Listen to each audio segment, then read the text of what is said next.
Hello. Hi. How's everybody doing? My mama abandoned me. Okay. How's everybody? How we doing? How we doing tonight? So tonight we have a very special guest, and that is Brody Foxx, aka Zack James, the creator of Yo Mama. Okay. Now, for those who don't know, Brody Foxx slash Yo Mama slash Zack James had a Google Doc created about him that is 125 pages long. And it spans from workplace issues to potential alleged crypto scamming to content that he's made, and like even some really strange additions like grifting and that he believes in aliens. So we're going to cover it all tonight. We're going to cover it all. So this is the tell-all, okay? So, we will be covering everything, all right? So I'm going to have the doc in front of me for the sake of, you guys being able to follow along. But let's just go ahead and get him in here. Hold on. Let me just adjust my stupid chud camera. Hold on. All right. And just so you guys know, for this, we're going to do this the same way that we do with every interview, where I'm going to, if you guys have any questions or anything like that, that's fine. You ask them in the donations, and I'll try my best to look at chat, but I can't promise anything because I'm going to be pretty locked in on this. So if you have a question, I highly encourage you to donate, and I will definitely ask Zack. But dono alerts themselves are going to be turned off so that we don't interrupt the flow of things. Okay? Yeah, Mama's... No, probably not, Tyrone. Probably not. So let me just go ahead and have this over here and take this out.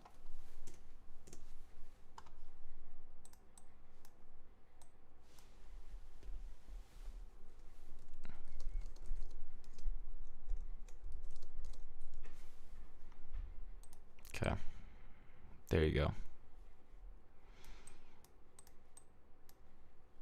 All right, let's get him in here.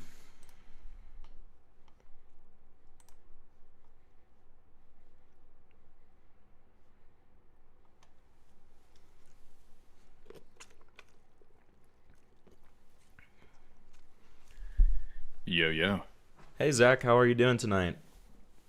Dude, I am tired as fuck. I cannot I blame did you. not, dude, I did not get enough sleep last night. And then I woke up like earlier this morning. I saw you sent me like all those questions to look at like 5 a.m. I'm like, damn, dude, you must have been up later than me. Yeah, yeah, I was up pretty much all night. I went to sleep at like 9 a.m., dude. Ah, But shit. I just wanted to Okay, cool. make sure I was all prepped and ready and everything. So No, I feel you on that. By the way, nice little blue tie you got going on there. thank you, I appreciate it, man. Yeah, makes me want to go get a tie now. Uh, It's a nice spring tie. It's like hoping for warm weather and all of that good stuff. are you actually getting warm weather? No, no, I live in Colorado and it's like in the 30s right now, and it snowed like 2 days ago. So Shit. Well, yeah. funny enough, I'm actually like looking at houses in Colorado. Oh really? Yeah, I'm Yeah. I'm in I'm in Boulder, and it's pretty nice over there. Oh, cool, man. Cool. Yeah, I love Colorado. It's pretty fun overall. But yeah, I don't want to derail it. No, you're fine. Obviously, I'll let you take the table and kind of do your thing. Obviously, we went back and forth on a couple of things beforehand, so I Yeah. figured I just kind of let you take it over. Yeah, that's totally fine, man. So you were kind of indicating to me that you wanted to kind of start things out, just talking about your experience with the person who made the document, Kim. And so I figured that we could probably just go ahead and start with that, if that's cool. Yeah, totally. So I guess, sorry, I'm still kind of waking up a little bit. No, Like, you're fine, obviously, I've man. been awake for a few hours, but this is my first time talking throughout the day. Um, yeah, so basically, this individual that made this document, um, a lot of it I didn't really know the contents of until you and I had talked last week, and that's just me being transparent to the live stream. Um, but up to that point, this was somebody who had. I'm trying to remember. They had DM me on Twitter, which you get a bunch of Twitter DMs all the time, so you don't always respond. And then I guess they had sent me a DM on Discord that I didn't know about until like later. And then they also emailed me. And so this is somebody who was just like not leaving me alone, but they weren't really presenting anything for me to kind of work off of. It was pretty much like, I have some questions. And I'm like, okay, well, if you got questions, just go ahead and ask them, type of thing. Um, but sure enough, when you and I talked last Sunday, I was having a slight back and forth with her about. Here, I'm actually trying to pull up this tweet that she shared about, Hmm. potentially doing like a follow up conversation with her.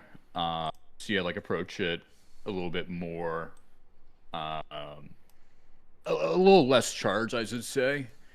And then, yeah, this is her tweet that she had put out where she shows all of our emails and everything. And basically, as I had told you as it was happening, I decided not to move forward with this conversation with this person because I think at the end of the day, if you want to put together like 111 111 fucking pages of a document, and then you kind of circle back around and be like, well, I'm not going to ask you questions about X, Y, and Z because the people involved don't want me to talk about it. At that point, I was just pretty much fed up with that person. Yeah. Because I mean, like, you kind of understand it, but like from my perspective, it's like if you're going to put this in a document and then you're going to tell me like you're going to take their word for it because of like quote unquote power dynamics or whatever you want to call it, one of those woke terminologies. It just seems to me like, like what are you really trying to talk to me about? Like, Yeah. obviously, it's just, and this was somebody who, and we'll cover more of this in the doc because obviously they mentioned it a few times, but there's been situations where this person has like straight up defamed me. They Right. pushed out the whole narrative like I didn't pay a commission, and that was proven to be false. They acknowledged it's false, but they're refusing to remove that viral tweet, which is legally speaking, not a really good thing for them. Right. Not that I mean, but they don't have money, so why the fuck would I go after them, right? Right. But overall, like I would say, as somebody who is on the spectrum, I would say this is somebody who's on the complete opposite side of the spectrum from me because like just the shit that they will not let this go. They're like nitpicking every little tweet I put out. They taking things out of context. They said they were gonna drop it, and they keep fucking around. They even made like a Brody Foxx account to try to troll me with, and I'm just like, this is not some YouTube commentator, even on the smaller scale of things. This No. is like a 20-year-old art student who can't even follow like some basic journalism standards that you would want to follow if you were trying to become a journalist, as they would say. Well, and So they're that, extremely clearly like very like I think that even they would admit they are extremely biased against you. Right. yeah, and at the end of the day, you can't really influence everyone's opinion. Like you can't make everyone happy with you, but if you want to sit down and have a good faith conversation, you definitely want to do that with somebody of sound mind, right? With some standards or practices. And this is clearly not that person. Yeah. And I mean, the thing that I've been saying too is as far as what you said about, you know, not talking about certain things and stuff like that, not mentioning, like the whole like interpersonal like workplace stuff that was literally in the document. I mean, it's as you said with again, it's in the document, right?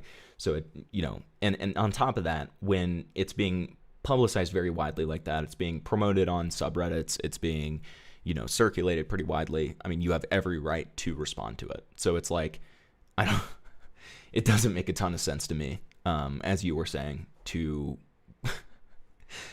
not want to talk about that, especially as the person who made the doc. So that was something I still don't really understand, but Yeah, I don't get it. I mean, play devil's advocate. The only way I could see it is like they as an art student probably have a lot of empathy, if you will, towards other artists. And so they think anybody who doesn't do art full time as a job probably wouldn't. I don't know. It's like one of those things like, oh, this person fits XYZ category on a checklist, so they're a bad person. So fuck them. And it's like, yeah, I'm not an animator. I know that. I mean, I am an artist, but it's more so like they just kind of see me as like some dude with money who's just like a jackass. yeah, And that's just not going to create like a healthy conversation overall. yeah, yeah. No, that's fair. That's fair. Um, okay, and then is there anything else you wanted to go into before we kind of start asking questions? Um, Not necessarily. I mean, like I said, I'm still kind of waking up. So I'm a little bit off like my brainwave game, if you will. Yeah, I think you But mentioned something to me about Odd Ones Out or something like that. I don't know if you wanted to talk about oh that still. yeah, I think that's just something that we'll kind of bring up naturally. I mean, Mm-hmm. obviously, the odd one out situation happened this week, and it's pretty clear like a lot of people see it. I mean, like, look, like when you gotta like let go of a team, it sucks. But there's a lot of people that have kind of you can kind of see like this clear divide of people that think, oh, when you hire somebody, you are completely indebted to them, and you need to like go bankrupt, and you need to do all this stuff, and basically there's a group of people that feel that you need to be homeless before you can fire anybody type of thing, right? Which is really odd extreme. I think in a lot of ways they try to compare any business owner to like a fucking multi-billionaire like Elon Musk. Mm-hmm.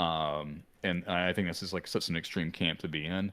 And then you see people on the other side who are like, yeah, it's a business. Like at the end of the day, you got to do X, Y, Z and keep a business going. And I think we're just going to naturally touch on that to a degree. And I just Yeah. found it very interesting that the odd one out situation happened this week. And I'm looking at that and I'm like, yeah, I've been in that same boat. I get it. It's not fun. But there's a lot of people that are quick to just try to demonize you because you are quote unquote employer, like some sort of satanic term, if you will. Yeah. No, no, I get you. Okay. Okay. Well, with that, let's just go ahead and get into it. Um, so obviously, so we're gonna go in chronological order. Um, so we're gonna start out with this section, the animators and their stories. So I'm gonna read the excerpt of the voice note verbatim in a second. It's not too long, but first, before I do that, oh, and let me go ahead for you and share my screen so you can be looking at what I'm looking at here. Okay, cool. I appreciate that. Yeah, of course. Uh, let's see our full screen that fucker. All right. Okay. So there's that Uh, for you. So okay, so we are skipping this a little bit. That's yeah, fine. yeah, we're not, because I mean the beginning section of just like, this is Zach James thing, this Yo Mama thing. It's really just kind of introductory. There's not much to say about it. So before I read the voice note itself or the voice note excerpt, I it's a little odd that it's not like included. I'm assuming that it's maybe in this tweet. I don't know though. So I wanted to ask you, where was this voice note leaked from Red? Where was it leaked from? I think I understand your question. So, this, I'll give it a little context as well. So basically, sorry, I had a motorcycle drive by, You're but fine. basically, there's been some pretty tense exchanges with Red over the last couple of years. And when I say exchanges, I mean like him like making a bunch of tweets about me, deleting them. He would put me in these situations where I felt like, okay, I do need to publicly talk about it. And when I would publicly talk about it, he would get more upset at me. And it's like, yeah, this is a guy who has literally sent me threats, like threats of like, I'm going to embarrass you, I'm going to ruin your reputation, type of thing at like 4 or 5 a.m. in the morning. You know, he's a night owl, so this is a guy that's already been up all night. And for me, it was pretty much like, from my personal perspective, just me getting frustrated with him because it's Mm-hmm. gotten to this point of like, yeah, guys, look, it has not been healthy communications with this individual. Um, and yeah, that was something I had posted up, but I also like deleted it because Right. you know, at the end of the day, it's like I might feel a certain way, um, but there's always this type of standard that I try to follow, and I don't always follow it. And that's just me being human and just, you know, kind of being a fuckhead sometimes. So that's why I try to practice more like, hey, write it, sit on it for a bit, don't upload it type of thing. But, you know, it wasn't like a spur of the moment. It was like, yeah, this has been building up for a couple of years, if not longer. And And, you know, this guy is just really being aggressive with me across the board. sure, sure. And so when you say that you posted that and you deleted it, are you referring to your statements on it, or are you referring specifically to that voice memo? Like, I think the The thing voice that, memo. okay, so you did, okay, okay, so that's Yeah. probably, okay, got it, got it, got it, got it. And just so the audience is clear, Red was a former animator on your team, correct? Was that his main purpose on your team? Yeah, I would say even animator might be a little bit of a understatement. Like this is a guy who literally designed a lot of like what we use in Yamama, like the branding, etc. So he was like Right. a tent pole of the team, if you will, Mm-hmm. um, Okay. throughout the years. Okay. So, you know, art Foundational director member. to an Yeah. extent. Yeah. Cool. Okay. Okay, so let's go ahead. I'll go ahead and read the voice note, and then we'll go from there. So, excerpt from this, Red says, right, I just happened to have a conversation with this person that happened to go in that direction, and it begs the question, how many people are out there? How many conversations that I won't have with people could there be where Zach's been running his mouth all over town just telling whoever the fuck he pleases, right? More than zero, that's for sure. I mean, I know you told Brock and Max because Izzy told me that. Right away, you just yap, yap, yap, running your mouth like it's your story to tell, even though you know it's not, and then acting. The nerve of you to act like this is somehow something that I did to you. That is textbook narcissism, and I think you should reflect on that. You should reflect on what it is and what it is that when you're caught doing something that you know you aren't supposed to do, that you have no excuse for, that you sit there and think about why it's someone else's fault. This is on you, and there's no excuse for it. There is no excuse for this breach of supposed friendship because a friend would not do this and then refuse to apologize and blame it on the other person. And there is no excuse for this breach of professional ethics and conduct, deeply, deeply unprofessional. There is no excuse for it. You can apologize if you want at this point. You've made it pretty clear that the only thing that affects you is public embarrassment. And there's plenty more coming your way if you don't keep my name out of your mouth. Okay. Yeah. So, Go ahead. the first question I had is there anything else in this voice note that isn't included that changes the context at all? I mean, there's like a whole, I guess someone had maybe saved the recording to this because that's really interesting that they got this. But yeah, there's that voice note that is quoted is the 129, the minute 29 at the bottom. So there's like a whole 4.5 minutes. Gotcha. Yeah. Um, and yeah, so that's the answer to your question. Okay. Obviously, I have other thoughts and things, but I'll let you ask the questions and then I'll Yeah, fill in the so gaps. right, just to kind of like walk the audience here who may not be familiar with it through. Explain your side of kind of what exactly happened with this, what spurred this on, what you told your coworkers, which coworkers you told, and why that happened, etc. Yeah, so basically, with any sort of animation operations, you have what you call a pipeline. Traditionally, you have a pipeline, right? And a Mm-hmm. pipeline means you basically go, okay, we're going to do some writing, and then we'll do like maybe some creative notes, and we'll get a voice actor, then we'll get the voiceovers, and we'll start the animation, and then there's sound design and audio engineer at the end, right? Right. So when you have a pipeline with multiple people involved, because some people can handle a pipeline on themselves, but typically you have multiple people involved in a pipeline. And so when you start getting a project going, you want things to hit like certain time frames to where you're making sure that pipeline is properly managed and that you're getting content out um, on a reasonable, consistent basis, right? And so for context here, these, when I was running this pipeline, the way it was is that everybody was on a retainer payment, pretty much like you're paid X amount of dollars per month, right? Right. And then within that month, we figure out what's reasonable, what can be done, what type of content we can get up, and how often we can get it up on YouTube, etc.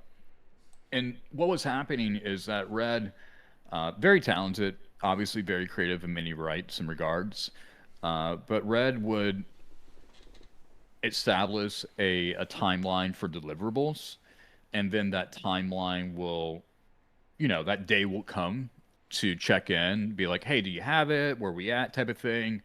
And he would just ghost us, literally not talk to us for like days at a time. So you're like, okay, well, I had this thing scheduled in. I was supposed to have it, let's say, on Friday. It's Friday, I'm not hearing back from him. It's Saturday, I'm not hearing back from him. It's Sunday, and he's suddenly sending me this stuff, and he hasn't talked to me in like 48 hours. And then I have to turn around and coordinate with Max, who handle audio and sound design, and be like, hey, Max, we just now got it in. And so now you're having to move his pipeline around. And that was more of a straightforward case scenario. There would be other cases where there might be stuff where Izzy would be waiting to hear back from him on assets or notes or deliverables, and she wouldn't hear back from him. Or what would often happen is Izzy felt that I was giving him too much leeway. So like we would all show up weekly for like a touch base, like a creative meeting, be like, hey, okay, this is what we're gonna do this week. Here's how we're gonna tackle it, etc. And he would just not show up, and Izzy would get like really frustrated with him. And when she's frustrated with people, like she holds on to that, and it affects her ability to work with other people. So this was a situation where after 18 months of trying to resolve this in a way, it was like, hey, I am having these communications with you. Hey, I'm just not getting from you what I really need. And I'm trying my best to be understanding and manage this, but I feel like it's just falling on deaf ears. And he just randomly told me a thing about his life that I personally did not expect to be told. And when he told it to me, it wasn't, in my humble opinion, like that big of a deal. It was one of those things like, yeah, I'm not just going to go around and tell everybody, but it was one of those kind of where you kind of start to realize, okay, this person's a little bit more, I don't want to use an insult here, but where they're a little bit more paranoid about just certain aspects of their life being known about than what a normal healthy person would be. Sure. And so it basically put me, I was basically in a really tricky situation where Izzy was getting pissed off at him. And I tried to navigate that situation as much as I reasonably could. And looking back, there's definitely a different way I could have gone about it. But I'm like, look, guys, this don't tell anybody type of thing, but this is what he deals with. He does have a certain responsibility he takes care of outside of work. And just, try to be more lenient, try to be more understanding type of thing.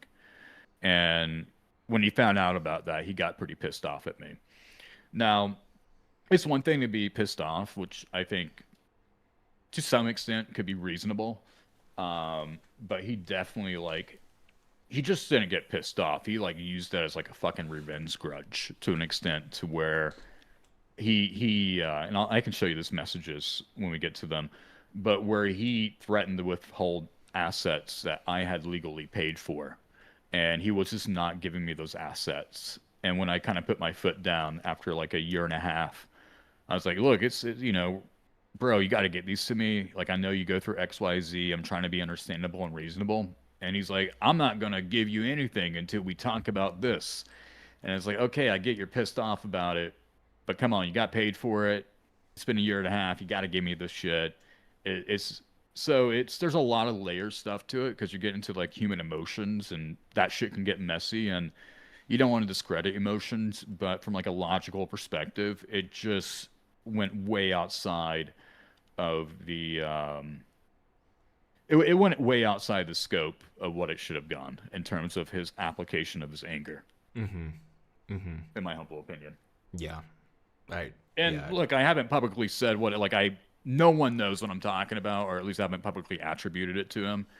So, Right. I felt like I've done my best in regards to that. Right. Okay. Um, and then at one point, it is talked about that you, like Red talks about you telling another content creator about this. So can you elaborate on that and explain what that's about? Yeah, Daft Pina. So Daft Pina, actually, I'll correct? add a little bit more context than the last time we talked. So that whole Daft Pina video was not something I had went out of my way to do because I think for some reason people seem like they're like, oh, Daft Pina made a Yo Mama video. That's something that Zach wanted to do, type of thing. No, it was a weird situation where I got on the call again, one of our weekly calls, and this was after Red had already left, and Izzy had like randomly brought up like, yeah, I would reach out to Dax to talk about your mama, and I'm going to talk about it with him. And then Max is like, oh yeah, I was reach out by him too. I'm going to talk to him too. So at this point, I'm like one of the last people to hear about this, and I'm like, okay, he's making a video, he's reaching out to people to talk. I guess I'll talk to him too. And so, when I got on a call with him, we started talking about stuff. I was very much like, yeah, there was a situation that happened that made it very incredibly difficult to work with Jesse Red. Everyone knows his name's Jesse. Um, but it was incredibly difficult to work with him. And Dak just kept pushing and asking questions. And I'm like, I don't want to talk about it. I don't want to talk about it. I don't want to talk about it. And then it got to the point where I'm like, okay, well, if I'm going to mention anything, it has to be an off the record statement. Do not put it in your video. Don't tell it to anybody else, type of thing. Um, and that's a pretty big thing in journalism. Like when you say I'm going to go off the record and then someone acknowledges, yeah, it will be off the record. It's supposed to be off the record. That's just really what it is. I know this is a YouTube dude, but you get a lot of these people that think they can do journalism and they can't follow like the very basic shit of journalism that you're taught like in a high school class. Right. And so he had mentioned it to him in his call with him to Red. And I was like, you stupid son of a bitch. You, again, off the record, you don't talk about it. You don't talk about it. And I made it very clear like, you don't put that in your video. You don't bring it up. And, obviously the reputation that Daft Pina has, I can see why someone would be upset. But that was a bigger learning experience for me where I thought, okay, if I ever have to have this conversation again, I'm not doing off the record shit. I'm just going to avoid it as much as I can Right. within reason. And again, it's not public information. And, I've done my due diligence to make sure that's not public information. Right. Right. Okay. So during in this voice note excerpt, he blames you. So what he says is that you blamed him when he came to you initially angry about this. Can you elaborate on what actually happened with that conversation and if that was the case? Yeah, I would have to assume what that conversation was because I don't know if he's referencing like a very specific conversation that I don't have. Sorry, I'm just kind of looking at my communication logs with him. Yeah, you're fine. Let's see here. So yeah, I mean, he did. Let's see, open messenger, uh, see conversation. Let me go here, and then yeah. So basically, I didn't blame him. I mean, in my humble perspective, I did not blame him at all. Basically, it was like, hey, I am. Um, let's see here. So that was November, and then yeah. So I was talking to him for a while. Okay, so basically, it was June of 2023, June 13th. And I was like, hey, dude, I'm aware you have XYZ that you're dealing with. That said, our verbal agreement was established in January 2022. It's been over 7 months since our final agreed upon payment was submitted. Um, so basically, I was just straight up expressing like I need these assets, like I paid for them, etc. And in my communication with him regarding this, um, he like sent me over a bunch of messages that were kind of scattered, emotionally speaking, and he was pretty pissed off. Um, and not trying to discredit his emotions or anything, but I basically responded like, none of what you said at the beginning pertains to the issue of the payout for the rights, the assets created. I'm attempting to offset the issue with this. Attempting to offset the issue with this will not get my attention or a response. So basically, I was trying my best to just focus on a legally required deliverable. And sorry, I got my alarm going off. You're fine. So basically, no, I never blamed him for it, but I definitely have to acknowledge, or maybe I have acknowledged, like, yeah, this was a situation outside of my control. And it was kind of dropped on me in the sense, like, oh, I'm going to trust you with this information. And it's like, well, this is affecting the entire team workflow. And I could let the team be pissed off at you. And again, I could have navigated that better by saying, look, he's going through something. And if you want to know what that is, you should go have a conversation with him because that's not my place. But it was definitely creating like a lot of issues in terms of internal friction. So no, I don't blame him for it, but I also think like the way he's handled this has been so immature and erratic that it's really hard to navigate. And you're just like, I don't know, you just kind of sit there and you're like, I'm in such a weird, fucked up human situation that there's really no guideline to follow for this. Right. Right. I don't know if that makes sense. No, I understand what you mean. And like essentially what you're saying too, if if I'm wrong here, correct me, but like it feels like you didn't blame him for like having this personal issue or any of those like actual delays or anything, but it became an issue once it was kind of the aftermath and you're just trying to get what you have paid this guy for, and it's like, kind of herding cats sort of thing. Yeah. And it's also like, I just feel that if you are dealing with something and you don't want anyone to know about it, just don't tell anybody, period. Right? Yeah, that's true. Yeah. So if you're telling me, a guy who's trying to manage a team over here, and I got like a team that's getting pissed off at you, I'm not doing it to like save face. I'm doing it to like humanize you. Because Right. obviously, like what you're dealing with is like a pretty human thing. Like it's nothing complicated. It's something that people deal with in their lives. Not everybody, but they deal with it. Um, and it's like, come on, like, are you like, I guess in a way he's looking for like an apology, and we never really had that conversation to have an apology because like it was just never brought up in a good context or a situation where it could have gotten more heated. Or yeah, where it would have gotten more heated. But it's like, yeah, if I blame anybody, I blame myself more so than I would blame him. And if Mm-hmm. I put any blame on him, it's like, come on, dude, like manage your fucking life better. Like just just shoot the shit straight. Like when you're part of a team and people are relying on you, try to try to think like how you're going to navigate these situations. I don't know. It's weird. Being a human being and managing other humans, it just gets complicated pretty quick in the creative world. Yeah. Yeah. Okay. Yeah, fair enough. So, and we'll get into this without really getting into it a little bit later, but just to establish this, did you ever talk about these private details disclosed to you publicly in any way, even if just alluding to it without naming Red specifically? Um, that's not a question I'm really comfortable answering because That's again, fine. that gets into like his private stuff and obviously like this doc does kind of like jump to like random conclusions or include random shit here that has like no front facing attribution. So I just want to avoid that, respectfully. Yep, that's fine. Okay. Yeah. So now we're going to move on to the two statements that you made on your two accounts, as well as the comment that Red left on Chibi Reviews, of all people.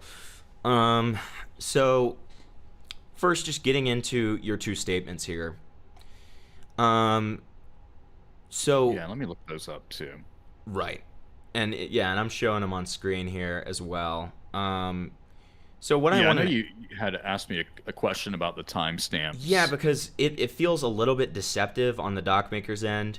So the way that this is arranged is the Brody Foxx statement looks like it's made first, and then the Zach James statement, which is a little bit softer, it seems a little more understanding, etc., seems to have been made after, given the way that they present it, right? But the problem is there are no timestamps on either of these. So I want to just go ahead and ask, when was your statement on the Zach account made? When was your statement on the Brody account made? What was kind of the thought process behind that? And the order of those two? Yeah, so actually, I'm getting everything in my view. So they're actually made within like 24 hours apart from each other. Okay. Um, yeah, let me double check here. Okay, so that's boom, and then that's yeah. So they're definitely made within 24 hours apart of each other, and typically, sometimes when you're like, let me put it this way, like with the Brody Fox account, you're just consistently insinuated, like just consistently like hit with like so much noise, if you will. And so like if people get pissed off at me, they're going to let me know pretty quick via like this account. And it just got to the point where I'm like, okay, this comments keeps getting popped up. I've tried to ignore it. Um, so I'm just gonna straight up like talk about it. And then it just escalated further to the point where I'm like, okay, this is no longer being handled in a way that I feel happy with. And what I And mean by that is like, am I showing up? Am I like really talking about it, but not trying to like fuel the fire more, or like 100%. Zach, real fan the quick, flame? before you get Yeah, into it a little bit more, which one was yeah, made first? The Zach one or the Brody one? the Brody one. Okay. The Brody one was left first. And then the Zach Yeah, one was. Okay. yeah. So the Brody one was made around 2:30 a.m. and then the Zack one was made. Uh, oh, here's the timestamp. The Zack one was made about 13 hours later, Okay. and that Zack one was made not as a main tweet, but as a response to a tweet. It was a reply. Yeah. Got it. Okay. So it wasn't necessarily meant to be a statement in so much as a response to somebody else asking something or saying something.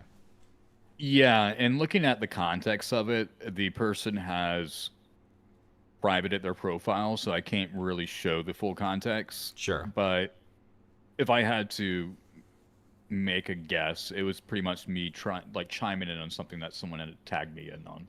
Sure. Because the way that it is presented here almost makes it sound like, or seem like I should say, that it's like the first Brody one is pretty aggressive. It's, you're standing your ground kind of thing. Whereas the way that it's portrayed in this document is as if this Zach one isn't as a statement that's made after, that's almost like taking back some of the stuff that you said and like walking it back and like trying to show some understanding, but doing so on a smaller platform. But knowing the fact that it's a reply rather than a strict statement or a walk back, that makes a lot of sense. Yeah, and I will also like add the context like, if I'm tweeting like super late at night, I probably have like, a couple beers in me. So I do definitely get a little bit more looser on my words. Sure. Um, as my parents always said, a drunk man's words is a sober man's thoughts. So it was definitely one of those things where it was like sitting in my head for a while, and then I just kept seeing shit about it, and I just ripped it off. And then the next day, I remember seeing like this tweet with over 100,000 likes, and they're like the Yamama guys are fighting the furries with the abusive meme, parents are fighting type Right. thing. And I'm like, okay, this is really getting out of hand. And at the end of the day, like I may have my issues with Red, but I don't want to demonize the guy. Like it's one of these situations where I think people, like most situations, they want to go, there's a good guy and a bad guy. I'm like, no, just two people dealing with stupid shit that could be handled a lot better. Right. Right. So when I'm Right. talking about it in the afternoon the next day, I'm like, okay, I really want to put my best foot forward and not just be an asshole. Yep. Okay. And this was all spurred on. This specifically was spurred on by Red leaving this comment on Chibi reviews. Correct. Yeah. Okay. Which like Yeah. I don't really know the context of why he would leave this on maybe Chibi was talking about you or something like that. Yeah. I mean Chibi of all fucking people, man. Okay, but whatever. Yeah. I Okay. mean, as you can imagine, like with that audience, I mean, shit, it's like this for both sides of the political aisle. But with that audience, like I was just getting spammed nonstop with that Of shit. course, And of what really course. pissed me off about this comment is that he speaks in such a way to where he talks for everybody.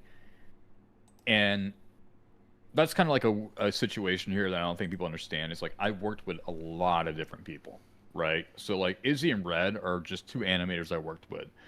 I worked with like another six animators across, projects at any given time. Um, and it's like, okay, if you have your own things that you have an issue with me on, that's totally like your prerogative to talk about, even if I may disagree on the perspective of those issues. But the way it was framed is he kind of like made it seem like,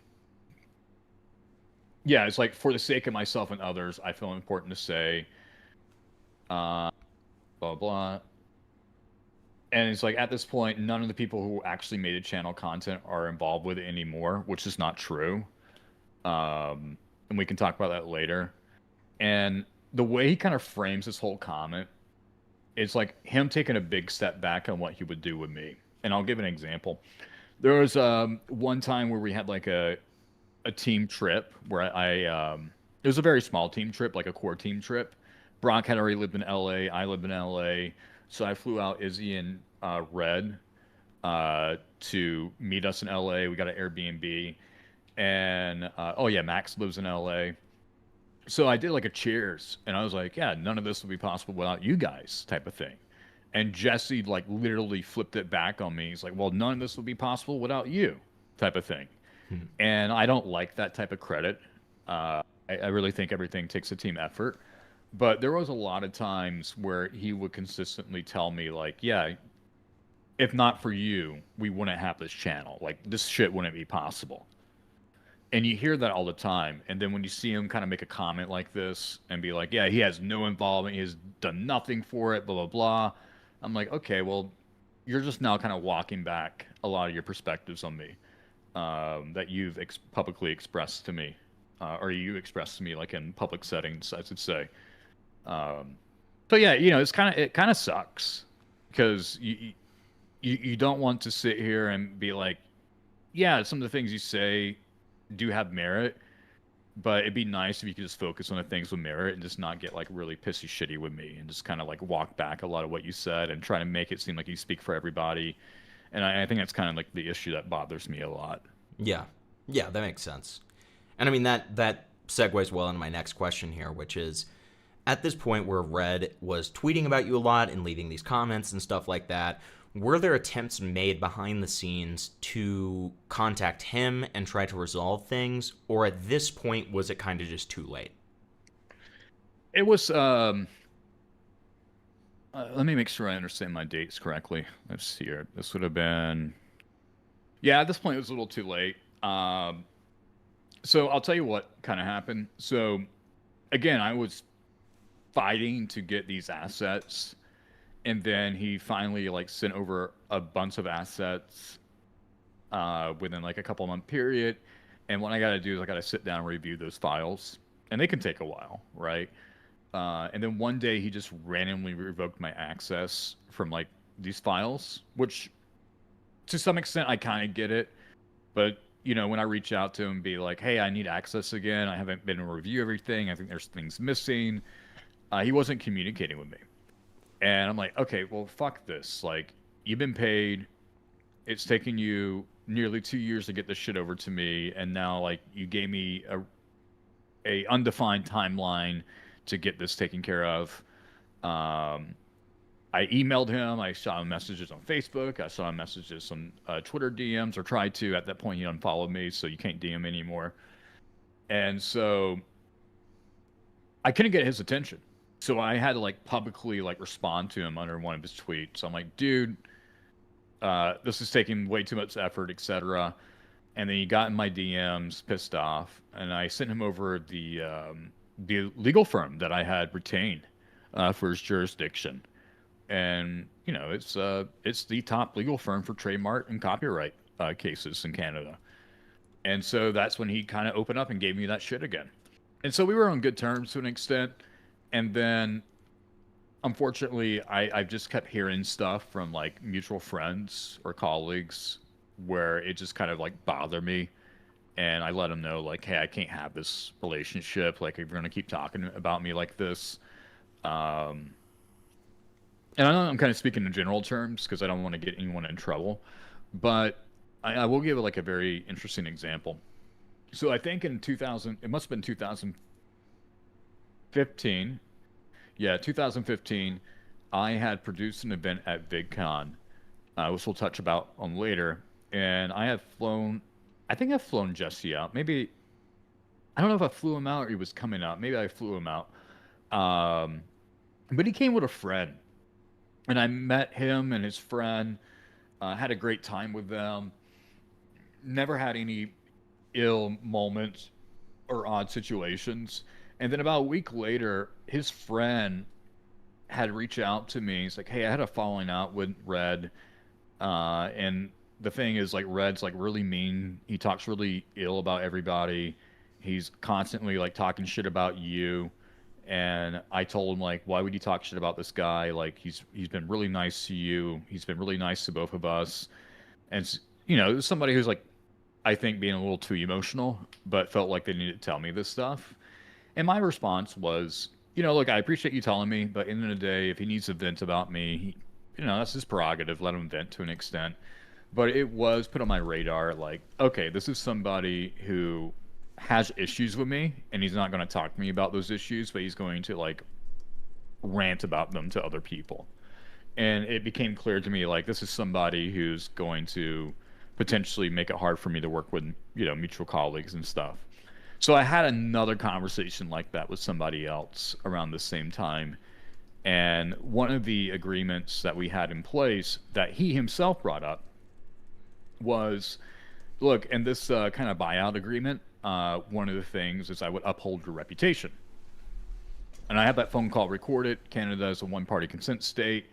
So I have that phone call recorded. I can use it in court if I need to. But basically, he outlined all of his deliverables. And unprompted, he mentioned, I would uphold your reputation. And it became clear to me, like, he did not try to do that whatsoever. And I could tangent on for a bit, but it just, like I said, it became clear to me, like, this is somebody who is not going to, follow his word. Yeah. Yeah, he got paid for it. And at this point, it's like, if this guy's like shit talking me publicly and shit talking me privately, that's a big part of the agreement that got thrown out the window. Right. Okay. Makes sense. All right. So now in this comment that he left on Chibi here, here, let me for the sake of clarity for the audience, because I know it's a little smaller on their screen, I'll just read it real quick. Yeah. Former animator for the Yo Mama channel here. For the sake of myself and others, I feel it's important to say, because quote-unquote Brody Foxx sure isn't going to, that first of all, he is not the animator of the videos, the artist who designed the characters, or the voice actor who did almost all of the voice work. He's just the channel owner, and at this point, none of the people who actually made the channel content are involved with it anymore. Many of us distanced ourselves intentionally years ago. And so per that comment, have you ever acted like you are more than just the producer and obviously a big part of the creative team for Yo Mama and Anime? No. And I even kind of, I think I shared the story with you last time we talked. Yeah. So I'm always consistently correcting folks on this. In LA, we have a weekly pickleball gathering with creators. Really cool folks. Actually met the voice actress for Toph from Avatar. She goes to this shit every week. So it's just pretty much like this executive, a few executives, right, that put together this weekly thing. Try to get more to the point. Basically, the CEO of my credit card called Carrot, they're an influencer banking service uh, for people like me. He always introduces me as an animator, and it pisses me off. And I've corrected him many times, and I'm consistently having to say, like, I'm not an animator, I'm a producer. Those are two different things. So, unfortunately, there are situations where people who just don't have knowledge or don't have, like, yeah, I guess knowledge or really understand the clear distinctions between the two, they consistently introduce you as the animator. I've had people think that I was a voice actor for Brody Foxx because I have like a certain cadence in the way I speak sometimes, and I have to tell them no, I'm not the voice actor. So no, there may have been a couple times where someone may have introduced me as XYZ, and I haven't quite caught it, but I've always been very persistent in making it clear, like, no, I am not the animator, I'm not the voice actor. I just create and produce, and I do other things behind the scenes. Okay, right. And so per that, can you go ahead and explain in your own words why you stopped doing the intro credits for the Yo Mama animations? And for those who don't know about that, that had kind of the different animators as well as, you know, Brock Baker, the voice of Brody Fox on it. Can you explain why you stopped doing those intro credits? Yeah, so those intro credits were tailored to the episodes that they were being attached to. So obviously, uh, I know people think like Izzy and Red are the only animators to work on it. That's not true. There's been other animators involved. There's been other voice actors involved. Um, I'm trying to think if there's definitely like situations where we have like other people that are involved, like on music and things of that nature. So pretty much like when you're just uploading straight up compilations, it's just like a cut of everything that scales across like 850 episodes. You don't have custom credits to allocate towards all those people, right? So there could be a situation where I have like a bunch of animations in there that are made by D-Tunes. Uh, that's the name of another content creator that I worked with. Or I could throw in segments from anime, like the anime rap battles at the end of an episode. And that's an entire different animation team that we worked with. Right. So it's more so like these credits are not being added to the compilations because they don't reflect everybody that worked on all the content in the compilation. And on top of that, from our previous conversation, weren't you saying something about how just algorithmically it didn't make a ton of sense as well? Yeah, so there is an aspect to that where you have what you call drop off rate, and that is like how many people still stick around from a percentage viewership perspective in the first 30 seconds. And so if you just have like this whole 10-second thing that shows up at the beginning of every video, it does have a bigger, clear drop off rate. So that's one of those things, right? But it's I feel like that's something that could potentially get kind of worked on around a little bit more. Sure. And we'll talk about that later. Sure. But yeah, there's an algorithm standpoint. I mean, a lot of the ways that YouTube videos used to work, they don't work the same way today. And typically, if you want to do credits, what you should ideally do is just limit it to the description and potentially put them at the very end. Though it can be a little tricky with that, and I'll explain that too. But it's just one of those things where you got a shit ton of content, and you just want to make sure it's credit properly. Um, yeah. Okay. So, and so in that same vein, like kind of the first reasoning that you were explaining, is that why you didn't kind of move those intro credits to make them outro credits, for that same reason of like kind of the compilation and using many different animations that were using different teams and stuff like that? Yeah, it's just kind of tricky to figure out like how do you create like a good master credit list. Right. Um, you know, it's almost like because there's going to be situations where if you create like a master credits list, you're going to credit people that are not involved in any of the content that you put in that upload. And I don't know, people can be cool with it, some people cannot. And when you're dealing with with a lot of different creative personalities, you're just like, okay, I don't want to piss off anybody. Mm-hmm. Yeah. Okay. So moving on from that, did you, and you, I think you pretty much already answered this earlier, but did you allow Jesse Red to set his own deadlines? Um, Somewhat. I mean, I always consider it like open communication. So basically, in a situation, it would be like a Monday, and I go, okay, cool, it's Monday. This is what I'm thinking that I could potentially give to you. How many days do you think this would take? Um, okay, if you think it will take like 5 days, we agree that we're going to touch base on Friday. So the deadlines are not just set because I'm just trying to set them. It's more so like, hey, I know that I can get X number of episodes from Izzy this week. I know I can get one from D Tunes this week. I need a fifth one that I can slip in which case I'm happy to put you at the very back end slot. AKA you could have longer time. And so what would happen is, again, we would have this like predetermined agreement ahead of time. Like, okay, we talked, we agree like 5 days should be good enough. And then, yeah. So it wasn't like, hey, I'm going to give you a deadline, you got to work on it. It was more so, hey, I have a pipeline, I have a goal in mind, and I want to talk to you about it. Can you fit within this goal? What's reasonable? What's not reasonable? Just talk to me. And a lot of times he wouldn't meet those mutually discussed deadlines because he wanted to do more for a cartoon than what I would ask for him.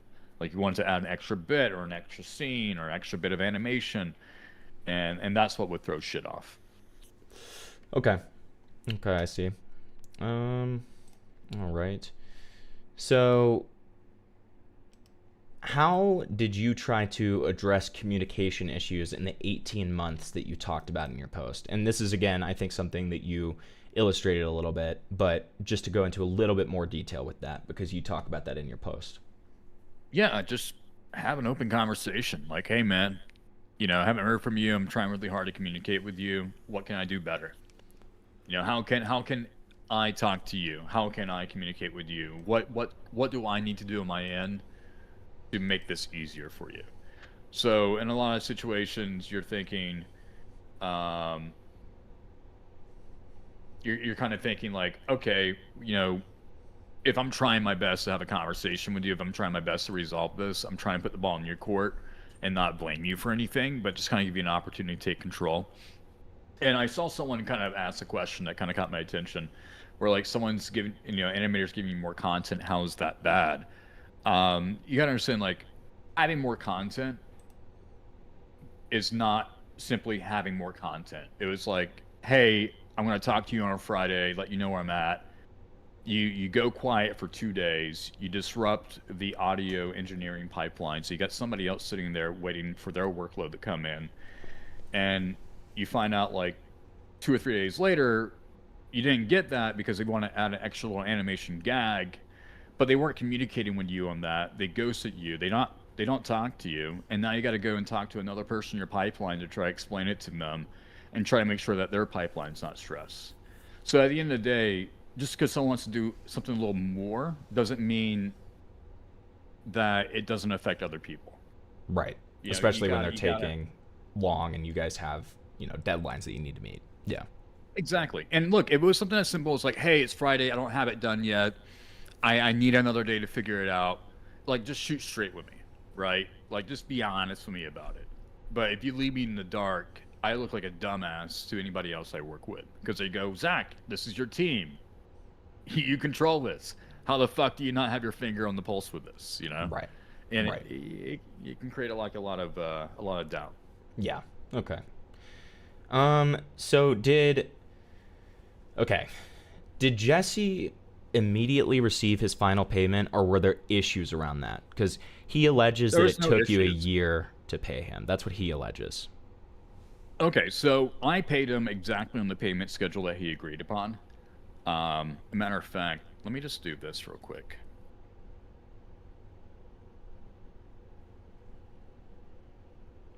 So I'll shoot you over the screenshot. So he had quit. Funny enough, he literally quit on my birthday, January 11th. And so, like, that doesn't really matter. But the point I bring that up is like it's the 11th of January. You're about midway through the first month of the first quarter. You have all your budgets put into place. And then he's like, hey, I'm going to leave. So we jump on a call. Tell me what he wanted. Like, he gave me his price. I didn't negotiate it down. I was like, you know what? That sounds fair to me. I'm cool with that. Seeing that this is, being brought up to me at this time of the year, I'd be happy to split that payment with you across a payment schedule, which he agreed to. Right. Okay. And then so... And I have all those invoice receipts as well, so you can see, like... let me see here. So you can see throughout this entire thing... because I know there's a thing that got brought up too, is like whether or not I paid people and I paid people on time, etc. So the way it worked is you would send me an invoice and I would pay it. And I would typically pay it within a day. Sometimes it might take 2 or 3 days depending on, different reasons. But for the most part, they were paid pretty quick. So this screenshot I sent over to you is a record and history of that payment being made. So you'll see like email notifications being like, you got an invoice from Red Minus. And you see where I paid the invoice. Yeah. As a matter of fact, I didn't just pay him $15,000. I actually paid part of the PayPal fee that was processed on top of that. So I paid like an extra $500 on top of that. Okay. So this time where he says, I'll pull it up specifically in just a second, just showing the audience this part here. It shows all these receipts. Let me pull this up. So this part in particularly, his tweet on May 19th of 2025, where he says, it took him a year to pay me also. What do you have any guess as to what he could be talking about there?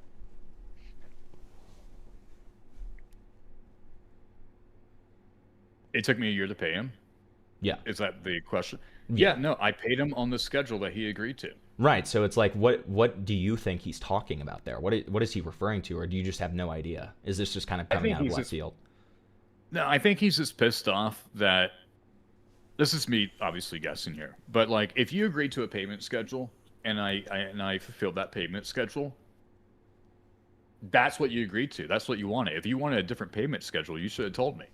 You had room to talk about that. So why is he bringing it up? I think he's trying to make it seem like I was just dragging out payments or like I was refusing to pay him. And it's like, no, dude, we literally agreed on it. You even typed it back to me in the chat, which I showed to you. So he got paid exactly the way we discussed how being paid. Now, if you want to get paid sooner, it could have been something like, hey, I would prefer, I don't know, if I was him, I'd be like, yeah, that sounds good, but could I potentially get like half of that right now? Or yeah, he could have negotiated it, is your point. Exactly. Right. Yeah. He told me what he wanted, and I just told him where I was at, like from a budget perspective. Yeah. And I asked if he was okay with it, and he said yeah. Yeah, okay. Makes sense. All right. So can you elaborate on your 2 stories that you mention in your tweet a little bit? Which is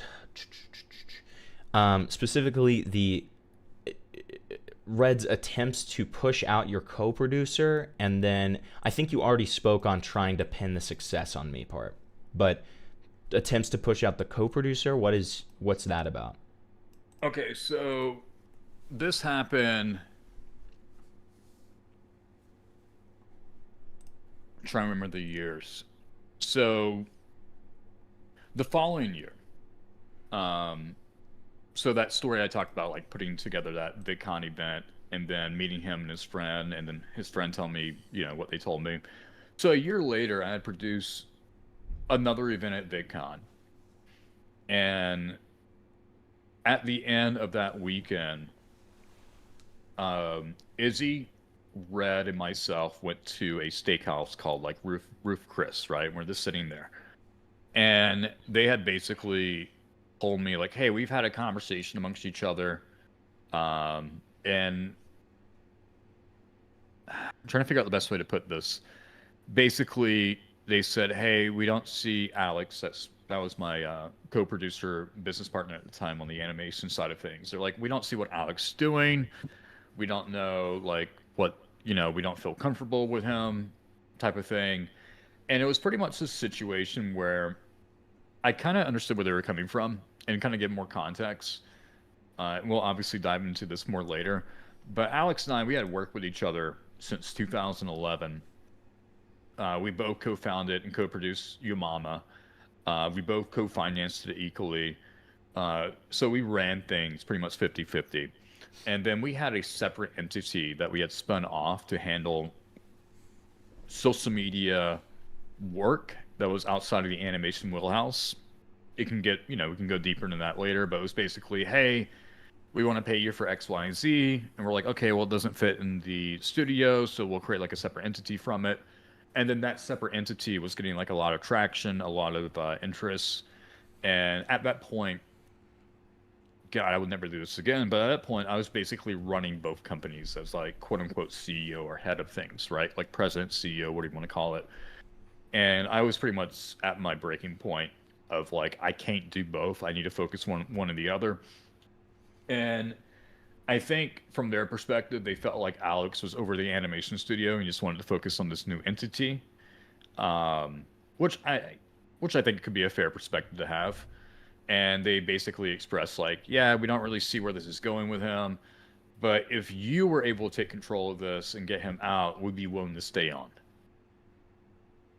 I'm like, Mm. okay, it's one of those conversations I personally wasn't expecting, but I was already at that potential fork in the road where I'm like, okay, I need to decide what I'm going to do. And at the end of the day, I don't like to leave people behind. Like, if I'm going to like bring people on for a project, I'm going to work on it. I really want to work on it to like the best of my ability to the end as far as I can take it. And I was like, okay, well, that really stuck out to me because that told me what I needed to do from my personal perspective. But I just thought it was very interesting that these were two people that were staying at an Airbnb that we were both paying for, Alex and I, and that they had this conversation and then they approached it with me separately. And, look, I had my issues with Alex, but just so you guys know, like, we're still talking. Like, we literally had dinner with each other, like, about a couple months ago. Mm-hmm. We got camping trips coming up that we're planning together. So like even though we had a falling out, I always felt like Alex brought a lot to the table creatively. And the thing is, he's a very intelligent business person. He understands how to be tactful with a lot of different conversations.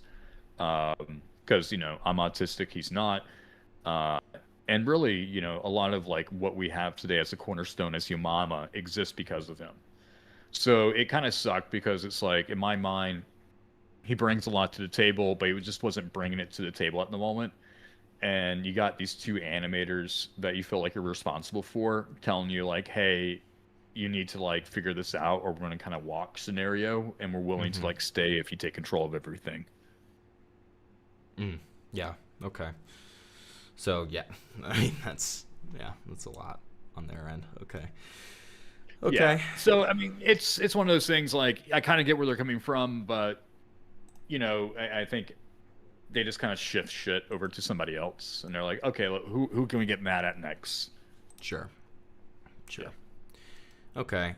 And so, okay, so you already answered the question of what aspects of your agreement did he break? You already did that. Are there any other aspects of the agreement that he broke that you haven't gotten into yet that you'd like to elaborate on? Or Um. No, I mean, he didn't deliver yeah. in a reasonable time frame. And he also it's what you would call like a non. I think it's called like a non-disclosure. non-discouragement clause, or whatever. Again, he presented that, he wanted that, and it seems to me like he just doesn't want to uphold that, which is unfortunate. Um, yeah, but outside of that, I can't really think of anything. But if I was an attorney, I'm sure I could look at it and be like, "Yeah, motherfucker, you screwed up X, Y, Z." Sure. But from a layman perspective, no. So, one of the things that he alleges in these tweets here is that you delayed or derailed deadlines at different times and missed a lot of deadlines on your end. What's your perspective on that? Well, he doesn't give an example, so I don't know what he's talking about. What I can say is there has been some hiccups in the pipeline, because again, it's a pipeline; it's not just an animator. And so I'm going to bring up somebody else, not throw them under a bus, but I can give like an interesting example. So love Brock, love working with Brock, great guy, voice actor. That's what's like his role, with some writing kind of mixed in, improv, if you will. And there would be times where like we would give him stuff to voice over, and then he'll be late on it, and then I would have to remind him like, "Hey, Brock, I'm supposed to have this in today. I don't have it in today yet. When can you get that over to me?" And he'll apologize like, "Hey, my bad, my fault. I'll get that over to you soon." And so he'll be delayed on that. And when you have a voiceover delay, you can definitely have like an animation start delay as well.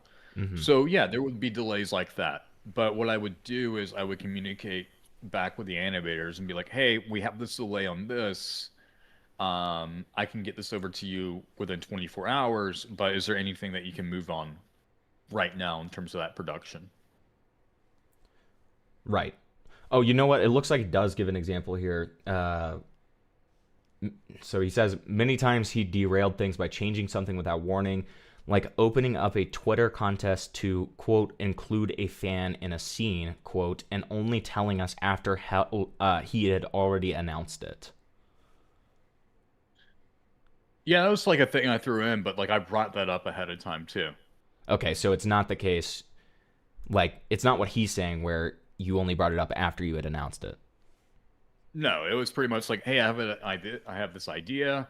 You're already working on this section, right?" Um, so yeah, there's probably would have been better ways to potentially communicate. I would have to go back and look at the communication logs, so I'm just kind of shooting out my ass. But if that's like the one example he can think of, then that's like a really bad example, because that guy, like, he, again, it was one of those things where that was one of the worst project. I mean, it was a great project. It came out really good, but he just kept adding more and more workload to this project already. I think like the one thing he's pointing out is offsetting like a lot of the issues that we already have with that project. Um, and going back, I probably wouldn't have done the same thing. So like I don't necessarily disagree with him, but it was communicated ahead of time. It was communicated in the moment. Um, but as somebody with a little bit more experience under my belt, I definitely would not do that again. Okay. Okay, gotcha. Okay, so for this next part, I understand that there's some things that you can't get into. So if you can't answer a question or whatever, just let me know and we'll just move on, okay? Yeah, totally. And just as a heads up, Yeah. let's see, we already been talking for like an hour, right? Yeah. A little bit. Okay. Well, no, So no, probably I think more around 40 minutes, 45. Yeah.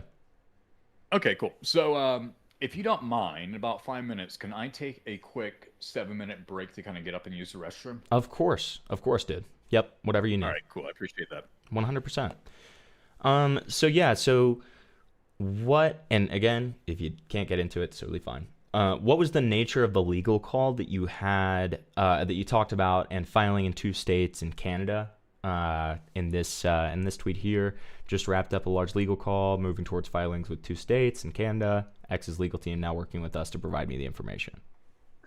Oh, so that's has nothing to do with anybody on the team. That had something to do with a dox and swatting incident. Okay, interesting. Okay, Yeah. because the way that this is framed, right, makes it seem like this is talking about stuff to do with your employees, right? The way that this is shown, right? Which is an issue. No, the only time I ever talked to X's legal team, I think I could say this. I don't see the issue with saying it, but basically, there's a docs of mine that's been sitting up on the platform. They haven't removed it, and typically they would, but they kept it up because it fucked with another police department.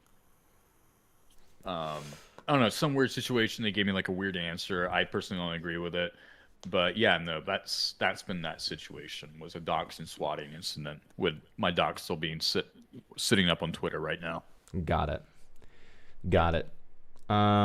And so what I won't do is get into these vague posts here, because I think that you've already kind of talked about it. So what we'll do is get in. So, okay, here, I'll give you two options here. We can either go ahead and get into the Izzy section, or what I could do is I could read, well, actually, you should be there for that when I read the important parts from Izzy's section, so we're on the same wavelength on that. We could either do Izzy section now, or you could go ahead and do your bathroom break. What would you rather do? Let's do that. And by the way, guys, when I say bathroom break, get up, use the bathroom, walk around, stretch for a moment. Yeah, so I'll be back in about 5-7 minutes. Cool. Take your time, man. All right, appreciate that. No problem.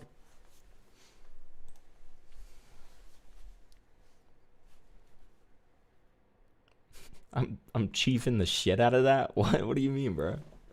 What are you talking about? What are you talking about?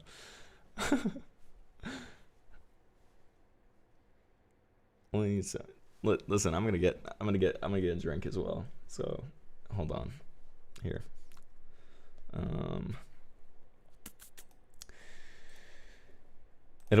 This will take me like less than 2 minutes, and then I'll talk to you guys. Okay.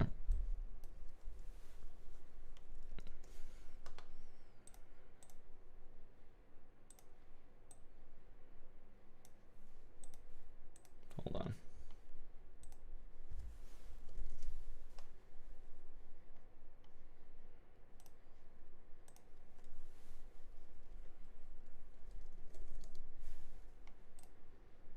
I hope you guys are enjoying so far.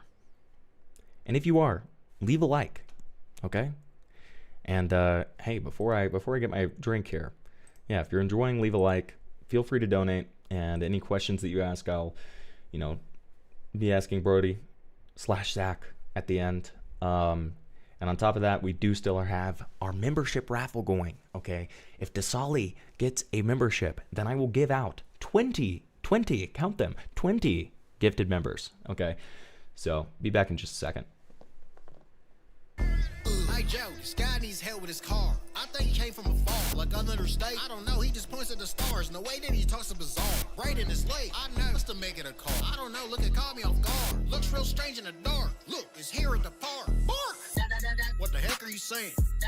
Probably speaking some Spanglish. Oh my God, it's an alien. He's a foreigner, ain't he? No, not from Mexico, Braden. He crashed his car on the pavement. Dummy, that's a spaceship. We found the location. Patience, sneak in and take them. Retreat the spaceship with no hesitations. Don't let the locals know that we survey them. Fighting with forces, they make altercations. Good gracious, how did they make this? Go get my tool set in some beer cases. What is our nations made by aliens? Like Toyota. Dummy, that's Asian. Got him. What the heck are you saying? Those are government agents. Knock it off, he's a harmless Asian. We're preventing invasion. Woo, stop illegal immigration. Oh, right, he's here for the taking. Stand back, we're protecting the nation. Please. You ain't no patriot. That's enough. You're men in black, okay, so what? You may have blasters, you got the ducks, but we got the tractors, we got the trucks. You dirty bastards better give up. Chasing aliens and beating them up. Don't defy us, we're authority. Look, it's a trailer park, we don't give up. What? They fixed it. What the heck are you saying? Huh? Thank you. Don't let them escape you. Hurry now, for they take you. Uncle Sam, we're ready to face you. Activate eraser. Our memory's fading. Hey Joe, this guy needs help with his car. I think he came from afar, like another state. I don't know, he just points at the stars. No wait. Braden is late. I know. What's to make it a car? I don't know, look, it caught me off guard. Looks real strange in the dark. Look, it's here at the park. Park. Hi, I'm back. Yeah, since Dasali isn't here, that's the best chance of Dasali getting it, right? Here, let me go ahead and look through donos here. How's everybody doing tonight, by the way? Thank you so much to both Spoops and Future Nightmares for the gifted members. Spoops with the 10 gifted members. I really appreciate that.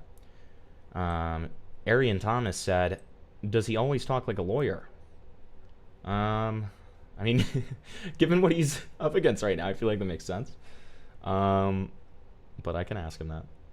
Ask him if he thinks Nicholas Diorio is a Nazi. No. Thank you, though.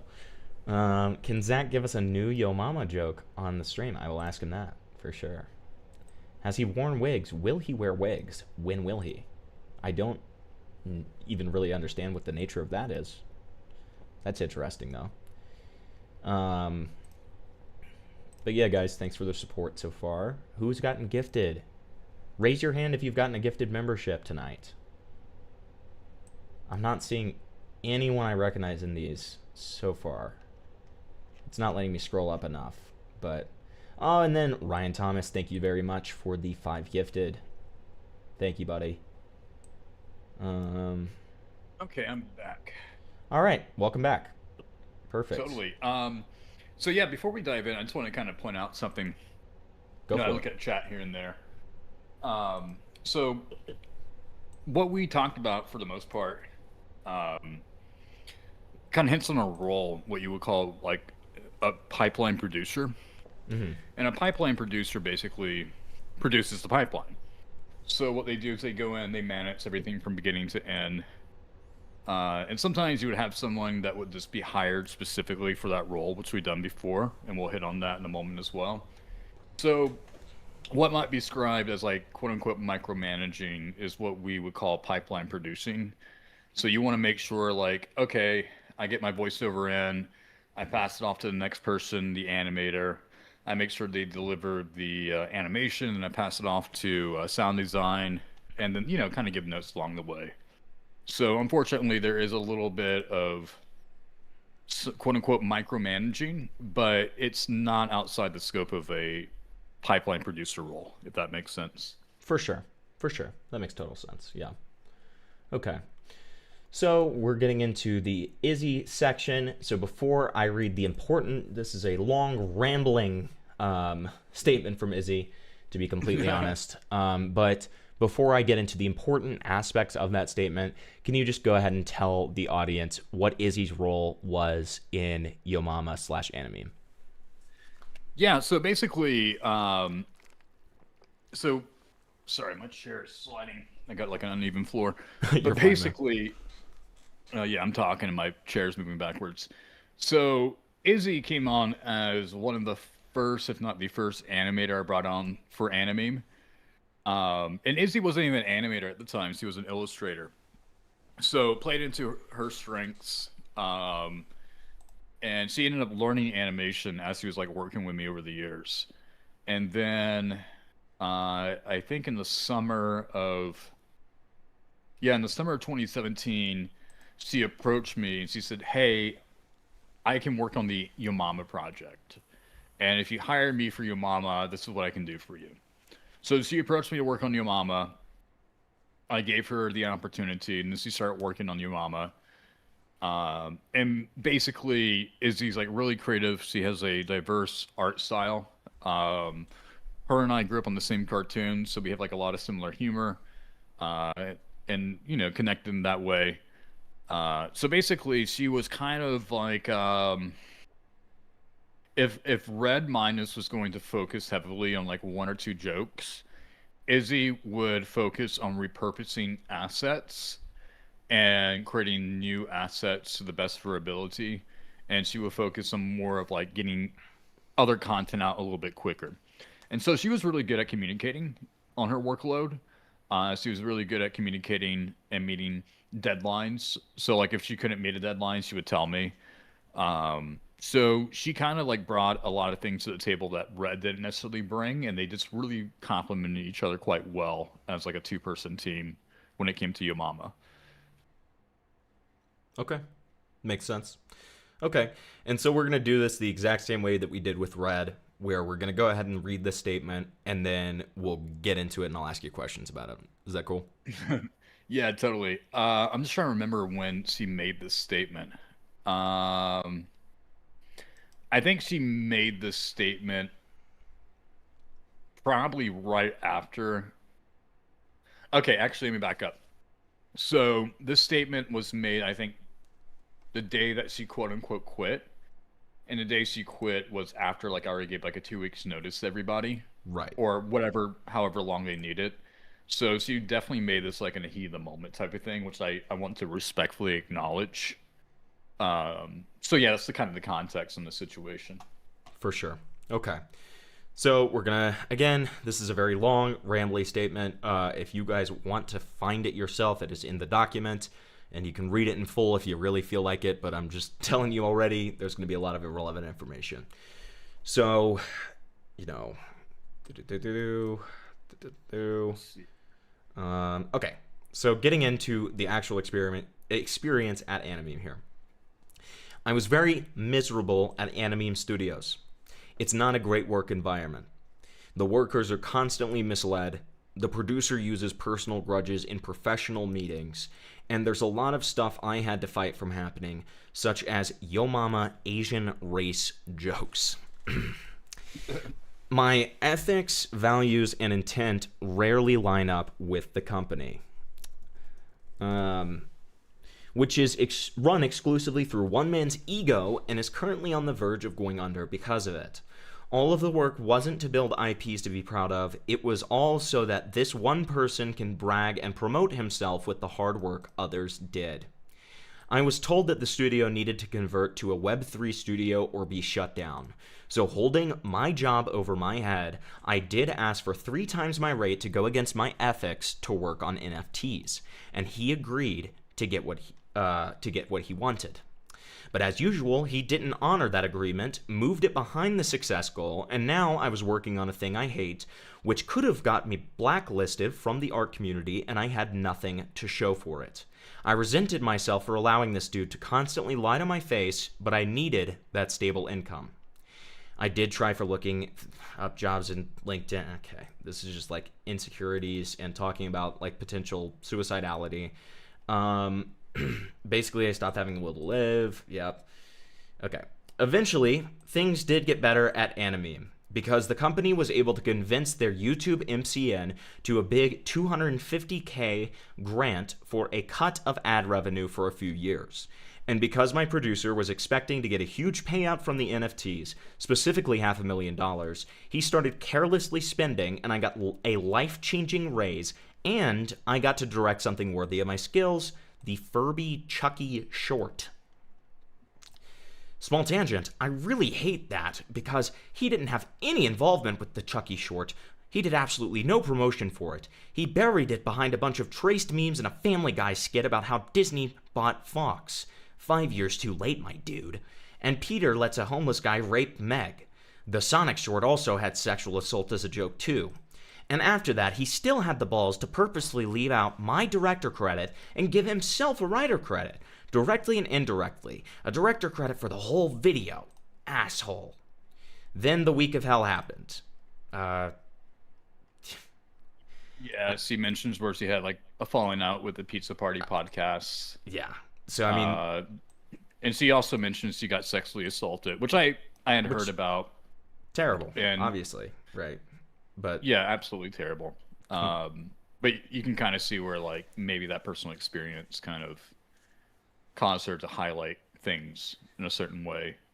It feels it also just kind of feels like you're laying it on a little thick, you know what I mean? And you know, I'm more of a cynical person. I see a lot of amplified or exaggeratory allegations and stuff like that, and so because of that, I see things from a tactics perspective rather than, you know, I'm a little jaded, right?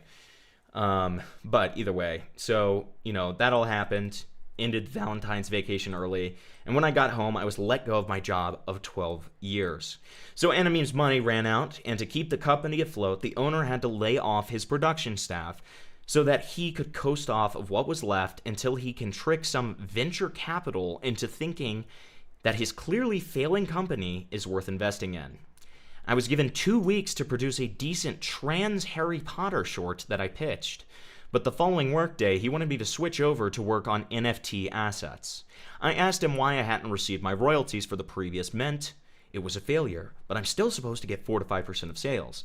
And it had been 2 to 3 months since he received that money, and the artists still hadn't seen our payment.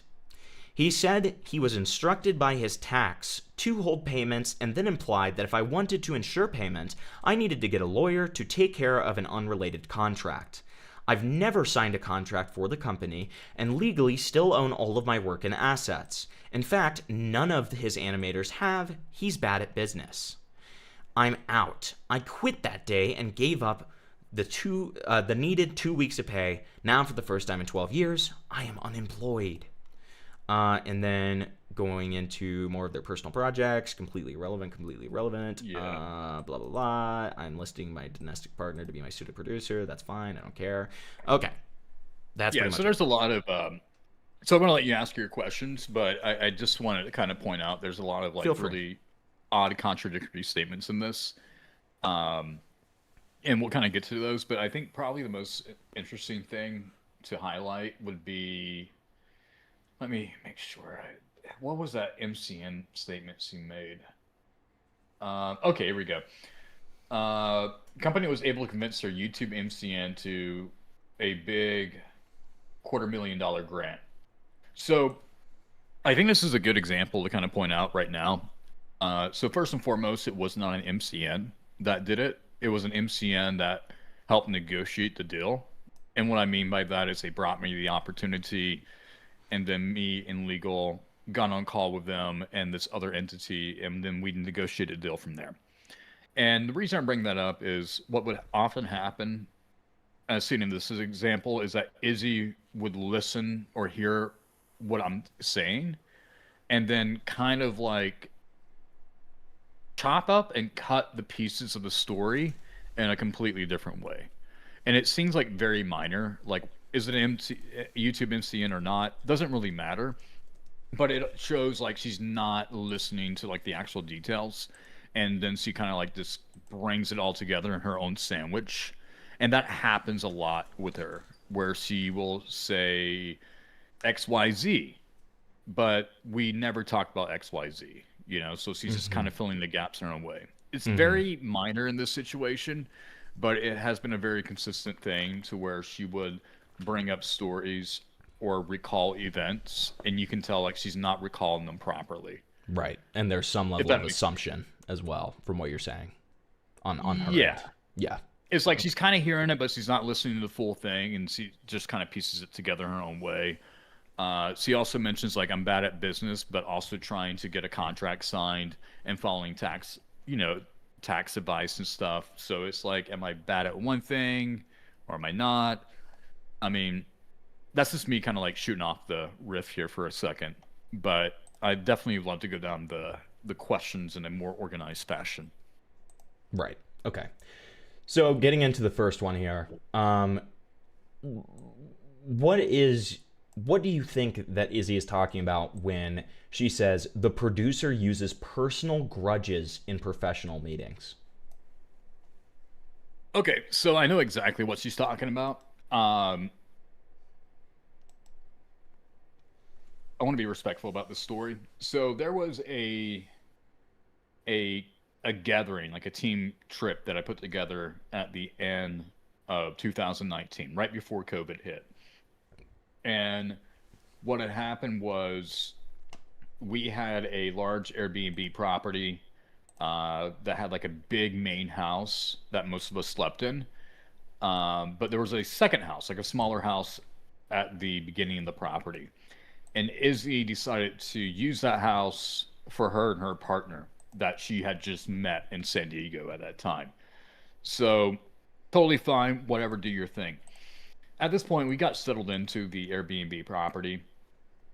And as people got settled in, I was like, okay, what I need to do is put together a quick like group meeting. Let me get everybody together. Let's talk about the weekend.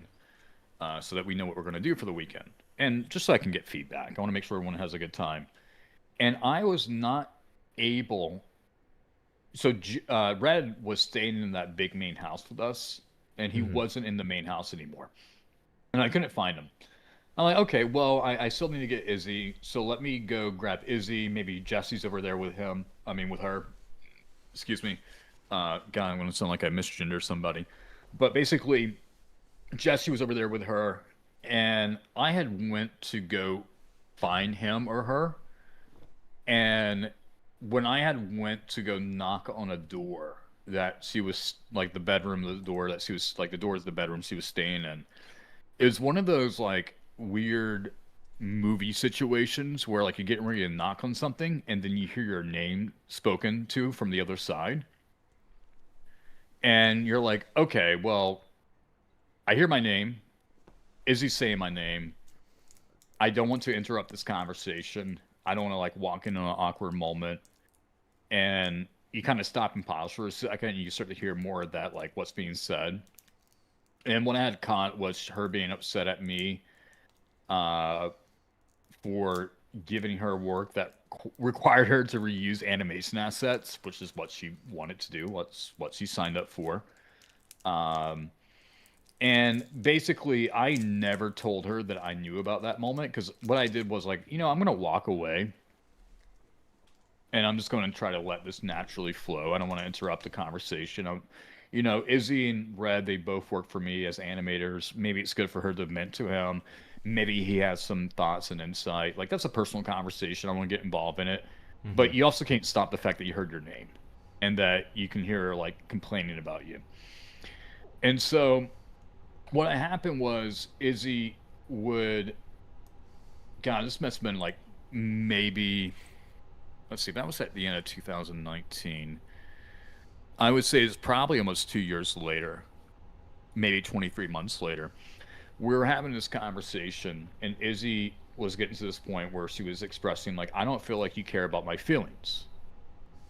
I don't feel like you're listening to my feedback. These type of, like, communicative notions. And you think to yourself, okay, well, I'm trying to, etc.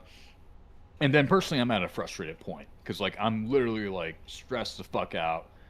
And these are my personal problems. This is not me to project on anybody else. But I was like, at the point of frustration, I basically said, like, Izzy, you don't care about anyone else's feelings but your own feelings. And the fact that, like, I took you on this trip, and within 30 minutes of being in our Airbnb, the first thing you wanted to do was pull aside Red Minus and, like, tell him like how horrible I am as like a boss. Like, that hurt me. That really hurt me. And I know that's like a private conversation. I'm not trying to, walk into a private conversation. But in that moment of like telling her this, it's me saying like, look, I'm a human being too. I've heard the things that you guys have said about me over the years, and I consistently put it back. I consistently try not to bring it up. And, it hurts me. Like, I also have emotions. And I'm not just like some fucking white straight cis man who acts like a brick wall. Like, no, I'm a human being and I'm dealing with this shit. And I think that really threw her off that I brought that up. One, it wasn't professionally done. I could have done that so much better. I should have pulled that on into a one-on-one conversation. So many different ways I could have handled that better, no doubt about it. But it was more so like, yeah, it was something that stuck with me for nearly 2 years because I do care about what you guys think and how you feel. And I'm consistently trying to adjust and pivot to make this work. But I feel like you guys don't see me as a human being. You guys see me as just like some fucking YouTube dickhead. Mm-hmm. A little bit of a tangent, but that's kind of the perspective. It's human shit. Could have done it better, but had a human moment. And you let it out in a moment of frustration, essentially. Yeah. Yeah. Okay. Yeah. Gotcha. Did Izzy ever fight you on inclusion of Asian or racial jokes?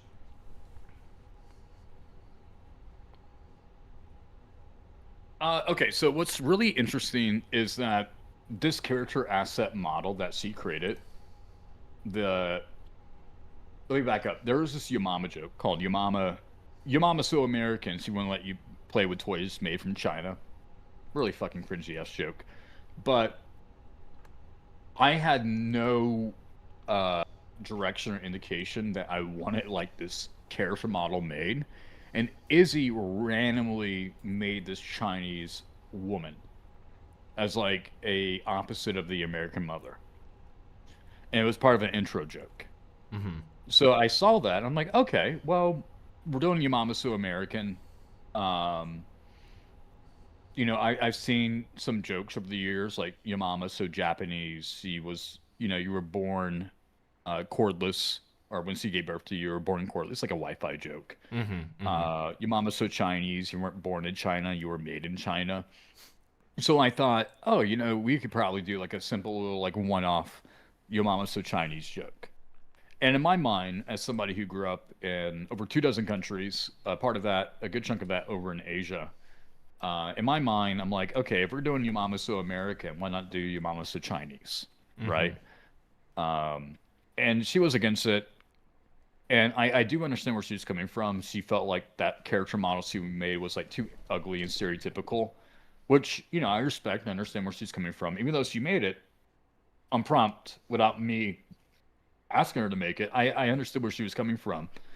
And so I'm like, let me reach out to a few people that I know who deal with like ethic input situations.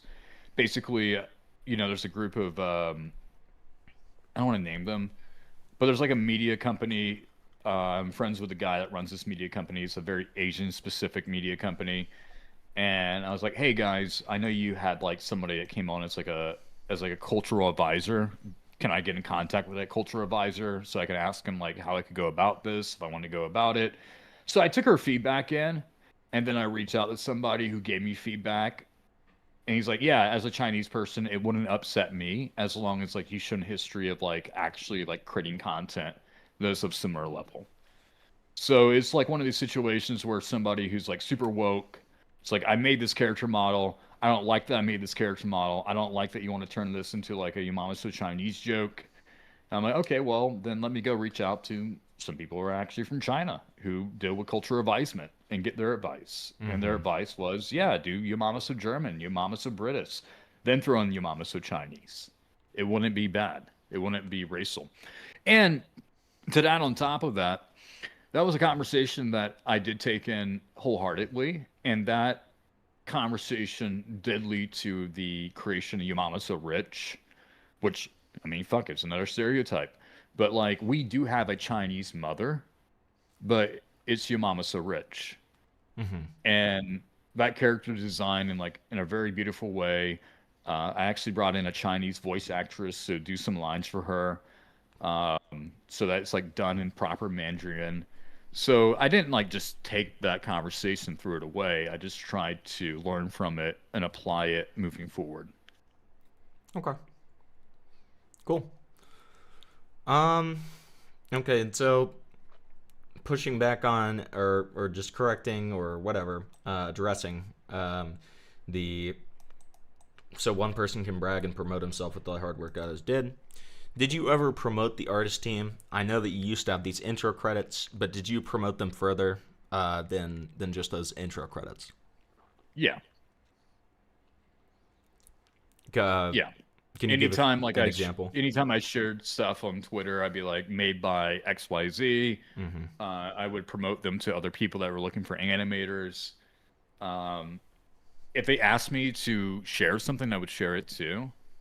It's not like I had like a full guideline that I followed every day. Be like, how can I promote everybody every day? Um, but no, I've always been pretty straightforward and always been happy to help. Um, and matter of fact, Red Minus, when you first started working with us back in 2011, he had a YouTube channel, but it wasn't doing too well. And so Alex and I like dove into his YouTube channel and gave him like a bunch of advice to like up his viewership, and he took it and it worked. Izzy did the same thing. So I was consistently, and when I say I was consistently, like Alex and I, when he was part of it, we would consistently do what we could and help them in any way that they wanted to. And when Alex left and I was still a part of it, I did the same thing. Always happy to help. Cool. Um, can you elaborate on Izzy's line about converting to a Web3 studio or being shut down? What was that conversation like? Yeah, no, it was basically like, yo, look, this I see that Red Minus is in the chat. He's gonna be nope, nope, nope, nope.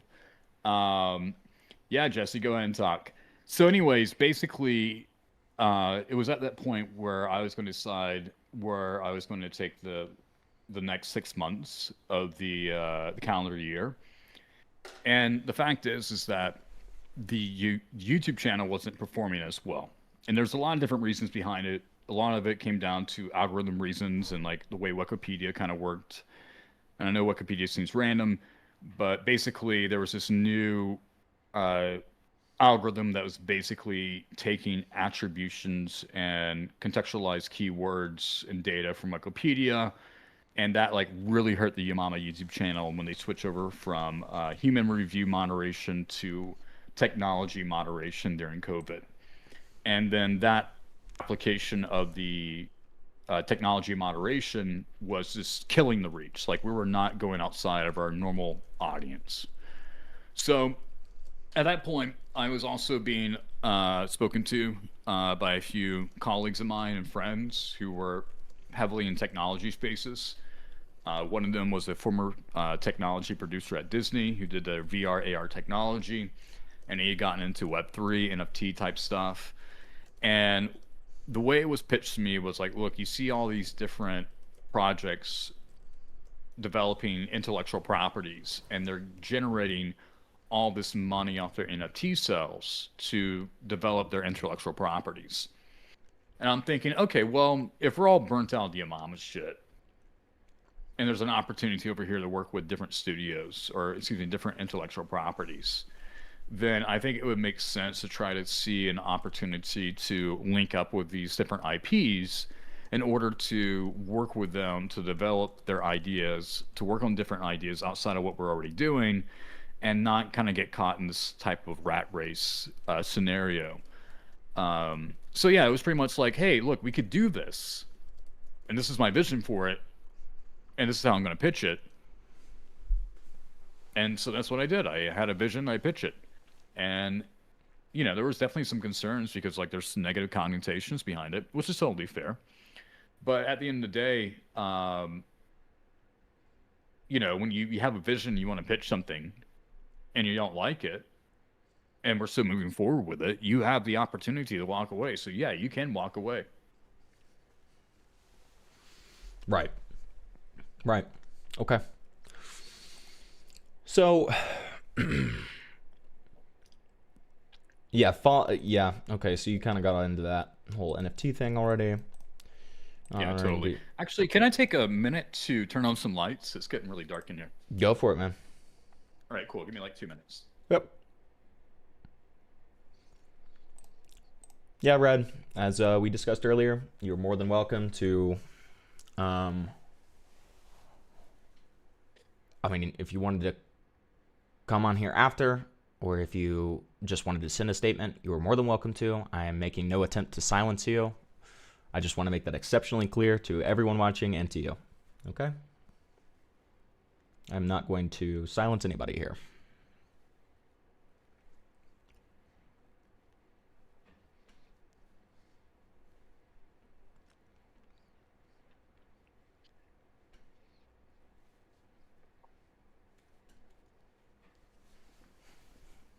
Okay, thank you. So got to make sure my front door and everything's shut too. Yeah, you're totally fine. Okay. So yeah, you already got into the NFT thing some. To get into a little bit of specifics, what does she mean by he didn't honor the agreement that you made and moved it behind the success goal? What does that mean? Can you scroll up to show the full context? Yeah, so I'll read the whole sentence too. So holding my job over my head, I did ask for 3 times my rate to go against my ethics to work on NFTs, and he agreed to get what he wanted. But as usual, he didn't honor that agreement, moved it behind a success goal, and now I was working on a thing I hate, which could get me blacklisted from the art community and had nothing to show for it. Yeah, so she was paid every invoice sent to me. That's just a fact. Okay. Yeah, no, she asked for a higher rate. I paid it. She got it. There was Now here's the thing. That was something that she asked for. I paid it, she got it, and then I threw in like after the fact, I was like, you know what, I can throw in like an extra bonus based off of like percentage sales. And then what ultimately happened was I had for over a year, and I'm sure Red Minus can bring this up since he's in chat, but I've been bringing this up for over a year. Like, hey guys, I need to clean up everything legally. Like, I need to get contracts in place. I need to do X, Y, Z. And I'm just giving you guys a heads up so that if I send over something for you to review, I don't want you to feel like you have to sign it. I want you guys to know, like, go out, grab an attorney, get a red line, etc. And at this point, I have gotten agreements from pretty much everybody. And the fact that Red took on payment and I had all that documented means that he also took on an agreement, whether or not he wants to sign it. And Izzy was the only one that was kind of hesitant, which I don't really blame her. But the thing is, like, if you're worried about money and you're worried about being taken advantage of, you're not going to move quick on getting an attorney involved. And it came down to the fact, like, okay, well, I need her to get contracts in place. And it's not like just a bunch of different contracts. It was like, okay, work for hire agreements. We're going to keep everything clean under one agreement, send it over, get it red line, etc. And that way I can get over final payments to you, right? Because she's like, well, I asked for 3x my rate because of my ethics, but as usual, he didn't honor that agreement. No, that agreement was on her. She was paid for it.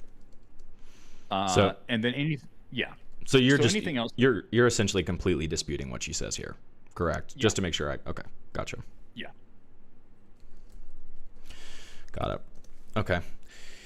Let's see here. So did Izzy ever approach you before the whole incident of being let go / quitting, where she made it clear that she was unhappy and potentially wanting to look for another job?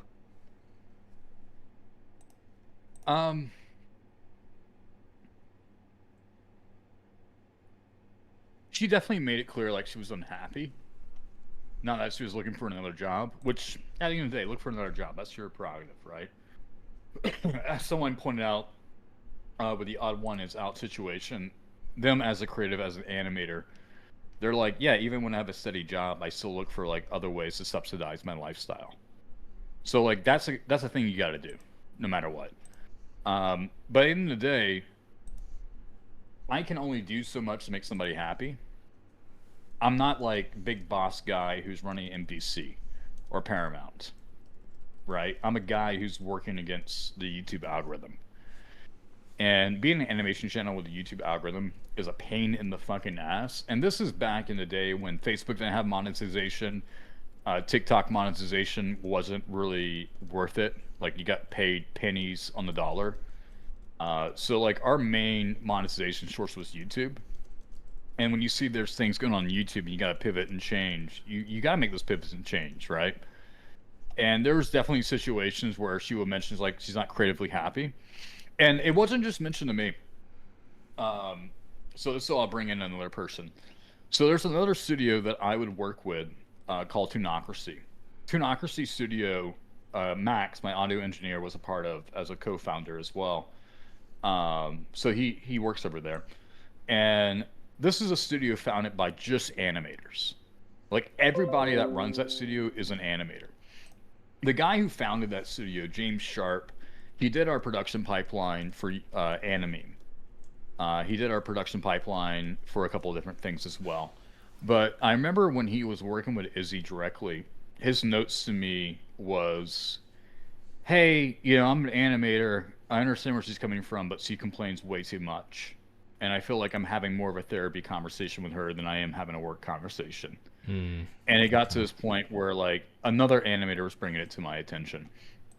So yeah, no, she was unhappy, but I'm not an animator. I'm a guy working with YouTube algorithms. I'm trying to do my best to balance the two. And then I got another animator a couple of years prior who worked with her, and it's like, yeah, this is becoming too much of an emotional like conversation. She just needs to do the work. Like, I try to listen to her, he would say. I try to understand where she's coming from, but Yeah. Yeah. Were you aware of Izzy's potential suicidal thoughts or mental instability? I'll answer it in two parts. So suicidal thoughts. I want to be respectful to this, because obviously, like well, not obviously, but well, as Izzy's made it pretty obviously clear, she's a trans woman, and that's just not an easy thing to deal with. Uh, I'm not trans. I'm never going to fully understand it. That's my philosophy. Uh, unless you're like the actual person, the best you can understand is like half of what they're saying.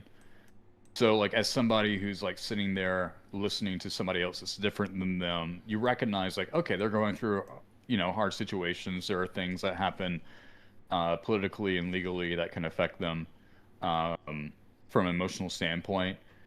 So, like, I knew there was always a struggle there within respect, but none of us knew anything about suicide until like she brought it up like months later in a conversation with all of us. And it was like a pretty, I don't know, it was like a gut wrenching thing to hear about. Like, she didn't really explain what led up to that situation, but she explained that it was a real situation. And again, you're like in a creative meeting, you're hearing this conversation. So you're having to like kind of adjust your mindset for a moment, process it. And it's not like a thing I would like to ignore, but it's also a thing where I don't know how to respond to that in the moment. Now, in terms of mental struggles, I think that's like a kind of a generalized conversation or a generalized topic. Like, it's a bigger thing. I think all creatives deal with like some sort of mental struggle. Fair. And, Izzy, you could tell if she had a good day or a bad day because you could tell by the tone of her voice. Um, and, she had a lot of bad days, and you would hear about it. And, like, we would open up the conversation for her to kind of, like, vent and share her stuff.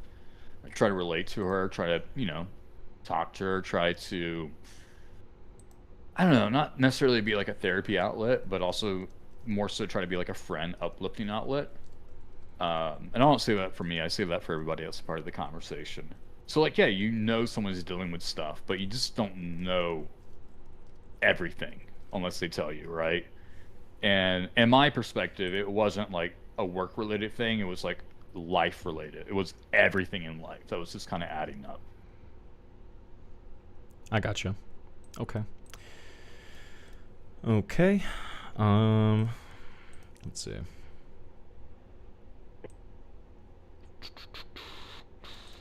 We already talked about the MCN thing. Can you explain the story behind the Furby Chucky short that Izzy made? Was she left out of the director credit? Did you write any of it? Yeah, so I'll go backwards. So I did write some jokes for it. That's just a fact. I did write some jokes for it, some of which got included. So, you get like a writer credit for it. And then like the direction thing.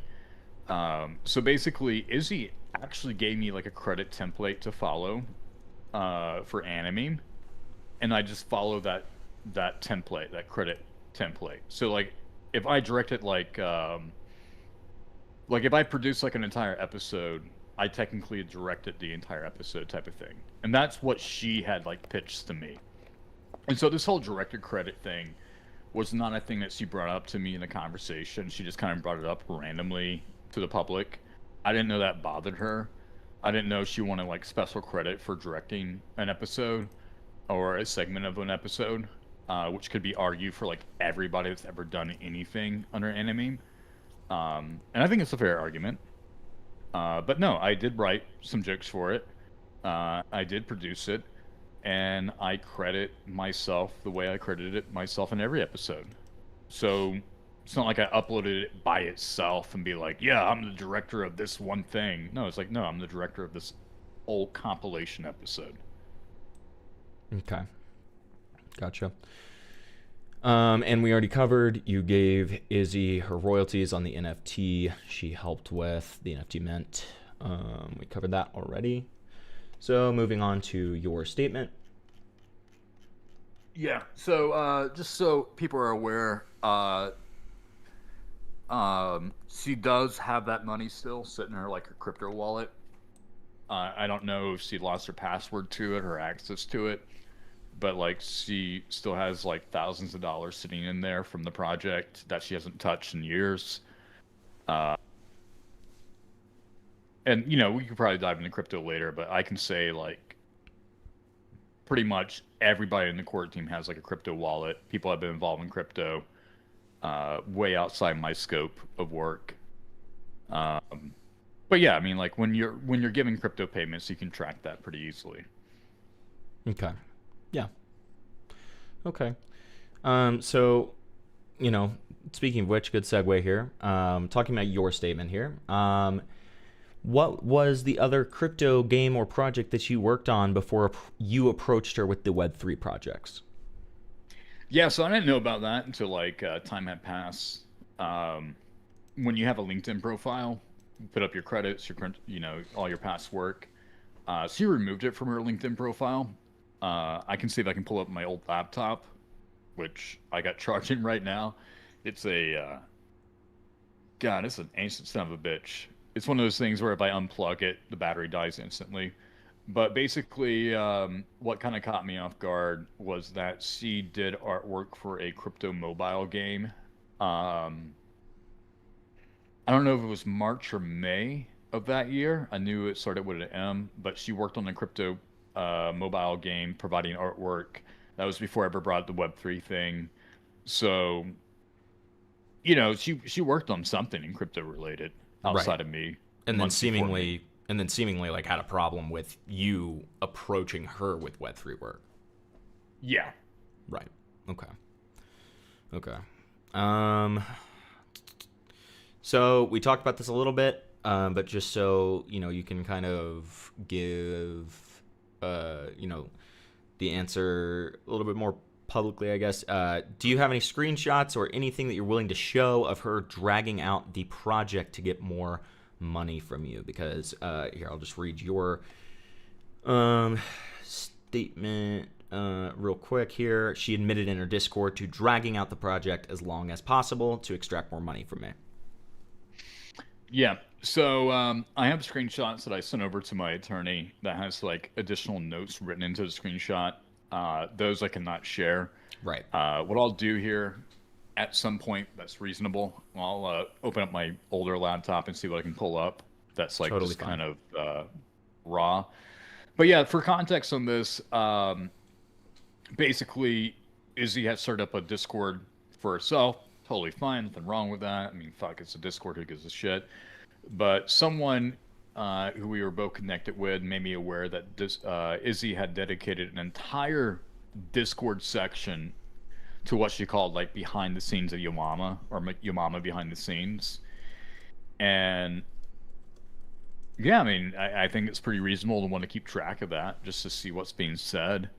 I mean, you're kind of curious overall. Well, I mean, Um, especially if you're, I mean, from what you told me, you were hearing from other people that she was potentially lying about you, right? And she was potentially like, you know, kind of shit talking you behind the scenes, right? I mean, I think that you have every right to know what is being said. Personally, I don't think that that's some kind of violation of privacy, especially when it's being said on a, you know, public Discord server, right? and yeah, it's like, you know, I'm always in the position like, yeah, if you got to vent, vent, you know, vent off your shit, right? But when you dedicate an entire channel within Discord to just your mama stuff, you're like, okay, this is actually kind of interesting. And from there, that's when I started to see over a few weeks, she started to mention, um, like, yeah, when Zack wanted to do the NFT thing, I gave him a rate that I thought he would say no to, and he said yes because he's desperate. Uh, and the thing is, they're on monthly retainer, so you're getting paid an amount every single month.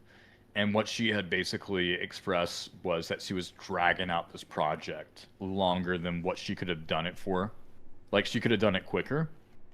And she's like, "Yeah, I saw the company go under. I saw all these red flags, type of thing, and I figured if the company's gonna go under, I might as well drag out the project as long as possible to get paid more." Right. And this was, to clarify, it was a public server, right? Like, I mean, and then that's why we have statements like talking about what her future as a creator is and stuff like that for her fans. Correct? Yeah, I mean, it was a public server. She had like an invite link up. Right. Cool. Yeah, she tweeted about it. Yep. Okay. Just wanted to make sure we clarified that. Okay. So. And I should note that Izzy's X account, it has been deleted, so like we can't pull up his tweets anymore. Right. Right. She just has a blue sky now. Okay. Yeah. So, can you elaborate from your statement here? Can you elaborate some of the things that she lied and twisted about you, such as this DJ story that you mentioned? So that's where it seems so fucking stupid to me because it shouldn't matter. But it was such like a random lie that it just kind of becomes like part of a pattern recognition behavior. So basically, how do I explain it? So I did some like music project type things, basically where I'm like, okay, I need some extra music that I can tap into from a ownership perspective, and for an extra few $100s, I can throw on some lyrics, and then I can turn it into like a music track, and I can generate some money off of it, right? That's a whole different thing. But the thing is, like with Spotify, they have I don't know if it's the same anymore, but they used to have like what they call like a location algorithm. So like if you're like based in Los Angeles and you dropped a music track and people in LA started to listen to it, it would show up in their recommended what do they call it, like weekly recommendations, right? And so I was in Temecula, Wine County, with a girl that I have known for a couple of years. We went on we just had like a weekend together. We're at this bar, and again, it's just personal, her and I, no one there from the team. And one of my songs had started to play at this bar, and it really tripped me the fuck out. And it turns out this DJ had found my music through weekly recommendations, and because of the geolocational algorithm. And I thought it was like really fucking cool. I was like, this is so random, but it's kind of cool. So when you jump on these weekly creative calls, everyone's kind of shooting the shit about their week. And I mentioned this story. What happened was Izzy had taken that same story and told it on her Discord server. And she's like, yeah, Zack paid a DJ to play his music because that's how desperate he is. And I'm like, okay, well, if you think I'm desperate, that's fine, whatever. If you don't like me, that's fine, whatever. But the fact that like she took like a personal story that I had shared and twisted it in such a way was like, yeah, I was there and he paid a DJ and I saw it. It just kind of like reflects back on that whole thing of like the MCN where she kind of hears something but she doesn't really hear it, and then she kind of puts in her own spin on it, and then she tells it as a fact. And I just thought that was like one of those like blaring examples where like it really stood out to me. Because I knew exactly what she was talking about. There was other stories she would share that I couldn't really figure out where she was getting those stories from or what motivated her to share those stories. But that DJ music thing, I'm like, I knew exactly what she was talking about. And the fact that she just reinterpreted it in her own way just kind of like really threw me off. I don't know if that makes any sense. Yeah. No, it does. And so it was those types of things like with that pattern of behavior that you had previously established in us talking. Yeah, I understand. Okay. Yeah, like I personally don't give a shit, but it's one of those things like you just see it and you want to point it out. Like that's such a random thing to lie about. Mm-hmm. In my humble opinion. Like right. Be pissed off at me, bring up like some good shit, like give me some good feedback. I'll happily take it. But to take like a random story and twist it, it just seems so odd, and she kept doing that over and over again, her server. Gotcha. Okay. Can you elaborate on feeling like you were walking on eggshells around her? Oh, God. That was actually something that someone else told me. I mean, we all felt it. And I'm not going to say who said this because I don't want to get them in trouble. And, they don't like drama. That's just not who they are. But the thing is that Izzy would consistently have this really, I'm trying to find the right words for it. She was very cold towards anybody new I brought to the team that was a man. My friend Joey Russo, uh, we were roommates. We hang out every week. Very strong professional guy. He worked with me at both Animeme and Rise 9. He's somebody that could have disagreements with me, but he's not going to hold it over my head. We can talk about it. It's like just a really good friendship. And this guy helped me do lyrics for the Friday Night Funkin' F&F spinoff series that we did. And he was like really cool, really chill in the sense of like, I love, the fact like, he'd be like, the fact that I'm working with your creative team, I'm very humbled by it. He's like a small town Michigan guy. And he would always ask me, he's like, did I do anything to upset Izzy? And I'd be like, why? And he goes, well, I feel like Izzy doesn't like me. She doesn't answer any questions I ask her. She doesn't welcome me. She doesn't say hello to me. I'm like, okay. All right. That's a very interesting note. There was another time, shortly thereafter, where I hired Tristan Zammit. Tristan Zammit, he did one of our early anime shorts, where like we animated the comments. He's a guy from Newgrounds. His story is very interesting. But he's one of those guys where he's basically like, yo, fuck this whole like animation scene. These guys are weird. He basically got nearly blacklisted from working with me by like Oni and G. It's like it's like a young dude who already went through like a lot of shit with Newgrounds. He's like so fucking over it. He's like, I'm done with this shit. I'm gonna go do my own thing. And then he went on to do a bunch of amazing animation music videos for a lot of different bands like Metallica, Marshmello. Who's that one guy?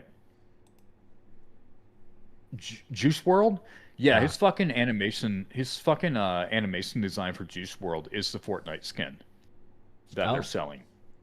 Yeah. So this is a guy who's younger than me, but more professional in many ways. And I would hire him. And when I would hire him, I'm hiring him in this team. And there was a moment where an animator that worked underneath him, I won't say their name, respectfully, but this animator was trying to work with Izzy, and Izzy was just not giving them any notes. And then what would happen is Izzy would not give them notes and then do the notes herself. And the thing that was relayed back to me by Tristan was like, hey, I thought this was kind of weird. It kind of messed with my guy because my guy wanted to like learn from this. And it seemed kind of weird, like Izzy would like not communicate with us. And probably a better example was I gave Tristan and his team it was obviously a paid commission.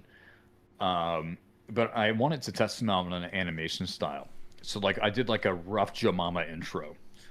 Whole different story, but basically I wanted to test it on animation style and like an anime intro segment. I just want to see how it would look. I had some problems with it.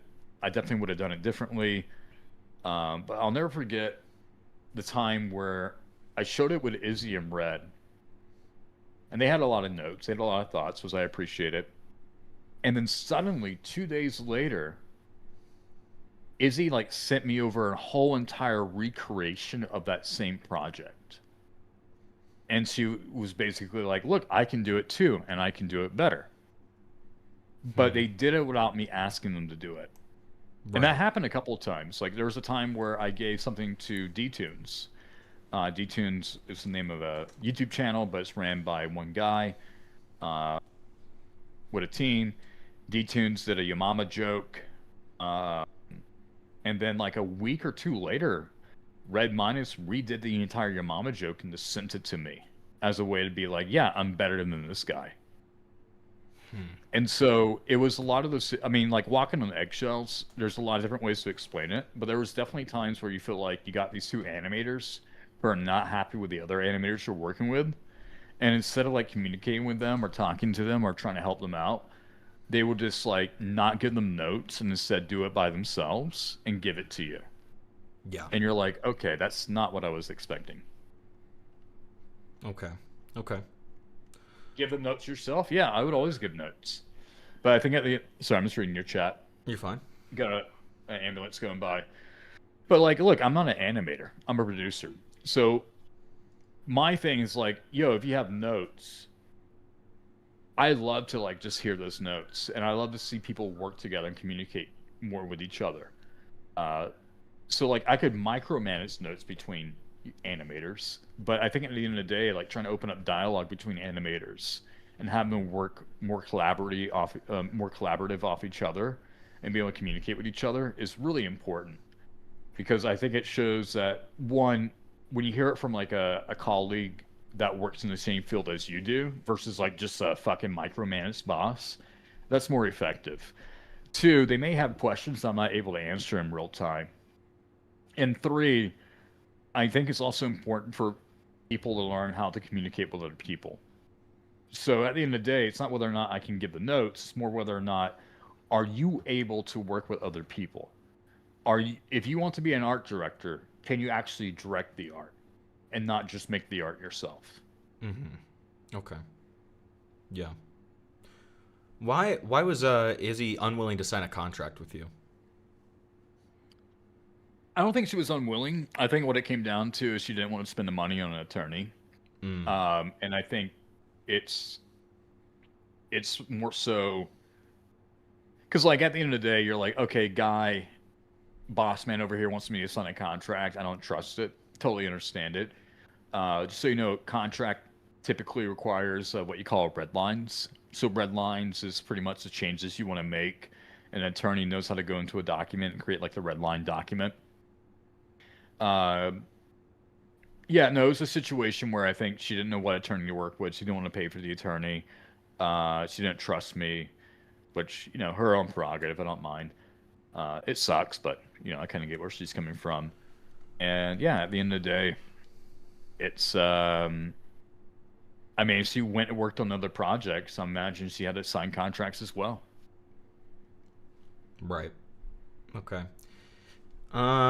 So, to highlight the statement from the doc maker, I'll just read it and then I'll, ask you.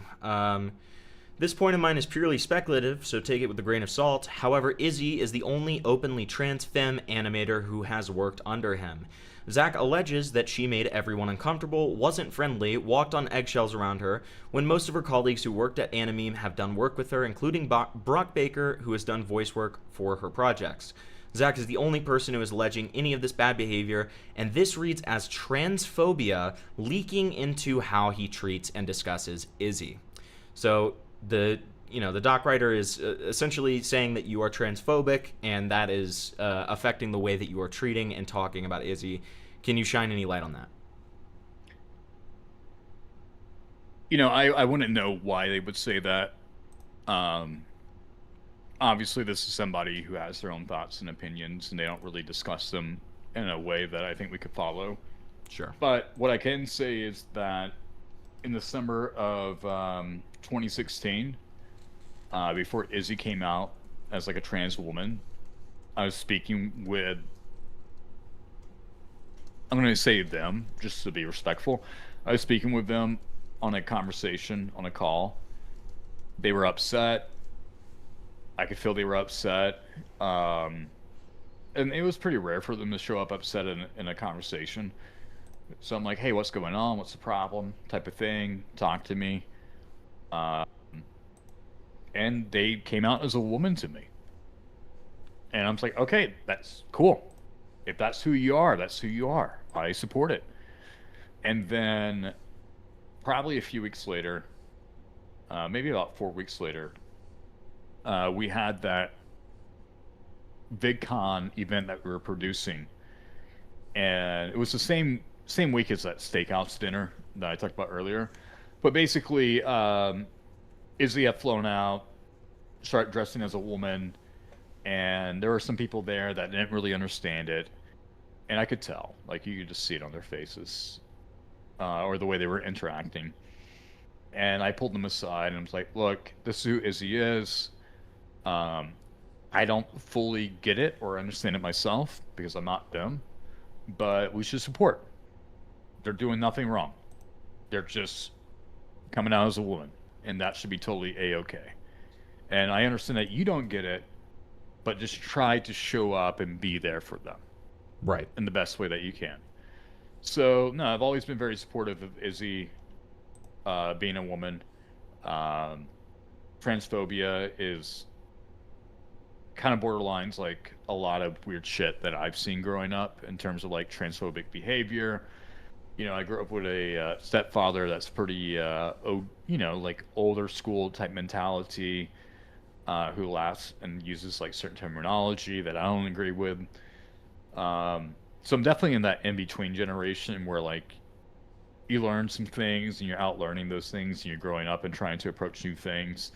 But like transphobia or just phobia in general, when it comes to like people's identities, it's not really like a thing I prescribe to. Now, did I treat them differently? Yeah. Because I'm thinking just somebody going through hormone changes, someone going, taking HRT. This is some shit that's pretty intense and I don't know how to navigate it. So I'm going to try to be careful with my words and try to be a little bit more sensitive in a certain way, or more aware, if you will. But no, I'm not transphobic. Okay. Okay, cool.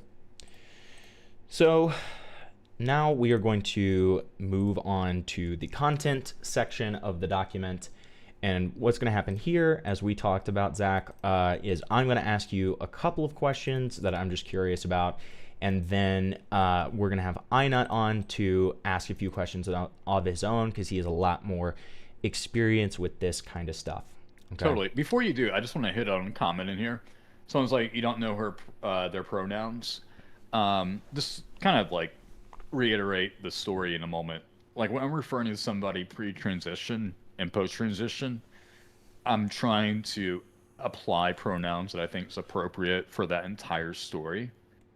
So if Izzy came out to me as a trans woman, which they did, I'm just trying to acknowledge that transition by using they, them pronouns. If that makes Pre-transition. any sense. Right. Yeah. Okay. All right. So walk me through the Lego orgy. How did this idea God. come about? You gotta ask Red Minus. Yeah, so I'll shoot straight with you guys, just like I already did with you last week. So the whole Lego short, like Yamama's so short, she hooks up little Legos. That orgy gangbang scene was not in the script at all. Was never asked for it. We never wanted it. It's one of those situations where Red Minus sent us back animation, and he added something extra to the animation. And that scene was something that he had added. And we had no idea that we were going to get that. So I'll never forget, like Alex and I, my former co-producer, we sat there and we were looking at each other like, what the fuck is this? Can we even upload this on YouTube? Won't we get in trouble? I remember thinking like, okay, well, I mean, for a really fucked up scene, it's done pretty well. It's kind of funny. We can try to run with it, but we told each other like, yeah, we can't have like anything this extreme moving forward. And there was another joke. This happened years later, but there was like a Yamama, not even Yamama, in Soviet Russia joke. In Soviet Russia, dog walks you. I'll never forget, like, Red Minus sent me this animation of the finished joke, and it was all BDSM shit. And I told Red, like, hey, can we, like, just put them in regular clothing?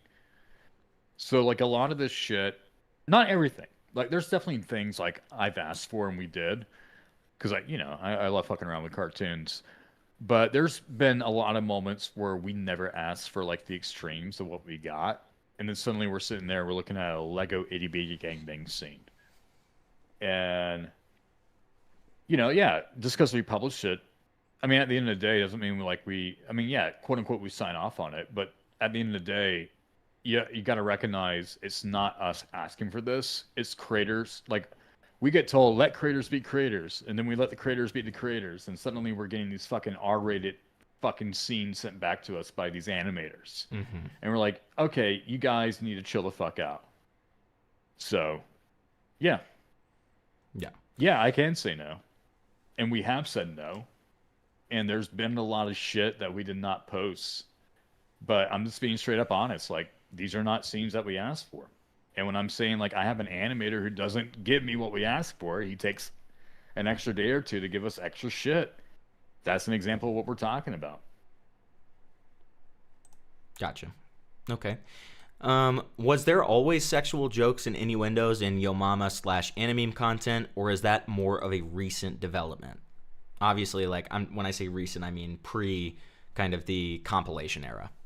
No, it's always been there. Okay. Yeah, people just don't realize it. So probably maybe one of the earliest ones is Your Mama See World Well of a Good Time. We had Afros on Our Nips. That was volume 2. I think that kind of goes into like a bigger discussion, like, is Your Mama made for kids or not, type of thing, and it's not made for kids. But yeah, no, there's always been sexual innuendos. I mean, it's like Teen Titans Go. I mean, now we got that whole like Robin twerking toy that's like going viral on Twitter right now. It's like, yeah, no, I mean, whenever you have adults work on any sort of cartoons, there's always like a sexual innuendo kind of thrown in. Gotcha. Let's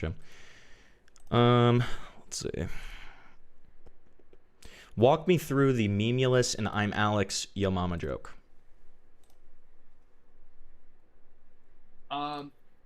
So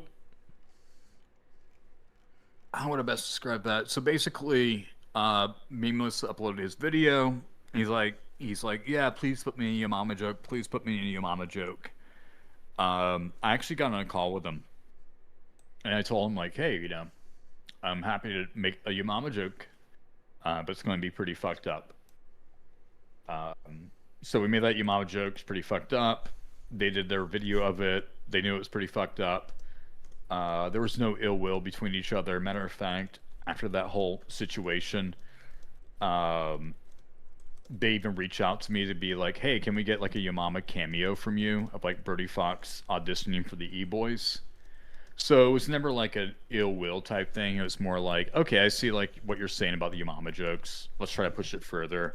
I love push it further would be cool with that. Yeah, we'd be cool with that. Right. So they were cool with it. And you did, so you ended up having to post that on Pornhub, correct? I mean, it was the only platform that would allow it. Right. And besides maybe Newgrounds, which we didn't explore until like later. And did you ever promote that to your audience? I mean, I mentioned it was there, but I never directly linked it. Gotcha. Okay.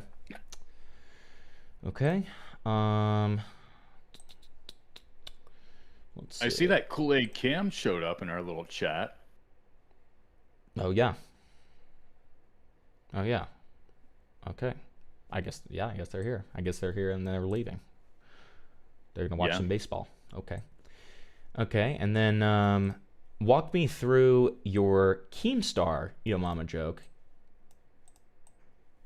Yeah, that one's a little bit more of a runaway project. Again, Red Minus want to add more stuff to it. I mean, look, it made it funnier. But no, this was pretty much like a. It was so weird because like we already knew Ethan and Keemstar had like beef with each other, and when we were making that cartoon, producing it, they started to have beef with each other again. So it just seemed more timely than what we were planning for. I mean, I don't really have any thoughts on it. I think at the end of the day, it kind of came down to the idea of like, okay, well, let's make a little bit more of edgy Your Mama jokes, and let's try to tie it into like YouTubers. Mm-hmm. And was that posted on YouTube? No, that was posted on Newgrounds. Posted on Newgrounds. Okay. Yeah. And was it the same kind of thing where it was, promoted to your audience on YouTube, or just like mentioned that it was there or something like that? Or was it just kind of a Probably standalone? promoted it the same way. Yeah. It was definitely like not as bad, but like there's a scene where Redmond is animated like Keemstar coming out of, God, if I remember this correctly, where Keemstar was coming out of Ethan's butthole. Yeah, that's the one I'm talking about. Yeah, so it was definitely, and I think that was like kind of a reused throwback moment where like a Russian bear ate a dog and shit the dog out of the asshole. Um, I don't know, pretty fucked up. Like in terms of like, yeah, it's a pretty fucked up cartoon moment, but it's not like, I don't know. I remember seeing that. I'm like, yeah, we can't post this on YouTube. It's gonna have to go somewhere else. Sure. Okay. And so, all right. So those are my questions on that. And so I think that we are ready to bring in Inut, if Cool. that is cool with you. Yeah, totally. Let me use the restroom real quick again. Cool. And I'll be right back in like 3 minutes. That's totally fine. I'm going ahead and censoring this Keemstar thing so I can show it to the chat.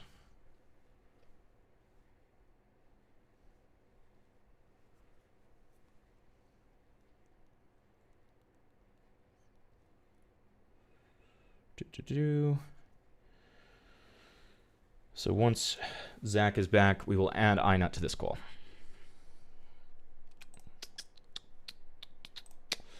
Here is this for you guys.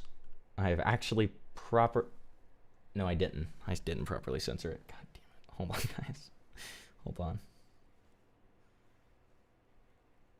I just realized that Keemstar's wiener is out. So I'm going to have to censor a little bit more. Hold on.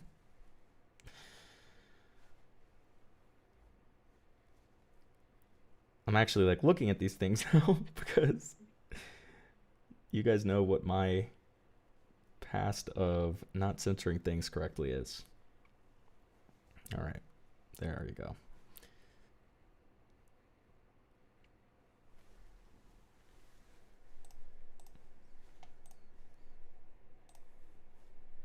All right. So that's that.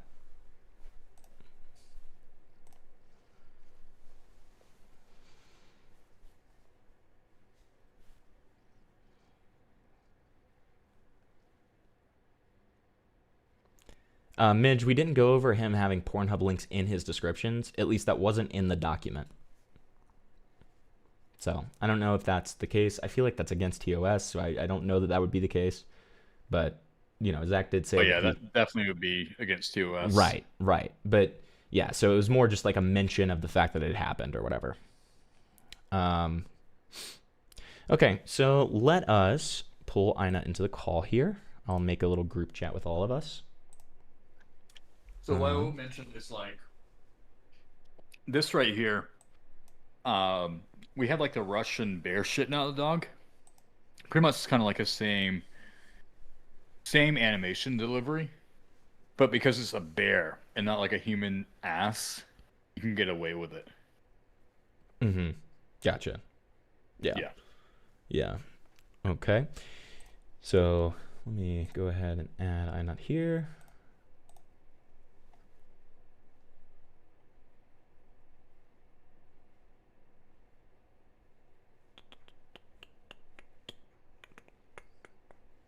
Okay. Hello, guys. Hello. So for this part of things, I'm going to, I'm going to be here and make sure, Inut's a really fair guy. He's a really chill guy. So I'm not anticipating anything being crazy or Just a debate chill broy or guy. anything. But I'm here, as a, moderation slash, whatever guy, just to make sure we stay on track. And, but I'll let Inut kind of lead this. All right, cool. And just to make sure, is your name Inut or Enut? Yeah, it's iNut, like an iPhone, I'm just Okay. iNut. Yeah. New Apple product coming down the line, But yeah, I do want to point out rolling into it, that your content is something that I had seen whenever I was like a teenager, like 14 to like 17, so like high school. So it's like I'm not unaware of the content, and at the time I thought it was pretty funny. Um, so with that, I'm thankful that you're willing to have me on and talk about this. Yeah, So totally. I would imagine we might have some slight disagreements, but whenever I do have a disagreement, I just want you to know, like, I will also acknowledge what you're saying with respect. So, like, I hope it's a good conversation overall, and that doesn't seem like I'm shutting you down. thank you. And I don't intend to rehash like anything Himpleton said so far. I think your response to Red has been very good, in terms of how like how it's been framed and how they misconstrued it, whether it was Red or Izzy. So I have nothing to hit on with that.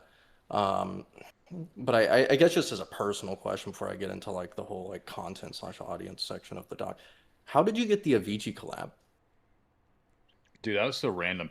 They, Yeah, no, I was like dumbfounded when I saw that. no, Like that's I found pretty. it like a couple months ago and I sent it to Himpleton. Yeah, so basically, God, from my personal perspective, I knew about the "Wake Me Up" song. Um, I was sitting in a, how do I explain it? We're sitting like in a hotel in Aspen. We would do like this yearly Aspen trip for like snowboarding. And I woke up, I had my Big Mac open up, checking business emails. And I turned to the guys, and I'm like, "Hey, who's?" And I spelled out the name, like, "Who the hell is Avicii?" And they're like, "Yeah, you know the song 'Wake Me Up.'" I'm like, "Yeah." Okay, well, Universal Music Group wants us to do like a music video collaboration of his "Wake Me Up" remix, and so they had reached out to us when we did that. So it is pretty cut and dry then. Yeah, I know they reached out to Frederator Network at the same time, and Frederator Network was like, "Yeah, we can't animate anything." I know they reached out to Joe Penna, Mr. Guitar Man. I think it was his name. And they reached out to somebody else, a Lego animator, who they removed the music video from, and I don't know why. But yeah, they reached out to four of us at the same time. That's fair, you know. With I feel like with the animation industry, it's kind of like the whoever does it, I guess. First come. So that makes sense. Um, so to kind of lead into what I want to talk about though, uh, I guess with like at the peak of your channel, would you say like what age range do you think was predominantly watching your content? Can you just find the peak? I guess like peak views, like just at the time the content was like most well spread, if that makes sense. Before I guess going into compilation style content like it is now. Yeah. So I would say it was a pretty diverse audience. As I spoke with him on Sunday, basically, when you have like a really diverse audience, you have like those that watch your content and don't necessarily leave comments. And then you have people that watch your content and leave comments, right? And typically on the YouTube platform, you have a younger audience that's going to be more engaged by leaving comments, right? So that's why I would see a lot of like, I'll never forget, like, I'll see all these comments coming in for like Paw Patrol, Yo Mama jokes. I'm like, we're not going to touch Paw Patrol. That's like a preschool thing that's pretty recent. And obviously, that's like a really younger audience that's coming in. But from an overall perspective, like Yo Mama is not a YouTube for Kids app content pipeline. Like it doesn't get served on that application. So what you end up getting is you get like a lot of younger people that are more engaged with the YouTube platform that engage with you in terms of comments. But when you start to look at it from like a an overall demographic perspective, it's really wide ranging. So you get like these people that are like in their 30s and 40s that are watching, but they're not going to leave a comment on it. Even when we first started Yo Mama as a YouTube channel, and people like would recognize us for Yo Mama content. It was like a lot of college guys, like people that were like in fraternities and stuff. There was a lot of there's like a lot of people in like mid 20s to late 20s that were really engaged with it. That would like reach out to me as fans on different platforms, or would engage with us personally about it. Uh, so I think when you asked me like what it was the peak demo during the peak time, the demo was wide ranging.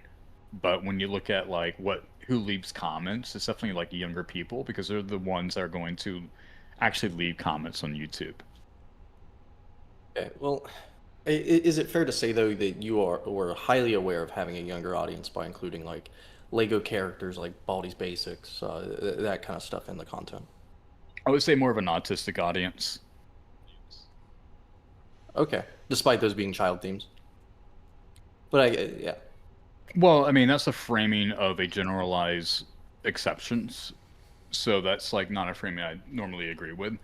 What I mean I by mean like even having then an in Five autistic Nights at Freddy's as audience, well to throw that in as well. yeah, but just so you know, like a lot of these properties have a mixed range of demographics. And you can see that Of through, course, yeah. like I mean, when you have like people cursing at Friday Nights at Freddy's because they're like getting scared and shit, things of that nature. It's like how I reflect back on like me being like a 12-year-old watching Adult Swim. Like, yeah, a lot of younger people watch Adult Swim, but obviously it was not made for those folks. Or you look at Robot Chicken and how they would tap into a lot of intellectual properties that were aimed at younger kids, like Sesame Street, and then they would like flip it into like more adult oriented parodies that were still accessible to a younger audience. Well, I would counter that just in the aspect of that it's availability, right? Um, any kid can boot up YouTube and get an animation recommended to their page, and they see, Freddy Fazbear's Pizzeria on the thumbnail, and it's like, oh, hey, it's my favorite character from Markiplier's videos. Um, versus Robot Chicken, like that was like if I watched as a teenager, it was like late at night on the weekends, like Not midnight. necessarily. YouTube would push that content out a lot on their front page. Um, and then ultimately what you do have is you do have these two different platforms, right, that are catered towards a general YouTube audience and what they call YouTube for kids. And a lot of people, when they bring up ElsaGate, they don't realize that ElsaGate wasn't just simply utilizing Spider-Man, Joker, Elsa, in a weird ass orgy and everyone's getting pregnant. No, these were videos that were able to get onto the YouTube for Kids app because they knew how to get around those algorithm metrics or those parental guidelines, if you will. So when you create ElsaGate content, you made sure that ElsaGate content actually got on YouTube for Kids. Whereas YouTube Yeah, because it's always how to get all the acknowledge views, yeah. exactly. Yeah, yeah. Even though the RPM might be lower, uh, when you see these videos with millions of views and only like a dozen comments, that's why because you're not allowed to comment under YouTube for Kids. Whereas like YouTube always recognized Your Mama as a more mature channel, and because of that, we were never under YouTube for Kids. I mean, I suppose not being on YouTube for kids, I mean that's fair to an extent, but again, I think boiling down again the use of like FNAF, Baldi's, the third one I brought up earlier, I'm drawing a blank. Boiling it down to like an autistic audience, I think is a cheap way. I don't want to say you're dismissing it, but I think there is like some extent where like it is targeting children. I mean, to the point you did say the part of what is it, the like younger audience being in the comments. So I don't think it's worth staying on the topic of this, but I do want to put that out there though. Well, and then that kind of argument would be, there's a reason why we didn't do Paw Patrol videos, right? Like we knew that was like a strictly kids thing. Whereas like FNAF or like Minecraft, you begin to realize there is a wider demographic audience there. So when I Yeah, say but like an like autistic even pointing it audience, out, so when I say like like an as a autistic kid, audience, it's more so like you got these people that are like, they're hyper younger adults, fixated on but like child interest. No, just hyper fixated on what they do. Kind Like of like I Disney adults. well, it's like I collect Transformers, right? But would you consider Transformers a child IP? I would say so, just based off the cartoons. I mean, yeah, you have like more Okay. mature movies, but like people, I would say, like, because I would assume you're like in your 30s, um, your age would be more into the cartoon, not so much the movies from like the mid 2000s. Yes and no. The point being is like when you grow up on an intellectual property like Transformers, Pokemon, He-Man, etc., you grow up on that going into like your 20s, 30s, and 40s, and you still activate with it as an adult. So you can have these more adult theme IPs that kind of grow up with you to an extent, but or you might have like a nostalgic like recognition of that.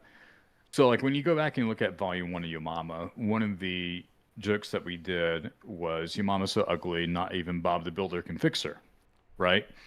Now that could be argued from your perspective that was aimed towards kids.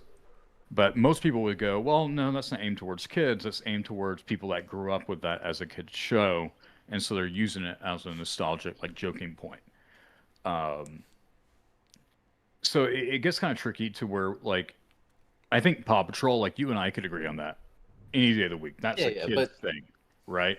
But to when you start to get into like things like Transformers or SpongeBob or things that were like exclusively to the 90s and then you kind of grew up on it from a nostalgic standpoint, you realize there's like a wider demographic there. and that's it's fair, but going back to because right, I should look at your channel. Like Five Nights at Freddy's, trailer one for or like you announced you're making Five Nights at Freddy's content. Um, let me see the date on this. May 24th, 2015. Less than a year after Five Nights at Freddy's one came out. Um, Again, I was in high school when Five Nights at Freddy's one came out, so that was a very big thing amongst my demographic at the time, and it still is a big thing in the demographic of children, right? I have like nieces, nephews that love the IP, right? Exactly. Um, But it's so also like a big I demographic get your for like point. older I folk. get your point of pointing out like again things like Bob the Builder, SpongeBob, being older topics, but there are these topics that are fresh. And sure, it's not going to make its way to the YouTube Kids app. However, most kids don't just use the YouTube Kids app because it's 90 like percent baby content, right? Um, Nieces, nephews, I'm not their parents, right? I don't control how they what content they indulge themselves in, right? If I see them watching something that's they shouldn't be watching, obviously I'm gonna step in as like their uncle. Um, but right, like they're most of the time, I don't think I've ever seen any of them use YouTube Kids, like in some of them being younger than 10. Um, sure, that may be on the parents, but it's still the application they're using. And I feel like that's very common amongst most young kids. None of them are really using YouTube Kids. It's the same way with my little So, siblings. I will say that. Yeah. Yeah. Whereas like my but family, I understand they're that. very like they're very weird about like making sure like their kids are watching only YouTube for kids stuff. I mean, like when you get into like anything that's like jump scare horror stuff, anything that can like drive up adrenaline, that's where it starts to kind of go up higher in age rating. Um, and then you got these people that are like playing this game and cursing as they're freaking the fuck out. Now, I'm not necessarily disagreeing with everything that you're saying, but what I am providing is a greater scope of perspective on the fact that you cannot just nail down a a demographic with these things unless you actually have like research data audience that can show it, right? And when I say like as an autistic audience, what I'm talking about is like, yeah, you do have these people that kind of grow up on this type of stuff and they latch onto a lot of these kind of themes, if you will, where they do like animatronics, they do like um, cringy, ironic gameplay, and you realize that okay, that's like a later teen, early 20s demographic that really gets involved into it. Now, do I disagree with what you're saying? No, I don't disagree with it. I'm just giving a different perspective on it, which I think you and I could align with. Yeah, overall point I was just trying to get to is like your acknowledgement of the fact that there was I would say a dominant child audience. I wouldn't say it was or I wouldn't say it's dominant, but there is a very noticeable child audience when it comes to your content. That's the main point of what I'm getting at with this. And It's I'm not trying to get you in noticeable a when you gotcha. look. Well, just so you know, like if you look at like any of the other platforms, you can see like a vastly different demographic, right? So, like I said, like younger people are going to be more engaged on YouTube. They're just the Yeah. type of people who leave a comment on YouTube. They're not the type of people to really engage with like an Instagram post or a Facebook post. Um, and when you look at like engaged audience versus like digestible audience or the people that like actually watch the content, you realize it's a far greater demographic overall. So, yeah, I agree what you're saying to the extent of regarding like, yeah, if you're younger, you're going to be more active in the comments on YouTube. Yeah, no, I agree with that. Because you're a lot like more susceptible to like putting your opinion out there versus an adult. You realize no one really cares, right? Um, To some extent, I so think it comes down to like whether or not like what do you engage with daily on a platform as an adult. You know, not many adults leave comments on YouTube versus like leaving a comment on like TikTok or speaking, Instagram or Facebook. Though I will say yeah, TikTok's a pretty diverse audience too. yeah. Um, so I guess like to continue the conversation because I think we're at a good point with that. Um, so when it came to your content, were you kind of like the final say on what got released? To kind of loop back to what you mentioned about the Lego orgy, um, and how Red just kind of threw that in there. That wasn't like something that you even knew about, that you didn't ask for, and it was just in there. And you're like, well, it's okay enough to put on the platform. Um, so are you the In those final authority situations, though in releasing content though? so yes and no, because like you got to look at it from like when I worked with my co-producer and co-business partner at the time. So like in those years, him and I would have to come to like a sort of agreement, right? Before we move forward with anything. Where it's like years after, yeah, I was final stay or final say. Okay. So, I guess could you give me some examples of content that you weren't the final say on, where it's like kind of everyone else is like, "Hey, this is good," and you were kind of iffy on it, but you decided to put it out anyways. Um, I would say probably like the easiest thing to point back to would be like the anime rap battles. So those were that was a project that my co-producer came up with at the time. He led that project. I did some writing for season one, and then I did secure the budget for season two, and gave some creative notes to work off of. So it comes down to like, in that case scenario, it's like that's this project, right? I have my notes, I have my thoughts, I have my feedback, but ultimately, what he uploads there is uploaded by him. Um, and then when you look at like the Five Nights at Freddy's thing that we did, which is like probably about 6 minutes long, that was funded by Frederator Network. Um, that had like a lot of input from a lot of different people, but Alex and I were like final say on that. Um, and then there were definitely episodes where we worked together where we're like, okay, well, you know what? This is your episode. I'll let you have final say on it, and vice versa. But then we would like kind of agree, like, okay, well, we should like talk about this together. Where it's a little bit longer. And then probably one of the things that I had final say on where I would have come back and done it differently would be your mom is so evil. She didn't whip you with a belt, she whipped you with a whip. I wasn't expecting a naked Brody model. Oh, is that the Uh, one in the doc that's referenced, like the thumbnail of it? oh, I don't know. Uh, Yeah, I uh, think it is. It's Templeton, if you, Yo I Mama feel So it's Rich, the second Grounded. Yeah, Yo Mama So Rich, Grounded. with Brody with his pants like down his thighs, getting Down. his ass whipped. Yeah. Yeah, so that's where like I wasn't like I got it back. I'm like, I'm not really sure about this, but if Oh, so you YouTube, received it and he was fully nude, yeah, like initially. yeah, Okay. and I was remember thinking to myself like, okay, well, we should clip him up, but this is like a unique asset position. I don't know how. It was one of those things where if I went back, I would have clothed him up because it's not what I asked for, but I definitely made a final say on it, and I should have gone back and asked for him to be fully clothed, or at least something like Have them like boxer briefs on or something easy. Okay. Um, so I mean, you answered it with Hamilton. But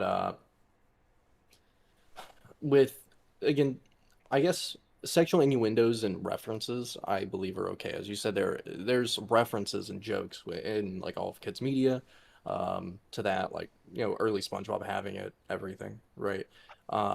But there's still more that's there's some that's not as much on the nose, and it's very like forward. Um, like looking back at it, is that stuff that you think would still like or was appropriate, uh, Can you despite having a larger can you child audience? can you give an example? Let me see. At one moment. I mean, just to the things of like again, all the characters twerking, that being, I think it was like what Big Chungus, all that. More lewd looking things in the thumbnails, and then including, and I guess it's a more so recent thing, but including like the more sexual, anime type things in your content. So Yeah, if you so want to like reference, I guess thumbnails easily. Thumbnails are so an I easy think thing the to reference for twerking thing that. is like such an odd conversation because it's one of those things where like you look at SpongeBob, you look at Teen Titans Go, they all have twerking scenes, right? That was literally like an actual like viral tweet this past week where a mom was like, "Why is there like a twerking Robin from Teen Titans Go as a toy?" So these are elements that other shows are using. They're, But does that make it right? I mean, it's It's not for like me to say. again, I mean, that's the I framing I of the like conversation where like, as a parent myself, it's like when my daughter gets older, do I want her seeing cartoon characters shaking ass on one of the biggest cartoon channels? No. well, that's you Um, as a parent. But like when you're yeah, but asking me I'm like, I'm is that? saying like But you're when asking me a that's question a like sexually where you're like, provocative dance. you're asking me, is So, that right? That's framing it as a way to where like I'm the person creating these standards and I don't, right? So like when you frame things like, do you think or don't you think this or is that right?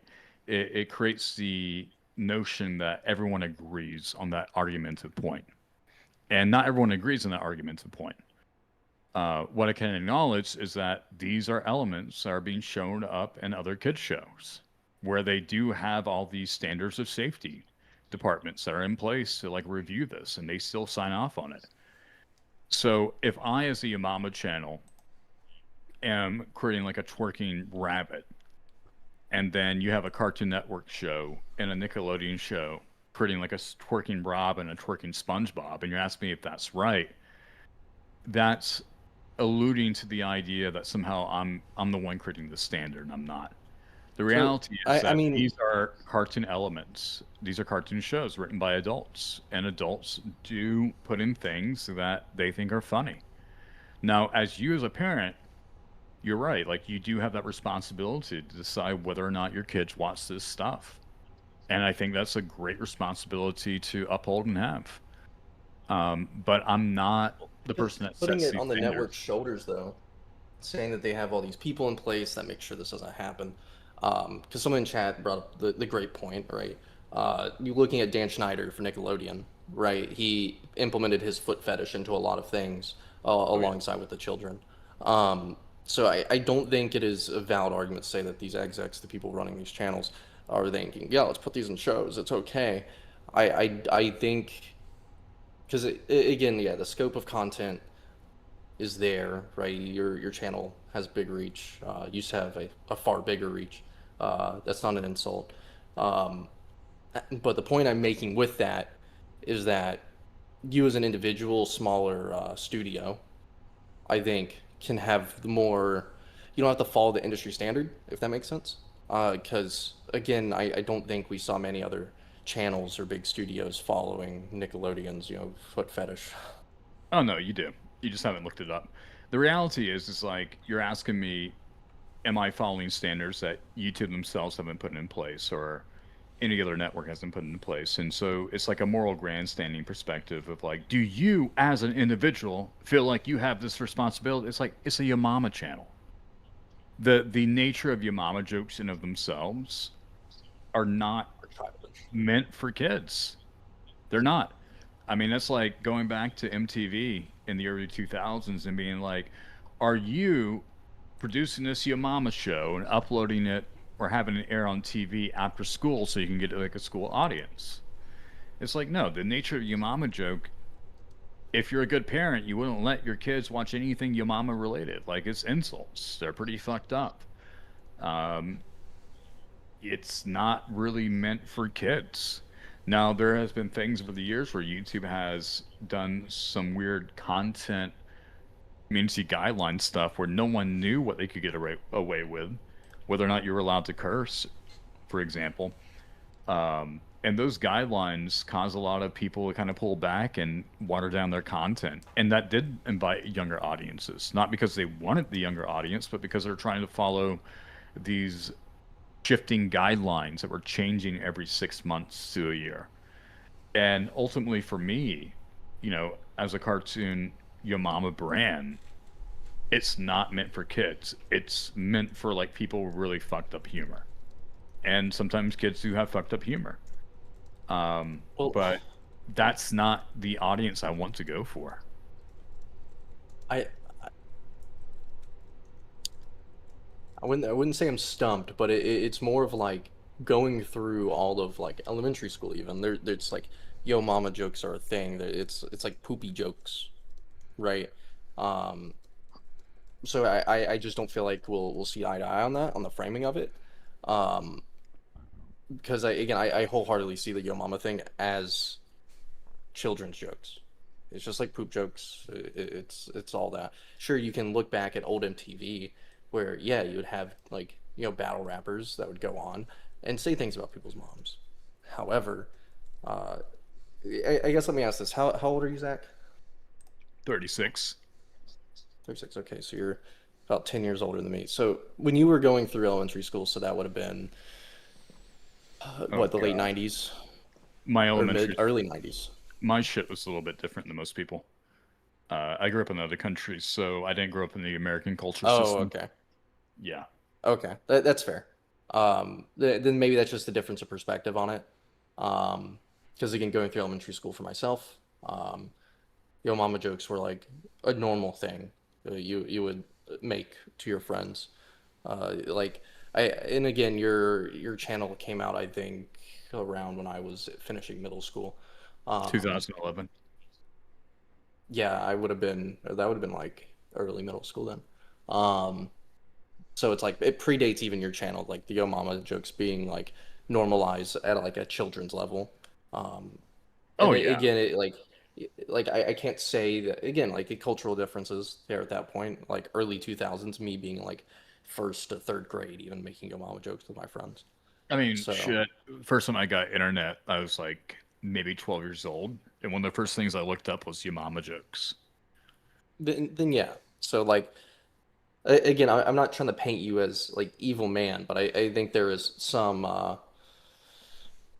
what is it like realization or like some sort of like being able to reflect like self-reflection that can be had to realize okay there is like this joke that is like a cornerstone of children's humor nowadays um alongside the cool s right both those things side by side for young kids um Yeah, so there's just part I of want to ask you a reflection where you can question. see that like this Well, I'm or curious. you can go ahead then. Are you familiar with the history of your mama jokes, like where they actually came from? Again, I pointed out the use of it because you pointed out MTV, and I associate that But with like, like battle rappers and do everything. you know like where it comes from, like the traditional your mama joke? I guess I can. Again, I've seen like battle raps, and that's like old ones too, where again that's a predominant reference. Okay, so the history of like the modern day your mama joke, where like your mama is part of the setup, is part of African culture back in the barbershop days of like Harlem. So basically, you had like these older black men that were like sitting around and they're just like roasting each other's moms all day. And I believe that went all the way back to 1930s, give or take. And then your mama jokes were more popularized through a TV program called In Living Color. It was kind of like a different version of Saturday Night Live, but it was more like Eddie Murphy and like Jim Carrey. And they Yeah, had this segment called Dirty by the Dozen. And so your mama jokes became popular through that segment back in the early '90s. And then basically what happened was you had like these older men, these fathers, if you will. That's how I was introduced to your mama jokes. Was like my stepfather grew up on In Living Color and started telling these your mama jokes because he loved the TV show. And so it's one of those things where it's a very immature sense of humor. Like it's just not refined, right? It's not meant to be like sit around and you have like the cream of the crop of like knowledge of pop culture and you can talk about it adequately. It's more so like how a bunch of like dumb dudes would just like tell jokes that they found funny because they were immature. And when you deal with immature jokes, you definitely invite like a younger audience to participate in that joke, right? But and I don't disagree with what you're saying. It's one of these like Ouroboros situations where like the snake eats its own tail, where the joke in of itself is so immature that kids can easily latch onto it and they want to make fun. And when you're younger, one of the first things you learn to do is learn how to insult people. That's really what you see like in a lot of American school systems, or school in general. Um, and so you have this situation where it's immature. You got like a father has immature humor. He introduces that immature humor to a kid. The kid latches onto it even earlier, sooner than the father did, and then it's like created the situation where I was in. Like, yeah, I'm a 12-year-old and I'm researching your mama jokes. I think they're fucking funny. I'm watching MTV Yo Mama, where they're like saying like the most outrageous racy shit possible, and as you start to like produce an Your Mama animated series on YouTube, you definitely get like a younger audience that's going to leave more comments than an older audience. And again, it's an Ouroboros Well, yeah, situation. it's a layered thing too at that point. I don't want to loop topics, but again, then you're throwing on like, uh, you know, child pop culture characters on top of it with animation. I don't want to loop back to that topic, but I'm saying it becomes layered at that point of like the appeal for children to watch it. Mm, yes and no, because that's a big issue right now happening with YouTube is that you have a lot of YouTube animation channels that are dealing with an AI moderation system that looks at their cartoons, and because of like Yeah, the because colors they you'll use. mark it as like not for kids, and then it'll be like, oh, this content is for kids. You lied, and then fuck No, all not of it, even. right? I'm not even talking about myself. I'm talking about like other YouTube animation channels that are straight up not for kids, but because they are cartoons, they are getting like falsely categorized as like family content. Or like when Yeah, yeah, I remember YouTube seeing tweets about that and where when people were YouTube calling it out because they automatically got set to kids content. exactly, or like when YouTube followed the Kappa situation, I actually had to go back to YouTube and be like, hey, I do have videos that are more for kids and they're marked for kids. And I just want to let you know, like, I have to go through and like mark these as for kids content. And they're like, okay, well, just so you know, like, our system does not recognize Yamama as anything for kids. We consider it like mature adult humor. So there is like an internal system over at YouTube where they do see our channel by the theme of itself as being a more mature content situation. And then we had to give them data or feedback to let them know, like, hey, just so you know, you are missing content that we're clearly marking are for kids. They don't have the curse words, they don't have any of the sex jokes. These are things that parents can like set up for the younger members of their family to watch. And so, like when you're sitting there working with a platform that looks at your content as not being child friendly content, and then you have to like go out of your way to market as child friendly, it kind of shows or better demonstrates the situation where you're in, where you're like, yeah, like I'm not making content for kids, but there are moments where I pull that content aside. It's safer for children to watch. And then YouTube doesn't even want to recognize that because it is a Yamama joke. And they're like, well, Yamama joke in of itself is more mature. You kind of find yourself in this weird situation where you realize it doesn't matter what I do. It's like on one hand, YouTube is always going to look at my content as mature. And on the other hand, I'm always going to have like younger audiences watching my content, regardless of how I try to market. Well, yeah, I think because again, I feel like we'll keep looping. Um, on that topic of it. So I don't even want to loop back to it of the again the inclusion of kids characters, whatever. But I guess that is just like a future like impact question of do you see yourself, I guess, when part two of Yo Mama finally comes out, um, do you see yourself still including like characters from children's media at that No, point? Okay. no. Matter of fact, we Because are again, actually, like big things that stuck out to me again was seeing like the children's character, even like again Bugs Bunny's own character. However, Big Chungus was like topical with young ages right at the time, so like Big Chungus twerking, like again I would align that if it was just Bugs Bunny, sure that would be aligned with the whole argument of like Bob the Builder, SpongeBob, older stuff.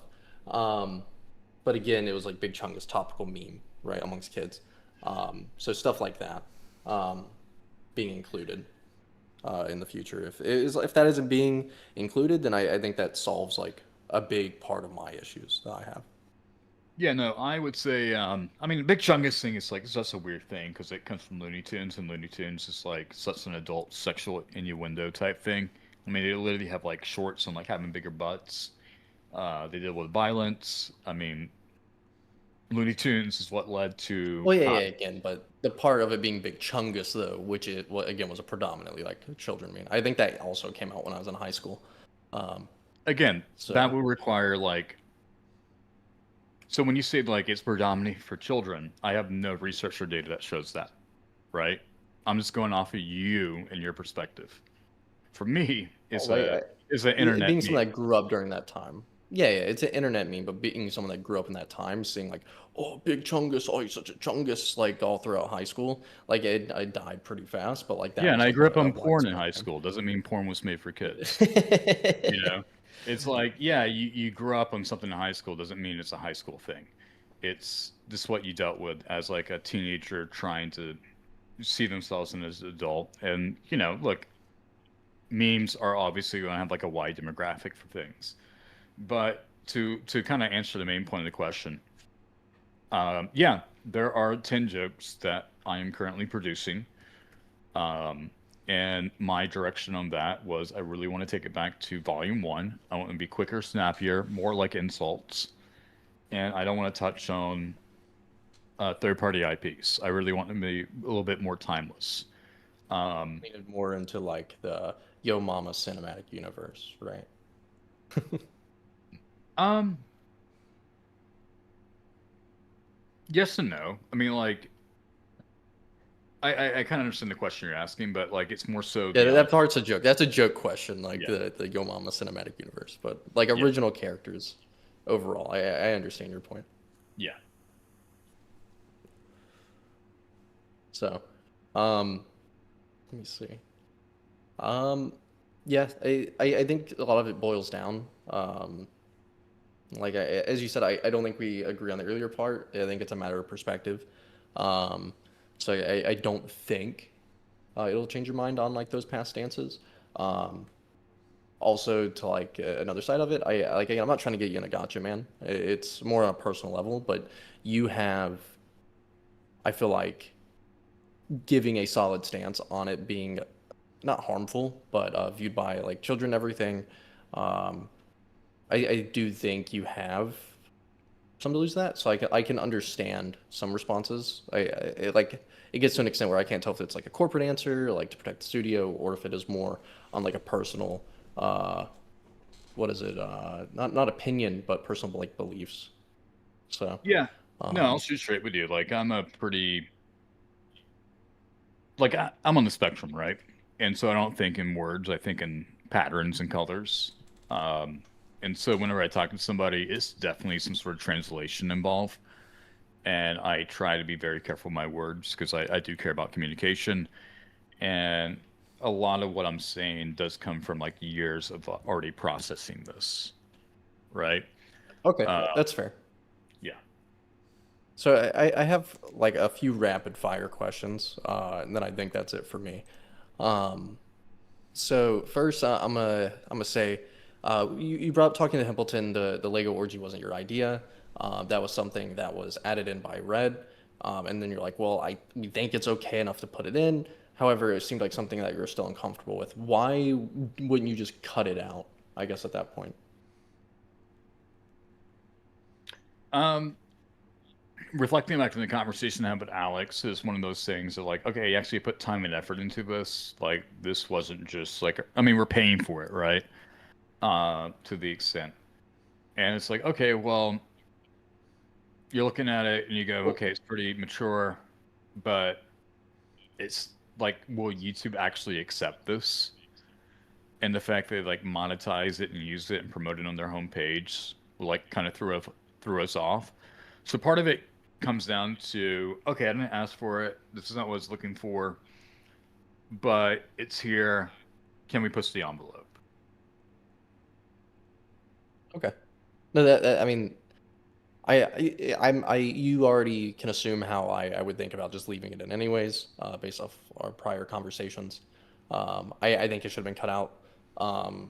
Because I don't want to assume, but was Red paid a flat rate or were they paid like hourly, I guess, for the amount of time they put into a project versus like, or were you just like, hey, we need this scene made, we'll pay you this much for the scene?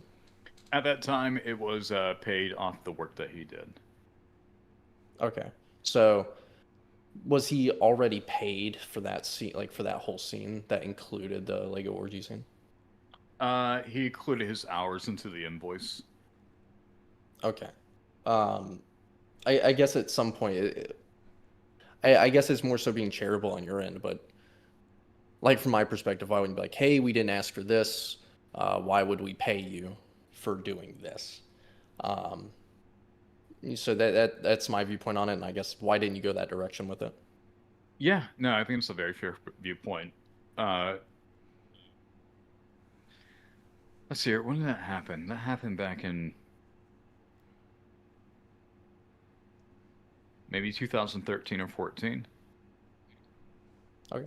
So over 10 years ago. So I can only like fill in the gaps on what I could remember. And then at that Yeah, point, yeah, understandable. it also comes down to the idea like you kind of grow up and you look back on things and you're like, shit, I could have done that better. I could have handled that better. So like again, yeah, you said that was 13, 14, so about let's say 12 years ago. Um, is that something like in hindsight you would have not done again? Like No. you would have addressed him like, hey man, like yeah, we need this taken out, or I'm not going to pay you for doing this work. We didn't ask you to do that. I mean, I would have probably asked if there's a way that we could have added it. It's like, yeah, I'd be happy to Made pay it. for a little extra work if you could just like make this less graphic. Okay. Um, well, because comparing that to what you're saying with in Soviet Russia, Dog Walk's youth joke, and how you had him go back and make like the characters normally dressed instead of BDSM gear. Um, how far between were those two videos Oh God, like in over a terms of? decade, like a decade. Oh, really? So Soviet Russia joke was a lot newer. Yeah, that particular Oh, example is okay. a lot newer. Yeah. Okay. So you'd say like more so you'd become like more firm in how like you ran things. Okay. That Well, makes sense. I try to get better I at still those. don't agree with you Yeah. putting it out. I would say again, I still don't agree with you putting it out. But you know, I'll be charitable and say there's a clear indication that you did adjust to like being like, hey, this isn't appropriate. Let me not add it in. Um, so let's see. Um, oh, we already talked about that.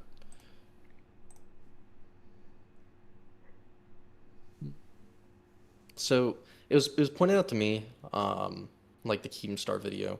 So and to clarify, so that one wasn't fully uploaded to YouTube, correct? That's when No. you had to put on Newgrounds. Yeah.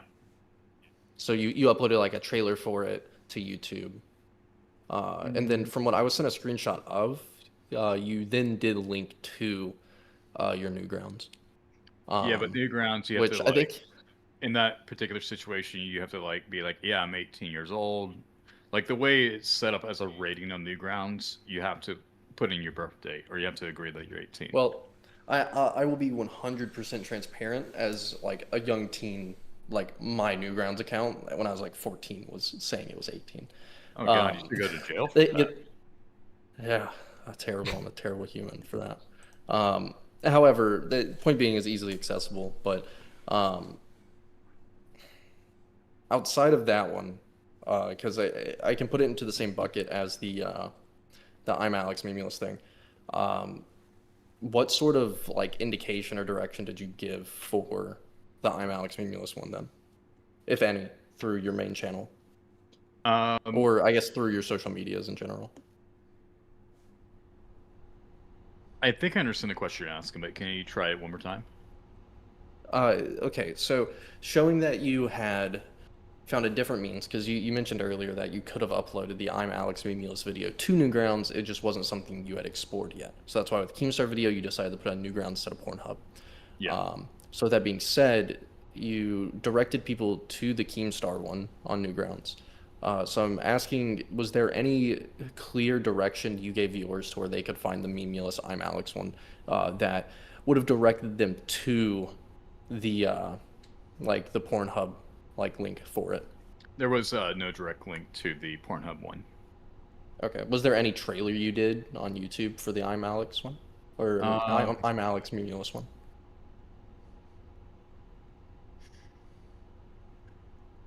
I don't think I did a trailer. I could be wrong, but I don't think I did a trailer. I just made a video talking about the fact that we made that video. Like on the Yo Mama channel? Yeah.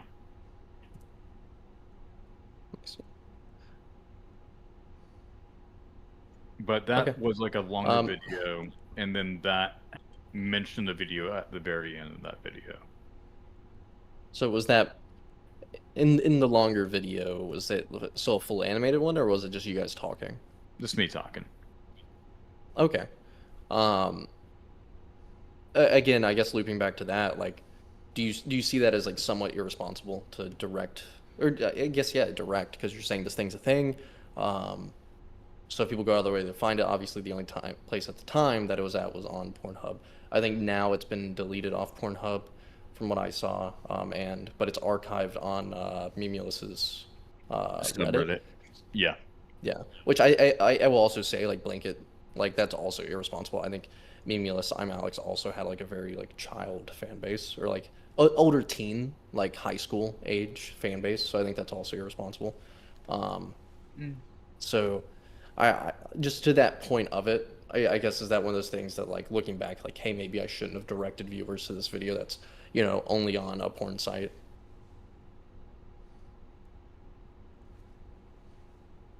I think I understand what you just asked. Can you ask me that one more time? So looking back on it, do you think it was irresponsible for you to direct your viewers, not even direct, but mention, like, if you're talking to your viewers, and mentioning this content, obviously they're going to go try to find it. Well, if these viewers find the video, it's obviously going to be on Pornhub at the time.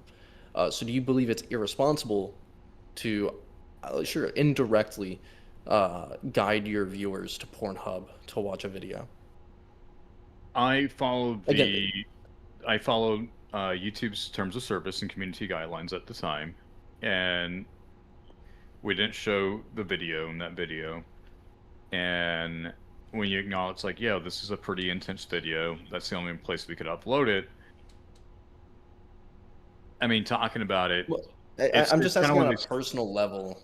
But I'm not asking like terms of service. I'm not asking like corporate for the sake of the studio. I'm just asking on a personal level. But that's a personal, Do you think it? but on a personal level, that's how I operate. You know, I operate within the confines of the guidelines and rules given to me. Um, Now, would I do that again? No, I wouldn't do it again. I would do it a little bit more. I don't know. It's one of those situations where, like, again, you don't want your mama jokes to be for kids, and you're like, you know, let me use a situation for like some really fucked up humor, and you're like, okay, well, you have a kid audience that watches you. Are you responsible for X, Y, Z? And you're like, yeah, bro, I don't really want to have a kid's audience. So at some point you do create content to where you're like, okay, just so you're clear, like, you as a kid, you're not supposed to watch this shit. And you're like, okay, well, aren't you responsible for exposing them to X, Y, and Z? Look, if I was like a guy running Adult Swim, that'd be a whole different thing, right? Because I know my primetime spots, I know my hours, I know what I'm working with. I'm working with TV standards, I'm working with safety human teams, which we done with anime rap battles. Like we went through like this process before. You're asking me on a personal level. On a personal level, I would never let a kid watch YouTube. Period. Like kids should not be on social media. That's like, if I was going to shoot straight with you, that's my line. A kid should not be touching social media. Okay, here, 1 second. So just to just circle back. So did you mention where the video could be found, or no, to what you remember? The Meme Like what video? site? Yeah. Yeah. No, it's pretty straightforward. Okay. Like it's a bad Yeah, video. it's on It's not Pornhub. important. Yeah. Okay. Okay. Just making sure. Yeah. All right. Let's see. Don't. Yeah. Again, I think at the end of the day, I think our conversation boils down to a difference of perspectives. I still see it as like I'll be very blunt. I don't think you changed my perspective on how I view it, like how your earlier content was conducted. However, I can at least appreciate that you going forward aren't going to include these third-party IPs or like child IPs in your Yeah. content, along with some of the bad practices you made. I will say, I sure, statistically, there's a lot that I can't just throw at you and back up claims. However, I do think there is at least some responsibility to be had and to hold accountability for when it comes to having that kind of content with very obvious sexual references. Not like a small joke in a SpongeBob episode that like you have to get into the weeds to understand it's a sexual reference, versus again just some of the over sexualized characters and everything. And I do want to point out too, when it comes to this, it's not just you. I can look at Red and say the same thing, because into looking into this, right, before I called in, like I can point out on Twitter, because correct me if I'm wrong, but it looks like the character that Red has in his banner is one that is in your videos. Is am I correct on that? It kind of looks like the slime mama or whatever, or the slimy mama. I'm But not it is familiar with this banner, but I will say like it is I true. can Like copy you his deal banner with and send it. yeah, send it over. I will say there's like definitely been situations where I've had creatives like over sexualize characters in a way that I wasn't personally comfortable with. Um, I just sent it. or I just wasn't so- even aware like they're yeah, so that's like his thing. It's not this Okay. yeah. And It so looks funny very enough, similar, so that's why I had to ask. So no, what's so funny is he actually suggested the slimy mom, and I had no idea what the fuck he was talking about. Um, he's like, let's do this slimy mother, etc., etc. And then I learn over time, like, oh, this is like some sort of weird sexual, like, Rule 34 personal thing. That, fetish like, of his. I don't think it's a personal fetish of his. I think he's just kind of making a joke. And Okay. I can't speak for him, but I didn't know it was like a fetish thing Yeah. So, in general. but the point with that is like I can point to him having, uh, again, you have final authority for the channel, what gets uploaded. So I think overall with what's on the Yo Mama channel, I do think a lot of that responsibility is on your shoulders when it comes to it. However, like, man, I'll be 100% charitable for you. Like, it seems like Red also made a lot of this stuff. And then on personal platforms, which to my knowledge, you credited your animators, you credited your artists, directing them to these people. And Red himself also has sexualized content on his public page. It's directed that they could, users could find from your content or from the Yo Mama content directly. So like, I'm not gonna sit here and say you're evil, and 100% at fault. I think you hold most responsibility, but I do not think it is all on your shoulders. And I think Red is very trying to be dismissive of it, put it all onto you. So I'll give you that, man. Yeah, yeah, just kind of add on to it because I don't really disagree with what you're saying. It's just a gray area. Um, and the only way I can like show like fine lines being drawn is like I know Paw Patrol is strictly like preschool bullshit. Never wanted to touch that. Could have gotten a lot of use for it. When you deal with things like Five Nights at Freddy's and Baldi's Basics, it's a little bit of a boomer thing where you're like, okay, you don't really know what the fuck it is, but you know like it has like a vast demographic behind it, like Minecraft does. Like I know what Minecraft is. I play with it. Um, but like I'm an adult, you know, and that's also like a kid thing too. And then I look back at like my own personal life and I go, well, I grew up on Adult Swim, Robot Chicken, Aqua Teen Hunger Force, where they took like I mean like C Lab 2021. You know, they took a lot of things I grew up as a kid and they turn it into adult stuff because it repurpose animation cells. And it gets into this like really tricky thing of like, oh, it's bright and colorful. And because of that, it does attract kids. Like that's just what it is. It's like a fucking McDonald's sign, golden arches and all that shit. But at the end of the day, like my main goal is just make good Yamama jokes, and not be tied down to an algorithm or just follow trends, which I did in the past. And I think by following those trends and listening to like a lot of those comments, because that's what we did, we animated comments, we end up having like a lot of younger stuff introduced into it, and I never realized like just what that demographic was 100%. Um, Things I knew, I drew a line at. Things I didn't know, I assumed. But moving forward, like as a Yamama content producer, I just want to make like really fucked up Yamama jokes that kids are not supposed to tell.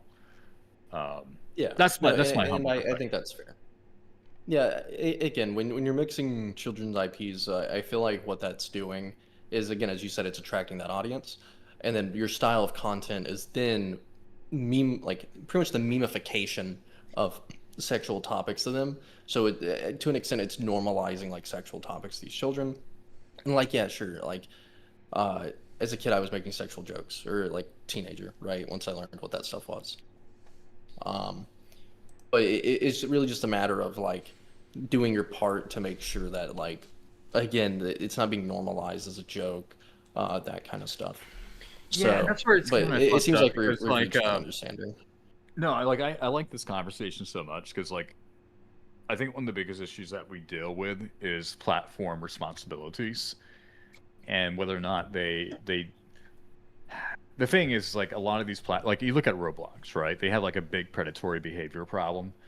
Um, and what they're doing is they're trying to use AI moderation to keep it cheap, but to solve that issue. And these are things that are not being properly regulated. So it's one of these situations where you're like, yo, I'm on a platform. I'm an older person. I want to create content that's more for my demographic or surrounding demographic. And then you realize like these platforms do not have proper systems in place, right? It kind of comes down to like YouTube. It's like YouTube's like, okay, well, if you're not family friendly, you're not getting ads. Okay, well, I'm not trying to be family friendly. I'm trying to cater to like a slightly more mature audience. And when you look at the way they moderate things, it kind of forces you to strip back certain elements of your humor or elements of your content that would make it easier to clearly say like, yo, my content is not for kids. And that's kind of the shitty thing with animation, because like we don't really get that platform. Like Newgrounds is pretty solid, but you can argue like anyone can go on Newgrounds, lie about their age, look at some really fucked up shit, play a fucking school shooting game, like Pico's school shooting, whatever it's called. Pretty fucked up game, but like if you're an adult and you're enjoying it, that's just who you are. The thing is like the internet makes everything accessible to everybody, and then you as a content creator find yourself in a place where like you feel like you have more responsibility than the platforms themselves. And really what you want to do is just create the content that you want to create and know what guidelines you can follow and hope that the platform does it best to like give you the demographic that you're actually trying to reach. Yeah, no, and again, I think that's fair. Like, obviously, AI moderation is terrible, and it's going to be like it's gonna miss a lot more than like the human eye looking over something. Um, and yeah, I guess personally, I want to point this out too. Um, that Midge Matic put in chat, pointing out that putting sexualized thumbnails out there of these characters, um, again, there's the ones that Red put in the doc, but I know there's other ones as well. Um, do you think that kind of contributes to some sort of issue when it comes to, I guess, and obviously you're one channel out of that's thousands, hundreds of thousands, right, putting out sexualized thumbnails. Um, but do you think that attributes to that like that issue that YouTube has of having to have some sort of VAT or mass moderation to that issue? I'm telling you, their moderation tools don't catch it. Well, that's what I'm saying. But like, if they're investing more and more time into that, um, I feel like it's contributing to an issue. No, the issue is that okay, so YouTube recognizes your mama as a mature channel. That's just the way their backend data runs. It's a thing that has limited our reach since COVID.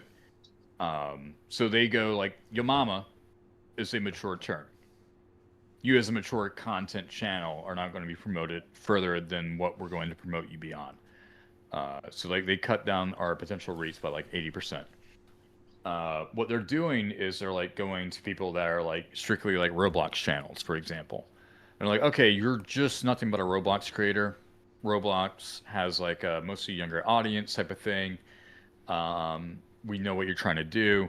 And so what they're doing is they're targeting channels that are hyper focused on things that do have a larger kids demographic. And they look at a channel like ours and they're like, okay, well, you're your mama. Your mama's not for kids. We don't give a shit. So like what I'm doing doesn't matter because they've already moderated my shit from like a channel channel SEO perspective or terminology perspective. Whereas they're looking at things that can slip in from a channel terminology perspective or SEO perspective. And they're like, okay, well, you're creating I don't know, let's say you're making like fucking Roll24 Paw Patrol videos. No one would think to like have to moderate the term Paw Patrol, but then you start to look at the content and you're like, okay, well there's some weird shit in here. So there's like layers of moderation to it. And YouTube's auto moderation already recognizes the channel as mature.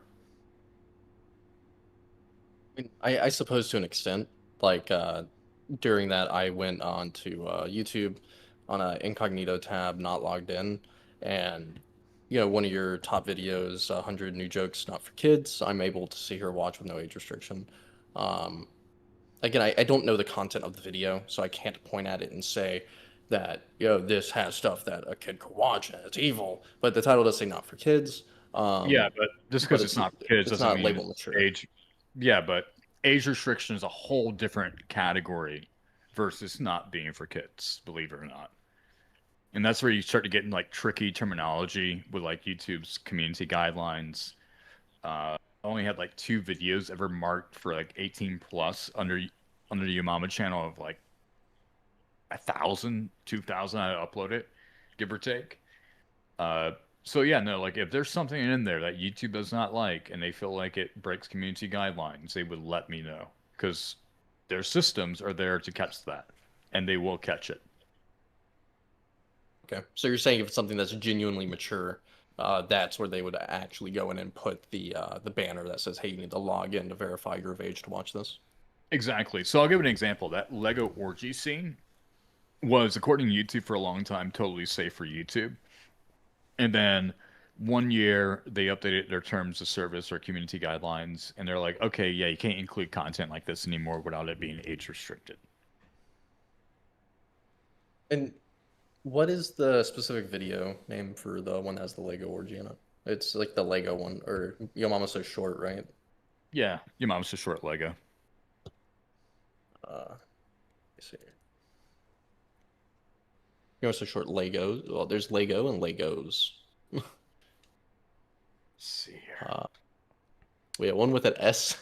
One's 8 years ago, and one's 11 years ago. Yeah, the one that's 11 years ago would be the first upload. Okay. So is the point you're making that it won't get recommended to children? Is that the point you're making? Because again, this Yeah. is one of those things I can still open it here, not logged in or anything.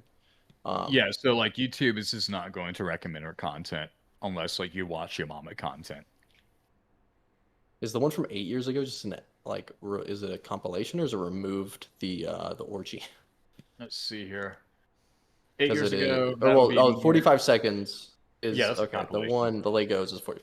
Gotcha. Okay. Yeah. I do want to point out the most watched part of the video is the orgy. That's absurd. Like the bell graph that shows where like most people watch and skip to. Yeah. That's funny. But yeah, I think that's really all I got, man. I thank you for listening to my criticism. Again, as you said, as time's gone on, you've talked or you've thought about it. You mentioned that earlier. It's something you've looked back on, something you've thought about. So again, I really can't hit that more. I'm not gonna sit here and like tell you a piece of shit, whatever, you know. But I am But a again- piece of shit. Tell me more, Daddy. You're terrible, yeah. Okay. But yeah, So again, thank you for the time, man. I think Hamilton has a lot more to go over with the stock, so Well, not a lot. I don't but want to we take still have up the any more of crypto his stuff. time. Yeah, so I'm looking at this Lego scene, and I'm just like, naked Legos don't matter, but like if we had covered up a little bit more, I feel like it would have been better. For sure. Again, overall, I do not think it is. The whole thing is just too fucking absurd. Yeah. But I'm trying to figure over- out the horse mask. I guess it's all like the Lego horse head. Yeah, I guess it's like horseplay. Yeah, I could see where like she's leaning in, trying to grab some dick. No nips. A lot of shine on the butt. Yeah, no, this could have been toned down a few different ways and still been kept. I don't know. I'm thinking out loud. I can't believe we ever uploaded this. Yeah. Yeah. No. But yeah, again, thank you, Zach. And yeah, Hamilton, if you have anything else for me, I'm Yeah, thank you, Ina. I did have a question in chat that was a dono, so I should just go ahead and ask you. Did you ever set up your Streamlabs, buddy? No, and I don't plan on it. Okay. All right, get out of here, buddy. Look. Little shill. Okay, and 200 more subs, so I can get donations on my own shit. Okay. Mm-hmm. Yeah, we're all 200 excited. subs on what? He has a channel. YouTube. I need. I got like 300 subs, so like 200 more, I can get donos on my own shit. A little shill for iNut. Okay, that's what I'm doing. All right. So everybody right. loves iNut. Everybody Anyways, subbed iNut. All again, right. thank you, Zach. Thank Thank you. you, Zach, and I'll see you later, Hamilton. All right. Thanks for There you go. coming, buddy. Okay. Okay. All right, Zach. Thank you for doing all that. I appreciate it. I think that was a totally. good conversation. Do you need another break before we go on? Yeah, I was just thinking that. That's totally Shit. fine. I need to take a piss, Yeah. so we're totally right, lined up cool. on that one. Are you gonna take the camera to the bathroom? They'd like that, but no. Not enough donations. Okay, Yeah, understood. exactly. All We need to get I'll to be back 200 in, for that. Touche. I'll be back in like 7 minutes. All right, sounds good, man. All right, guys, let me give you guys another. Song real quick, cause your boy needs to piss. Turns in the map. Go follow the track. We're arriving at the spot. We have our target locked. Okay, prepare to make the shot. Launch away. What? Sir, I think he dodged. What? He's moving 30 miles. What? It's a flying saucer. What? Lieutenant, that's impossible. He's throwing it back, sir. I cannot attack. He's throwing it back, sir.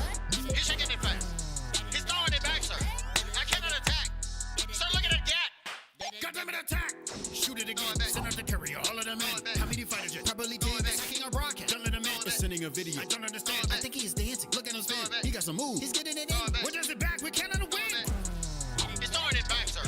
I cannot attack. He's throwing it back, sir. He's shaking it fast. He's throwing it back, sir.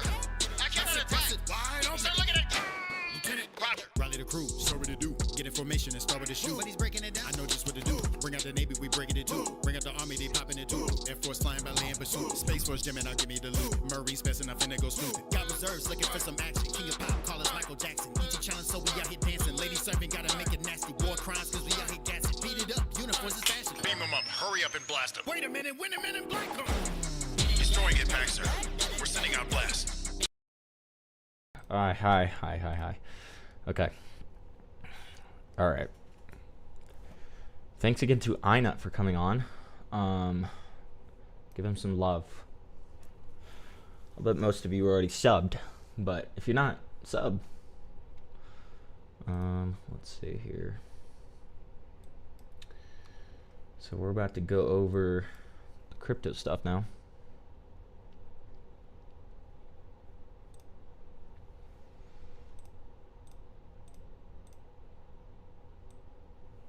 And again, I'm trying to monitor chat the best I can, but if you guys have a question, feel free to donate.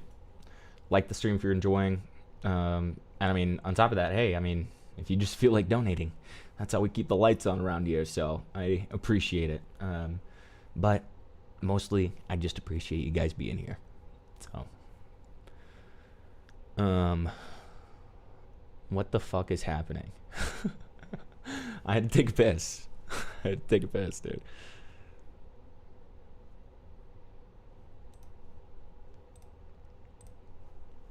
Let's see. I'll try to be reading chat for now. No nips. Hello? Bro? We? True. Okay.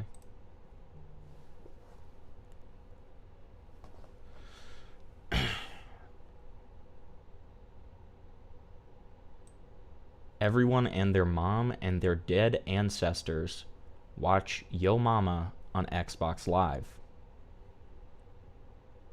No, I agree. Nope, we still have a couple of more sections before we read off dono questions. Dono questions are going to be the very end. So, yeah.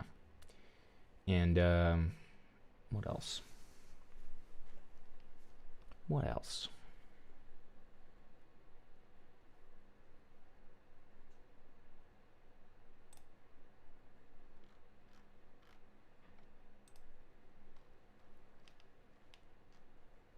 I don't have as much energy as I usually do, guys, because I was up all night prepping for this.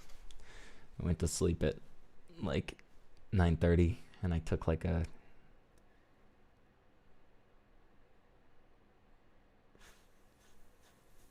4-hour nap. So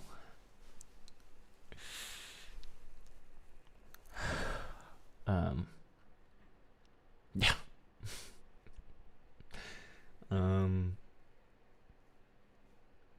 Shout out to Advil, by the way. I'm not pushing 27. I just turned 26, dude. This is evil.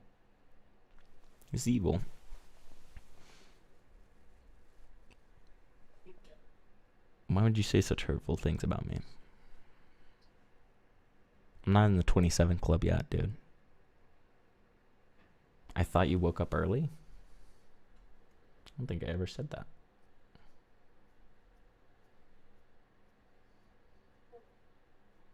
Oh yeah, you thought I did because I texted you so early. But then I went back to sleep. Yeah.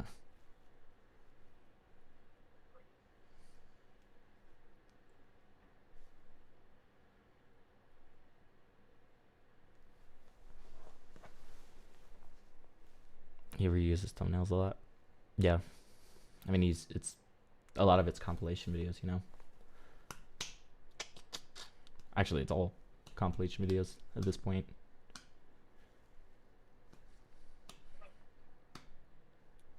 Okay, can you hear me? Yes, I can. Hi. Awesome. Thank you for your patience. You're totally fine, man. I get it. My good looks have nothing to do with it. So all right, so now we're gonna go over the crypto stuff. All right. Yeah, totally. Right. So we've got a couple of screenshots of DMs. And what I will note is that this isn't really on the doc maker's part. This one is more on the people who I guess made the coin, who shared these screenshots that are very, very cropped. Seemingly some of them are out of context. So Yeah. I wanted to hear it from you. Walk me through the Yo Mama coin, how they approached you, if you guys struck up an agreement or anything like that, etc.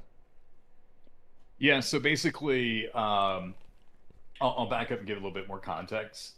So there's a platform called Pump Fund where before Pump Fund, if you wanted to create a meme coin, you had to be some sort of programmer or developer.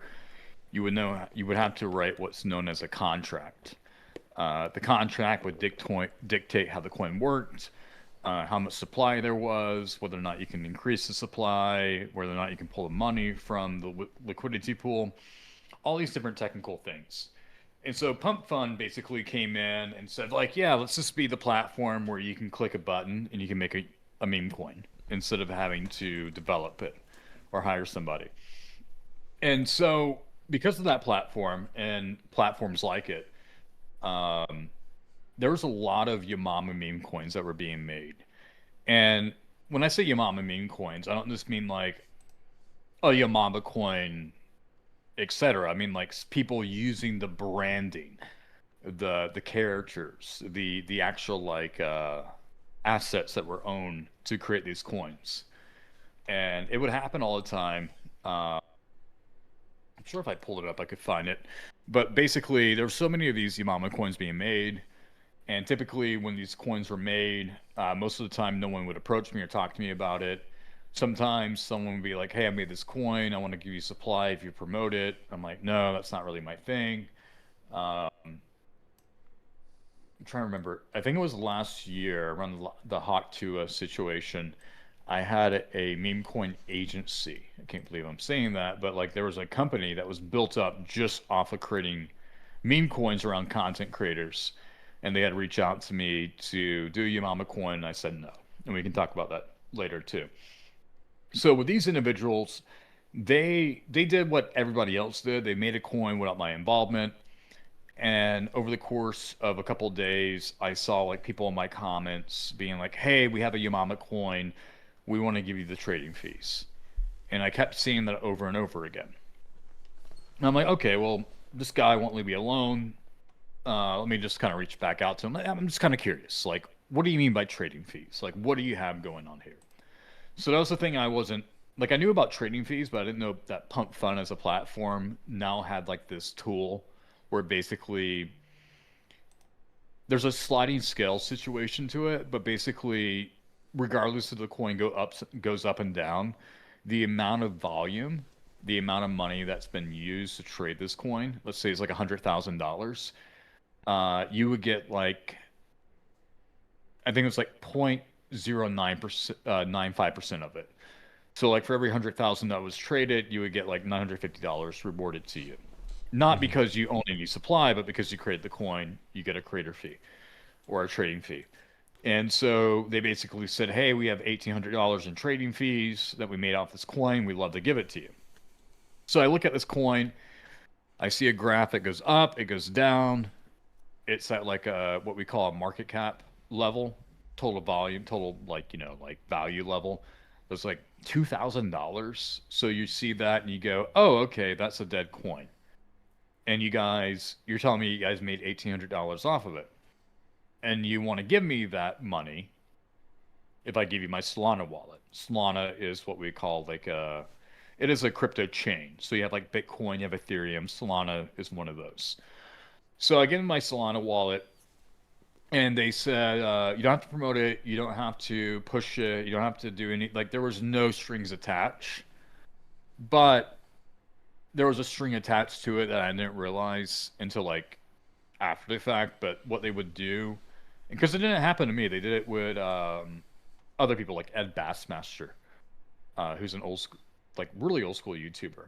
And so what they would do is they'd create these coins, it would go up, it would go down, and then they'd be like, hey, we have trading fees, we want to give it to you. They get your Solana wallet from you, and then they're like, hey, we want to connect your Solana wallet to the coin so you can collect all future trading fees. And again, you see this and you're like, it's up and down. There's no way this thing's gonna have life again. But I guess like what you might refer to as like a Fortnite meta or like any sort of like gameplay meta. In crypto, they call it a new meta. And the meta was like if you can get a creator wallet to connect them to trading fees, it would pump the coin up again. And I was not aware of that.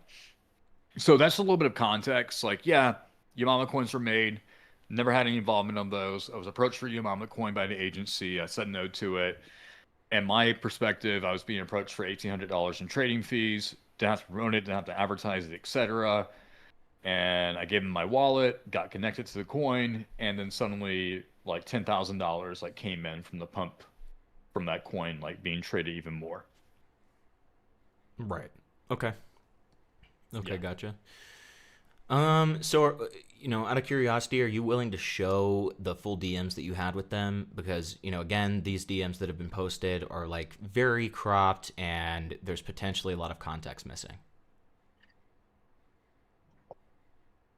Sorry, just took a quick smoke. Totally fine. Let me see here. Let me look at the. Oh shit! 1 second. Mm-hmm. I'm looking at your screen like I can scroll through it, and I realize I cannot. No worries. Here. Yeah, I just want to make sure I got names pulled up in front of me. Well, that's the funny thing. We don't, at least in the document, we don't have who posted these. We have a reply to it, which is, this is proof of his wallet. You can see he is coin admin and fees receiver. So, I mean, maybe that's the person who is DMing you, but I'm not entirely sure because, again, we Okay, don't have so- posts attached to these. I'll give you some context. So, the person called DCA here with the, I guess it's like an Asian woman PFP. Yeah, they made the coin. Okay. And they do that a lot. Like you can look at their wallet, you can see they made like a shit ton of coins. And so I wasn't aware that they were like promoting this as like a hype thing. And then let me see if I can pull up this guy. Let me switch over to my other account. This guy, what is like bathroom mirror pick, was the one that I ended up speaking to. But I don't have his full name. I'm not able to pull it. Let me see if I can find it through like this DMs. Mm-hmm. Or let me see if I can just pull him up through like a group chat. DCAA.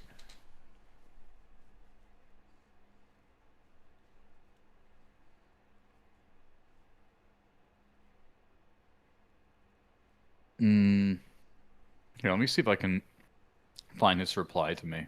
Mm-hmm. Yep. Take your time. Thank you, Morale, for the 45. raid, by the way. Coin fees. Let me see if that pulls it up.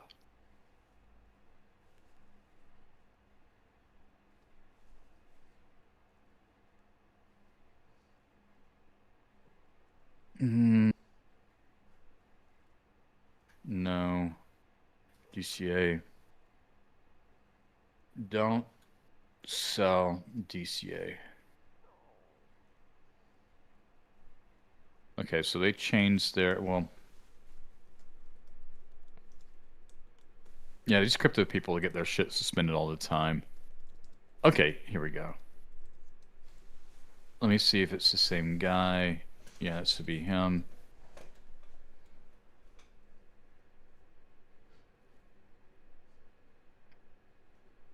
Okay, let me see if I can find his original message to me. So I don't like leaking DMs, so it's just kind of like a big thing for me. Mm-hmm. But what I could do is I could show you DMs. Yeah, and I mean, like, what I would say is, like, this person has already leaked your DMs, but they've done so out of context. So I feel like more so than leaking, you would just be kind of providing, like, the actual context and, I don't know. It just, I feel like these DMs are attempting to frame the interaction in a certain way, and you showing basically everything what might be they're able doing to is they're dispute just that. Yeah, they're just kind of shilling the thing. It's more one of those things like let me show DMs I'm having with the guy so I can like get the coin hype. Let me see what I got here. All we need from you.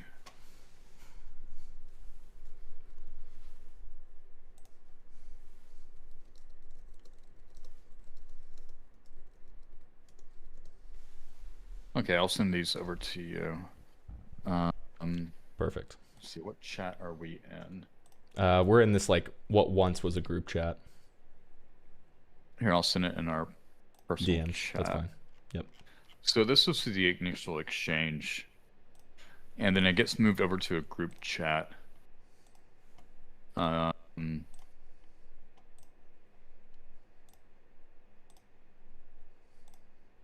Okay, yeah, there was a group chat made. Hey, Brody, creator 20, whatever.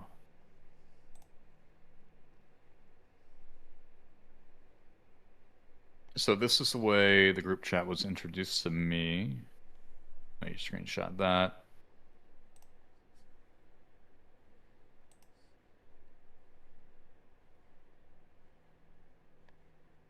Grab this.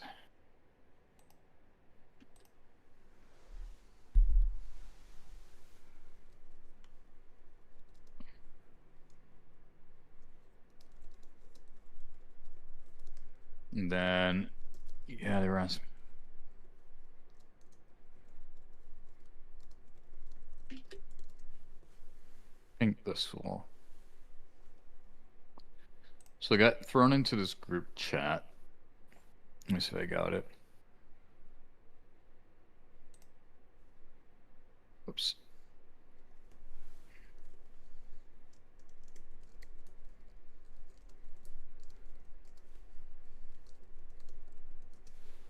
Okay.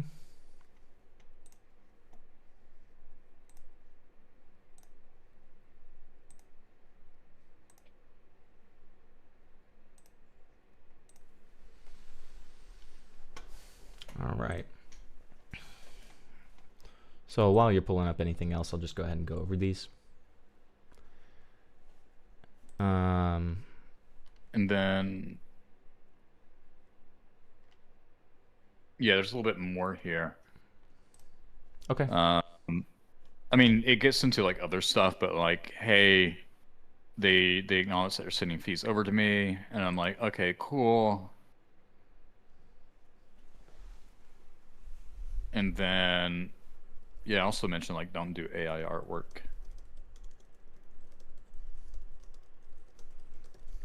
Gotcha. Yeah. So this is before what you call like a CTO or community takeover of the coin. Right. Right. This is when you were initially contacted about it. Yeah. Okay. So as follows here. Hey Brody, we have made a Yo Mama meme coin. We are wondering if you'd be interested in endorsing it and making some big cash for yourself. Hey Brody. Hello Brody. We are looking for your forward to your response. Yeah, make sure that was sent in order. Right. It was. Then Okay. you respond, hey dude, just saw your comment. They say, hey, how are you? We would love to get you onboarded so we can transfer all the fees to you, a sign of our appreciation. Much appreciated. I'm actually quite familiar with the scene, even advised on a few projects myself. What would you need from me? All we would need from you is really your Solana address and for you to join the community we've created for you. Then we can get the fees sent to your wallet, and then also having you in the community, making a little post could really help push your token. Okay? And then, hey Brody, don't sell DCA is the creator of the coin. He will have all the information on how much in fees there has been, so he can also get the fees redirected to you directly. Hey Brody, so far there's been 14 Solon fees, which is about 1,800 USD, but that's without you, the creator of the meme, even showing any support. If you make a Solana wallet and then show your support for the community/coin, I will reroute you all of the fees, and you will make somewhere in the 5 figures, 100%, depending on how high we push this thing. Just let me know if you have any questions. Do you already have a Solana wallet that I can send to and redirect the fees to you? If not, do you want us to walk you through that? It's pretty easy. Appreciate that. I just made a new wallet for it. Shows the wallet. Just making sure this isn't an exchange wallet like Coinbase or anything else, blah, blah, blah. I will send the $1,800 to that wallet. Yeah, it's a Phantom made wallet. Sounds good. So sent the 14 Sol from the coin already accumulated. Going to get the fees redirected to you now. Gotcha. Got it. Much appreciated. Question: if I were to do this, would it be cool to avoid any AI generated stuff off the art? You can meme the shit out of the content, web images, etc. Just more so don't want to piss off the artists I've worked with. Okay, we'll make an announcement in the community for any AI generated things to not be allowed and keep it moderated so we have a good mod team. Just got the fees all sorted out, and now they're gonna go to this address you sent. Okay, so where is, in the conversation, where does this DM happen where you say, I'll need to trim it down. That said, I roughed out the keynotes I'd need to hit to avoid backlash. Let me see. Okay, I found this on the web for IC. Check it out. Siri, shut the fuck up. Let's see. That said, I'm just trying to get a better sense of the image. Yeah, I'm about to make it a lot bigger for you. Hold on. Yeah, I got it zoomed in. Here. Hey, Brody, how's Here it it is. going? People are hungry to hear from you. Make sure it's in this group chat. So I joined a community. Okay, so what was it?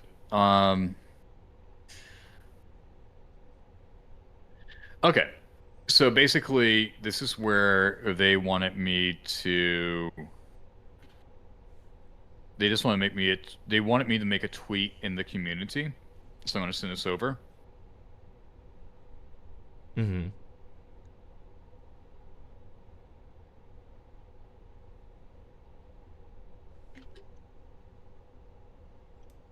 All right, I think I got it. So they're like, "All right, join the community. Can you write something in the community?" I'm like, "Yeah, I can totally do." And this is before I knew you could like. What's the function on Twitter? Basically, if you post to a Twitter community, you can hit like a little box that would exclude the tweet from going out to like your main timeline, and I wasn't aware of that. Okay. So I was under the impression that anything I tweeted out would just like hit everybody all at once. So was that sort of the agreement to get the rest of the, to get you the redirection for those, for the remaining fees, or like the upcoming No, fees? there was like no. So obviously they're like, hey, if you support it, etc. type of thing. But the support was positioned to me like, yeah, just join the community and be like, yeah, I support this coin. Like I didn't have to advertise it. I didn't have to promote it. Well, but right. No, I totally get what you're saying. I guess it's just like, so this one message. Oh, here, and I'm seeing these new ones here over here, which will help for sure.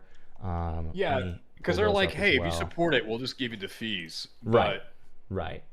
they were describing support to me as like just be like, hey, you're not going to. How do I say it? Like, you're not just going to take the money and be like, fuck this coin. You know, it's more like, hey, this is going to be the coin that, like, you're willing to say, like, hey, they have my permission to do this. Okay. Okay. Yeah. So let me. It's like, basically, so this is me, like, giving my perspective, but out of, like, all the Yamama coins ever made, for them to reach out and be like, hey, we're going to give you the trading fees if you support it. In my mind, it's like, okay, well, yeah, if I get trading fees for it, then obviously, yeah, I make money from it. I'll acknowledge that. Like, okay, cool, you guys can do whatever the fuck you want with the coin type of thing. Yeah. Okay. So, yeah, let me just read these, and then we'll keep on going here. Yeah. Could you write something to our fans, maybe, or just like an excited to be here type of thing, just for a pin post in the community? Next step for all of us would be to get you to make a tweet in the community. You can say whatever you'd like just to show your involvement. Yeah, exactly what DCA said. And then adding you, just from you joining the community with no confirmation, the coin is doing so well. If you could just type something to confirm, at least in the community on your main page, this would be huge. This is just off of you joining the community. So much support for you, Brody. Wow, people love you, man. Drafting something up that might work, though lengthy. Okay, take your time. Hey, how's it coming? People are hungry to hear from you. I'll need to trim it down. That said, I roughed out the keynotes I need to avoid backlash. I can include the CA2 in the midsection. Yeah, CA means contract address. Right. Okay. Yeah, so that's basically my way of saying like, yo, I'm happy to like show some support for this, but obviously my audience is not the audience for this, you know. Yeah. And okay. Gotcha. So, let's see here.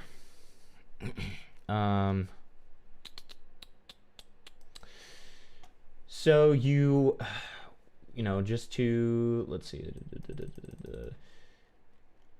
Yeah, I think the most interesting thing about, because you and I already talked about this, right? Yeah. But I think for us to hit on it was this line of he was paid 10,000. Correct. Yeah, so Dollars. so let's read that exact line, and then we'll talk more about the statement itself. So Zack was approached on 1/21/26 and responded on January 22nd, 2026, my birthday, and was directly involved in pumping the coin as he was paid up front. We know this thanks to the original poster who leaked private messages with Zack sharing his wallet. He was paid $10,000 and he is the admin of the coin and the fees receiver. So the way that this is phrased makes this sound like it's two different things. In reality, you were just made the fees receiver. You were not paid 10K up front. You were just paid what you were paid the original fees that had already been made, and then you were paid the rest of them, like it was linked to you so that they would just automatically go to you, correct? Yeah, and there's nothing in these messages that show anything about 10K being paid up front. Right. Yeah, the only thing that they say is that they will give you the original, like the already done creator fees, which would be around 1,800. Yeah. Yep. Okay. All right. Let's see.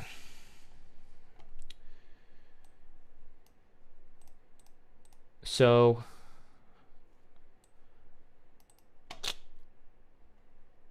okay, the Solana loot boxing stuff, right? well, yeah, I want to go. Is that this part? Okay, yeah. I mean, yeah, sure. Let's go ahead and do that. So this allegation, essentially, they are saying that you were using some of the funds in the wallet that you received stuff for Solana loot box gambling. And then, so what's your response to that? Yeah, that's factually incorrect. So basically, these are kind of like what you might refer to as like spam emails. So let me zoom in as well. Yeah, and I can even screenshot it to make it just bigger in general. Yeah, I zoomed in myself. So okay, on an example here, let me back up. So basically, when you look at a wallet like this, you're seeing all transactions. These are transactions that come in or go out, and they don't really define what that transaction is unless you click on it.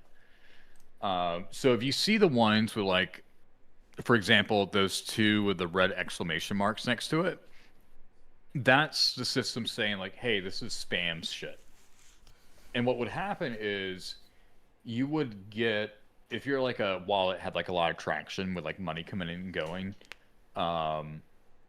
you would get these little small transfers sent over to you, and these transfers would be like less than like a penny on a penny on a penny. And what they basically did is they acted as advertisement. And so in that same screenshot, if you scroll up just a little bit, you don't have to necessarily scroll up, but you see spam dusting. So spam dusting is the system coming in and recognizing it as spam and categorizing it as such. And so flip.gg #1 Solana Casino is a spam being sent over to me. and it's money coming into me as a way to advertise a platform. So no, I didn't spend any money on like casino shit, etc. It's more so someone trying to use my wallet to promote a casino by sending me like, excuse me, pennies on the pennies on the pennies. Mm-hmm. And the only way to do that, like if you look down at the very end, because I do have to acknowledge this, you see that they sent me like 0.41 Solana, which is a good little chunk of change. But then you see like 0.000005, and you see that again. Yep. And then you see that further up underneath spam dusting. Again, this is like spam advertisement. But like when you sent me over to the wallet, like when you and I talked about this behind the scenes, and I went through the wallet itself, I cannot find any Solana casino shit in there. It's all been marked as spam dusting. Gotcha. And yeah, and just kind of give like a little bit more of a clarification on what spam dusting means. Let's see here. Spam dusting in crypto refers to a malicious yet mostly harmless tactic where hackers send tiny amounts of cryptocurrency to a user's wallet to track transactions, basically to facilitate phishing scams. These amounts are usually too small to spend or are used to map out a owner's linked public wallet address. So spam dusting is basically, I'm just going to send you tiny, very fucking amounts to try to get your attention. Yep. Okay. And so while we're here, I understand that there's some stuff going on behind the scenes, so answer however you need to, or, don't answer however you need to. But there, from what I understand here, like you received fees, you were the fees receiver, you received these fees, and then you transferred them into a personal account. It shows that you transferred them to another account. I'm assuming that was just a personal account, or... Yeah, so there is a tricky situation happening behind the scenes with a third-party entity. And I'm not really allowed to talk about it right now. From attorney told me not to talk about it because I have to sign an NDA on this. But basically, someone really fucked up outside of my ecosphere, and they're kind of liable for some stuff right now. But what I will say is that I have like the fees that I get from my wallet that I transfer to, I do transfer that over to what's known as a cold wallet. A cold wallet's almost like a USB drive to where you can only access it when it's plugged in, so that creates extra security. But there's definitely some transactional issues there that involves a third party that has to kind of... I gotta be careful. Yeah. But yeah, there's a legal situation there. Okay. Yeah. Gotcha. All right. So yeah, let's get to your statement here. So was this the statement that you're talking about in the DMs? Is this your initial statement on the whole thing? Let's see where you're at. You're on cryptocurrency. Let me scroll down. Yeah, that was my initial statement. Okay. If I'm looking at this correctly. Okay, so in that initial statement, you do share that if I'm remembering correctly. Oh, it was made without your knowledge, already dumped, and you had nothing to do with it. Yeah, right. Which goes back to what I said earlier. Like when I saw the trading fees being presented to me, and I looked at the coin, I'm like, oh, it went up and went down just to be dead. Right. So by that time, it had already been rugged, essentially, right? I don't want to say rug because rug is like a very particular term. Okay. When you rug something, that means like there's a few different ways you can rug. So the way you used to rug is you could pull the liquidity out of the liquidity pool. Basically, like the money that's there to be traded with, you can pull that out. That's a rug. Another rug would be if you own like a shit ton of the supply and you just dumped it all at once. That happened with somebody like a week prior. where somebody got in the same situation I did as an artist. They're like a big Instagram artist. They got like a shit ton of the supply as well, and they what we call one clip. So they just like sold all their supply at once. So that's a little bit of a rug. Yeah, so like rugging is a very specific term. It means like you basically pull all the money out and you leave, type of thing. Okay. And so it's your opinion that it was more a bunch of people selling rather than just one person with a lot of liquidity? So with it going up and going down, Yeah. like typically when a coin starts, like you can have people like get in early and they can buy like a large supply pretty cheap, and then they can dump it. So I wouldn't say, so like typically when you say rug, you attribute that terminology towards the team that created the coin. But if you have someone that comes in that's not part of the team and they buy a large supply and they dump it, well, that's not a rug, that's a dump. Okay. Interesting. Okay. Yeah, I'm not super, I'm not a crypto guy, so like this is, I'm probably, misusing terminology and stuff like that. Like I'm a little out of the loop on this stuff. That's not good. So, you already talked about the keynotes you're going to hit and stuff like that.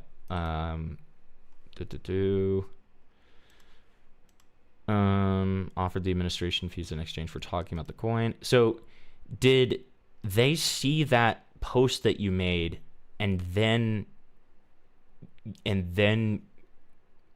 give you that link for the whatever remaining fees happen? Beforehand.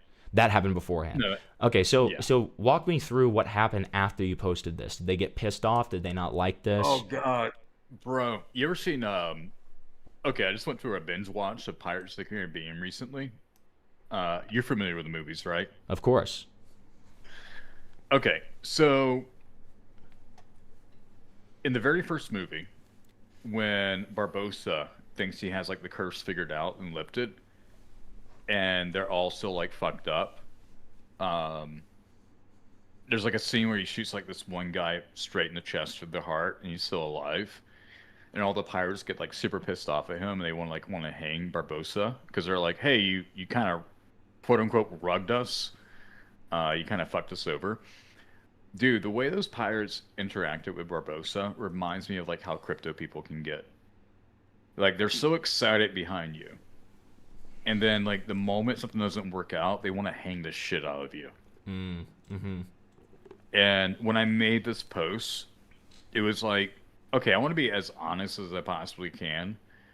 And it pissed off a lot of crypto bros. And I had like one guy tell me like, I lost $17,500 because of this post. I'm going to find you and kill you. And I'm sitting there looking at this and I'm going, bros, I did not make this coin. I had nothing to do with this. Yeah, I took on it. They're like, well, you took on the creator fees. You should have known better. I'm like, bro, I don't know what the fuck half this shit means right now.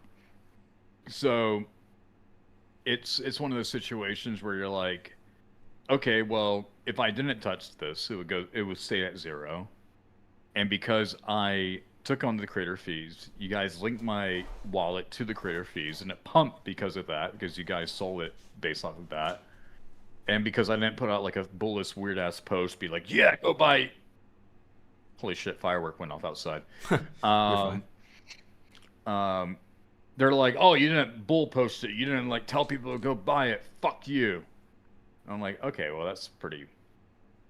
I don't know. It felt like one of those Pirates of the Caribbean moments where like they just wanted to hang this shit out on me. And so, but specifically the creators, did they reach out to you after it? The person that made the coin. Yeah, like the ones who reached out to you initially. Did they say anything to you after you made that post?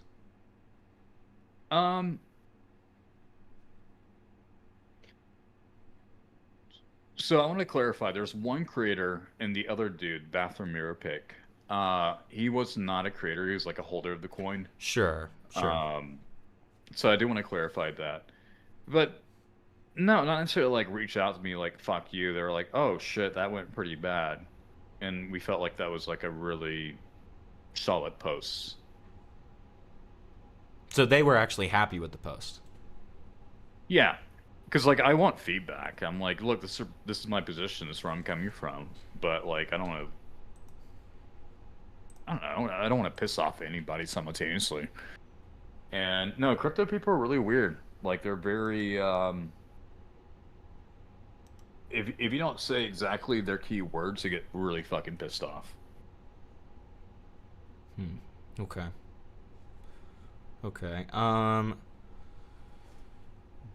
Okay, gotcha. Let's see. What made you decide, like, when in this process did you decide to do a CTO, and what made you decide to do that?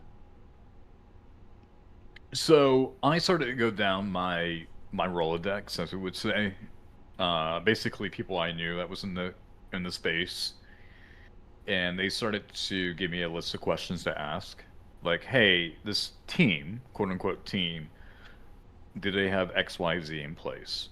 And as I started to ask those questions, I realized, oh, this is not like a real team. This is like somebody who's just kind of shotgunning his way through things. Mm-hmm.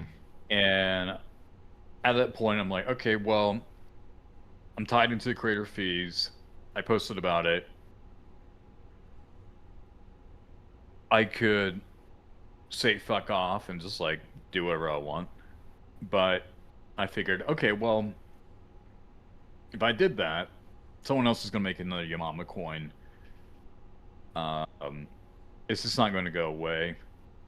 And I'm thinking, okay, well, this is an opportunity to actually take control over something that was made outside of you, but was given control to you. Like at this point, I have administration, I have trader fees. I'm like, okay, well, let me CTO this. Let me actually like take this over so that it doesn't just drop down to zero right away. Let me see if I can actually turn this into something. And a CTO is not just like a phrase you throw out. You actually have to contact like all these different platforms and submit. Like you have to pay like a $200 fee, and then you have to submit all this evidence and all this documentation, all these statements, and you're like, "Yo, give me control over this account, or give me control to like." How do I explain it? So, like, let's say you go to like Dex Screener. Dex Screener is like a platform where you can go through and look at all the coins being traded, etc. But there's like a profile with every coin, and there's all these links to it, like Twitter, website, etc. And it's pretty much you saying, "Hey, I'm the only person in control of all these links," so that even though I have trading fees and administration fees, I also want to make sure like someone can't come in and be like, all right, I'm going to change all the websites to something random and scam people, right?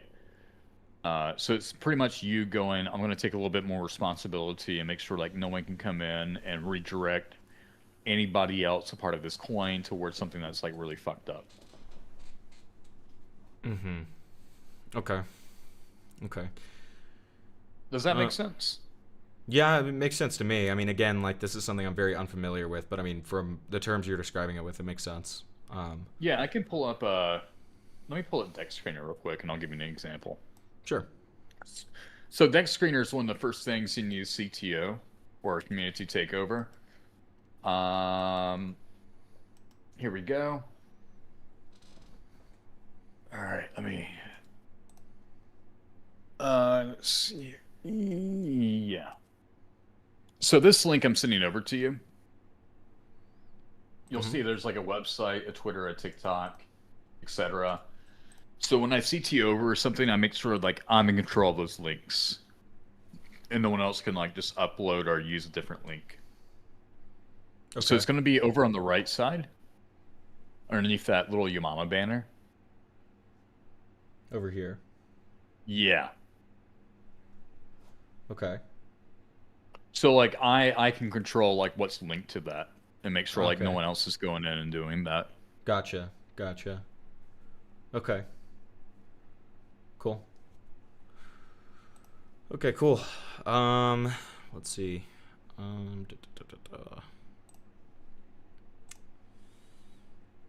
So for some of the people who have been criticizing this stuff. Do you see how to, like, I guess some of these like layman sort of people, or just people who have been critical of it, that you linking the coin itself even after all these things you say, kind of to show I had nothing to do with this, I it's already been dumped, all that kind of stuff. Like, do you see how people would think that you linking the coin might seem like an implicit advertisement for it? To some extent. So I think it's a pretty fair question. So I always kind of jump back to like, okay, you don't know crypto. Like, you know crypto, Right. but you don't fuck with crypto, right? Well, it's like I'm like, I guess, somewhat neutral to the concept of cryptocurrency, but I don't have much of an But like understanding in of it. but like in practice, like have you ever bought crypto, No, done anything with crypto? no. Okay. So there's nothing. I mean, you can tell me, but there's nothing in this post that would show you how to go and buy this coin. Okay. Yeah, so like a layman wouldn't even be able to do that. No. Is what you're saying. Exactly. So like if you're in crypto and you fuck with crypto a lot, then you know what a contract address is, you know how to buy it. And it's done in such a way like, yo, if you're in this space, this is the contract address. But I don't link to anything. I don't link to like an exchange. I don't upload a guide. And I get, not all the time, but like I have somebody that'd be like, hey, you should make an education guide on how to buy crypto. I'm like, no, I'm not gonna fucking do that. Like, if you're gonna get in crypto, Yamama coin's not for you. Like, come on, like, fuck off. Like, this is not a thing for somebody who's never bought a Bitcoin or an Ethereum to get involved in. But if you're in crypto and you truly understand what this shit is, then you're way beyond the common layman terms. You see a contract address and you're like, okay, I know what a contract address is. I know how to buy it. Gotcha. Okay. Okay. Have you invested money or had any involvement after it was made with any of the previous IP coins that have been made? No. Okay. Gotcha. How did the kind of deal that you have with Trojan and like kind of promoting them or just collaborating with them, how did that come about? That came about from somebody who, what we call bag working. Bag working means like, hey, I have a percentage of your coin. I want to help you. Kind of push this project out further. And basically, they had a connection at this company, and it was the situation of like, we're not paid for anything. We're just partnering up. So they handled the giveaway. They handled, the rewards, aka the giveaways. But no, it's pretty much a kind of scratch your back, scratch my back type of partnership. Okay. Okay, Yeah. gotcha. Okay. So how's the coin going now? Do you have any future plans with it? No, it's going all right. Obviously, it gets into some other territory that we talked about, but basically, it's one of these things where I've always considered it like a long-term thing. So meme coins, they go through these cycles of like they pump, they dump, and there's only like 3, maybe 4 or 5 that have done really well long term. So like when I look at it at its current market cap, like people are like, oh, it's X% down from its all-time high. Well, yeah, its all-time high was when I was making tweets about it, and that's before I CTO'd the project and started to take it over. So like long term, I just wanted to tie in naturally to how I distribute content, how I create noise in crypto Twitter. And I create, like, in my mind, like, crypto Twitter is an entirely different platform than all Twitter or everything else, like, social media related. And I have some thoughts and ideas on what I want to do next. But I will say, like, the money it generates, like, even, like, its low market cap, like, the fact, like, it still generates, like, $6,000 or $8,000 a month, fucking amazing. And that gives me the opportunity to readily invest into content in ways that I wouldn't be able to do before. Gotcha. So yeah, long term, make more content, explore more ideas. But God, I will say, like, crypto's like really fucking cheesy. They have like a really stupid sense of humor. And I'm like, okay, if I'm going to like get more involved in crypto, I would rather like, how do I explain it? I would love to bring back like live Yamama joke battles. So like sponsored like people like insulting the shit out of each other on stage type of thing. Like on a stream or something like that. Yeah. Yeah. I mean, we can get into like the whole conversation on another day, but basically, I'll give you an example. There's this annual event in Miami, happens around the world throughout the year, but it's called Art Basel. And Art Basel Miami has a big crypto scene. And they have that big crypto scene because, like, again, it's just straight up artists, like this fucking tagging, spray painting, graffiti all over my downtown Miami. It's a bunch of artists from around the world, and they have like a big crypto component. And they have like these really cool like activations. And I would go, I would love to do like a Yo Mama joke battle in a cultural space type of thing. So like, yeah, no, I think Yo Mama jokes are a big cornerstone of the culture. And if you can find activations that make sense where there is larger culture mixed in with crypto, then I would see myself like creating those activations. Gotcha. Okay, makes sense. Okay. And so essentially you would use like those opportunities for like more Yo Mama content to like kind of further promote the coin and like get it further essentially. Is it that's what you're saying? Just making sure I understand correctly. Yeah, but do it in ways where it makes sense, Sure. Because Okay. I just want to be, I don't know, I crypto content's pretty cheesy, pretty corny, doesn't really work. But crypto folks, they have a good fucked up sense of humor. Believe it or not, crypto gets promoted a lot without people realizing it. I'll give it a different example. So like there's a lot of these pudgy penguin gifs that are used, like these little cartoon penguins that are always used all the time as GIF responses, and they don't realize it's a crypto coin. And so there's ways that you introduce like the concept of coin, the main theme of it, but you don't promote the coin itself. You're just trying to integrate it to like mainstream awareness as like concept in of itself. Yeah. So like, yeah, promote your mama jokes more. You don't have to promote the coin more, but people in crypto will get excited by it. Gotcha. Okay. Pretty smooth with hitting that pin, by the way. Yeah, it's just nicotine. I'm a dirty addict, dude. It's rough. I feel you on that. Okay, so just in chronological order here, can you explain your decision to talk about stopping a woman from getting raped in the middle of like kind of you getting some controversy with the crypto stuff? What happened with that? All that kind of stuff. Yeah, so I talked about it like I normally would have.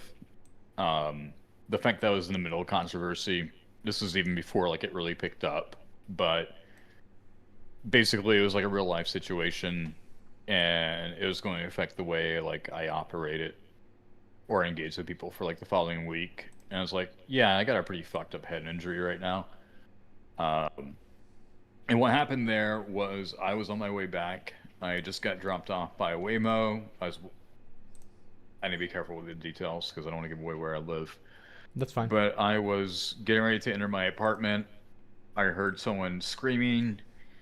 And in this area, when you hear someone scream, you typically write it off as like someone on drugs or whatever. But the second time I heard it, I'm like, okay, this is pretty fucked up. Someone needs help. So I ran around the corner, a couple blocks away. And yeah, no, this guy was just, man, it was really fucked up. This guy was like hitting this woman and like pulling her, trying to pull her clothes off her. And I think this is where I fucked up. I went and tackled the guy. I should have actually like tried to draw more attention to it. And he was bigger than me. He was definitely like stronger than me. And he slammed my face into the ground a couple of times. Um, and like, it's like when you try to get up from that moment, you're like trying to gather your thoughts. You're buzzed a little bit from like a bar, and you're looking at surroundings, and you realize like, okay, he's not there anymore, and the girl, or let's just say woman, is like pretty freaked the fuck out. Just he's not really talking, and I didn't know how bad it was until I got home. So it's one of those scenarios where you're like, okay, I know where I live. I know cops are not going to show up right away. The person who got assaulted is not interested in sticking around because, like, that's the last thing you want to do is like convince somebody to stay there in the alleyway. She wanted to go home, so I figured I go home too. I didn't realize how bad it was until I saw like myself in the mirror, and at that point I had already stayed up for a couple hours because concussion and shit. You want to make sure you don't fall asleep with a concussion. And no, it's just like a really fucked up situation. I was just talking about it. So to clarify, like no authorities were involved at any point for this? No, which is unfortunately pretty common in the area. Okay. And so I mean, I think like the criticism itself is like that some people have is like kind of this line of like, you might disagree with me, but tonight I stopped a woman from being raped. Like I think some people viewed that as almost like a trying to get brownie points off of that, almost like, oh well, you may disagree with me on some things, but look at this, look at what I did. You know what I mean? Yeah, I could see it that way. And I think I think it's pretty fair. My intent was like,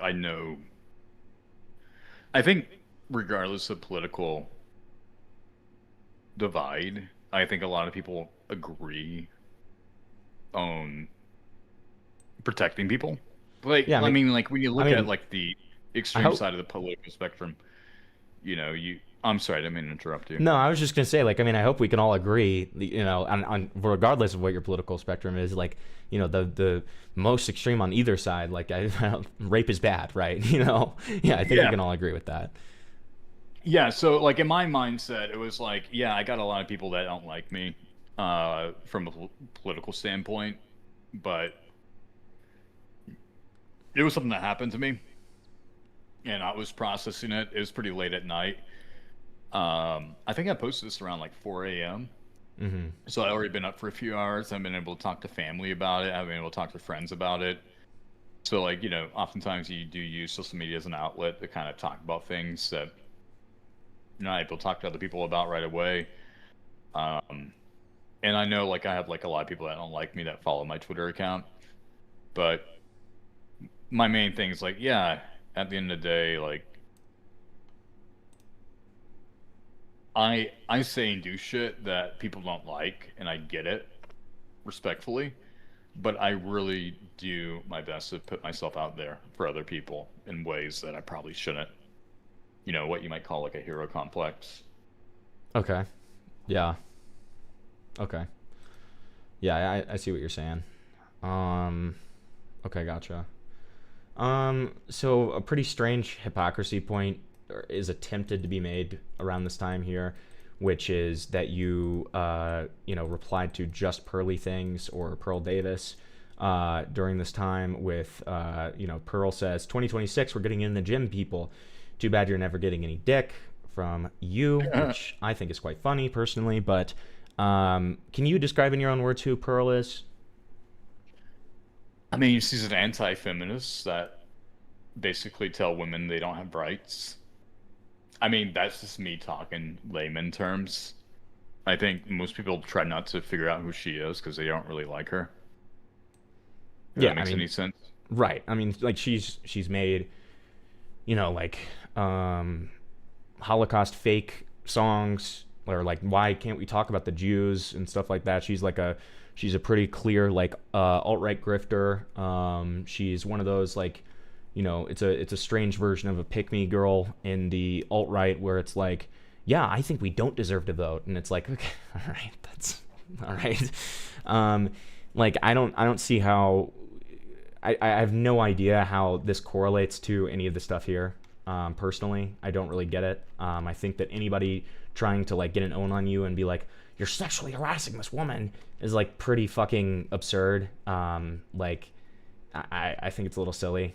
I don't know. I mean, I think you're clearly just kind of like, I don't know, roasting her or whatever. I don't know. Yeah, just kind of like, with her. yeah, I don't really understand that one. I'm gonna be honest. Yeah, I don't. I mean, look, I think it comes down to the idea like there are people that think like if you're woke, you're not allowed to make jokes or like just insult folks, and it's like, no, I don't give a shit. I'll insult somebody. I don't give a fuck. Like, make a joke. Fuck around with people. Yeah, right. And I mean, that's completely different than like stopping in real life, right? Like, yeah. No, I think we're on the same page on that one. Okay, so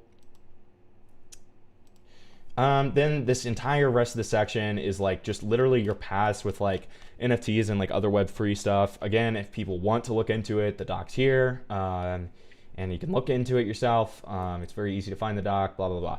But like, just for the sake of, going over it very briefly, can you just briefly describe your dive into Web3 previously, how it went, and all that kind of stuff? Yeah, so basically, I guess it was the summer of 2021. My former co-producer reached out to me. He's like, "Hey, there's this platform. This is like an NFT platform. It's the first time I started to learn about NFTs." And I was like, "Okay, well, there's an opportunity here. I kind of see it." So I dove into it.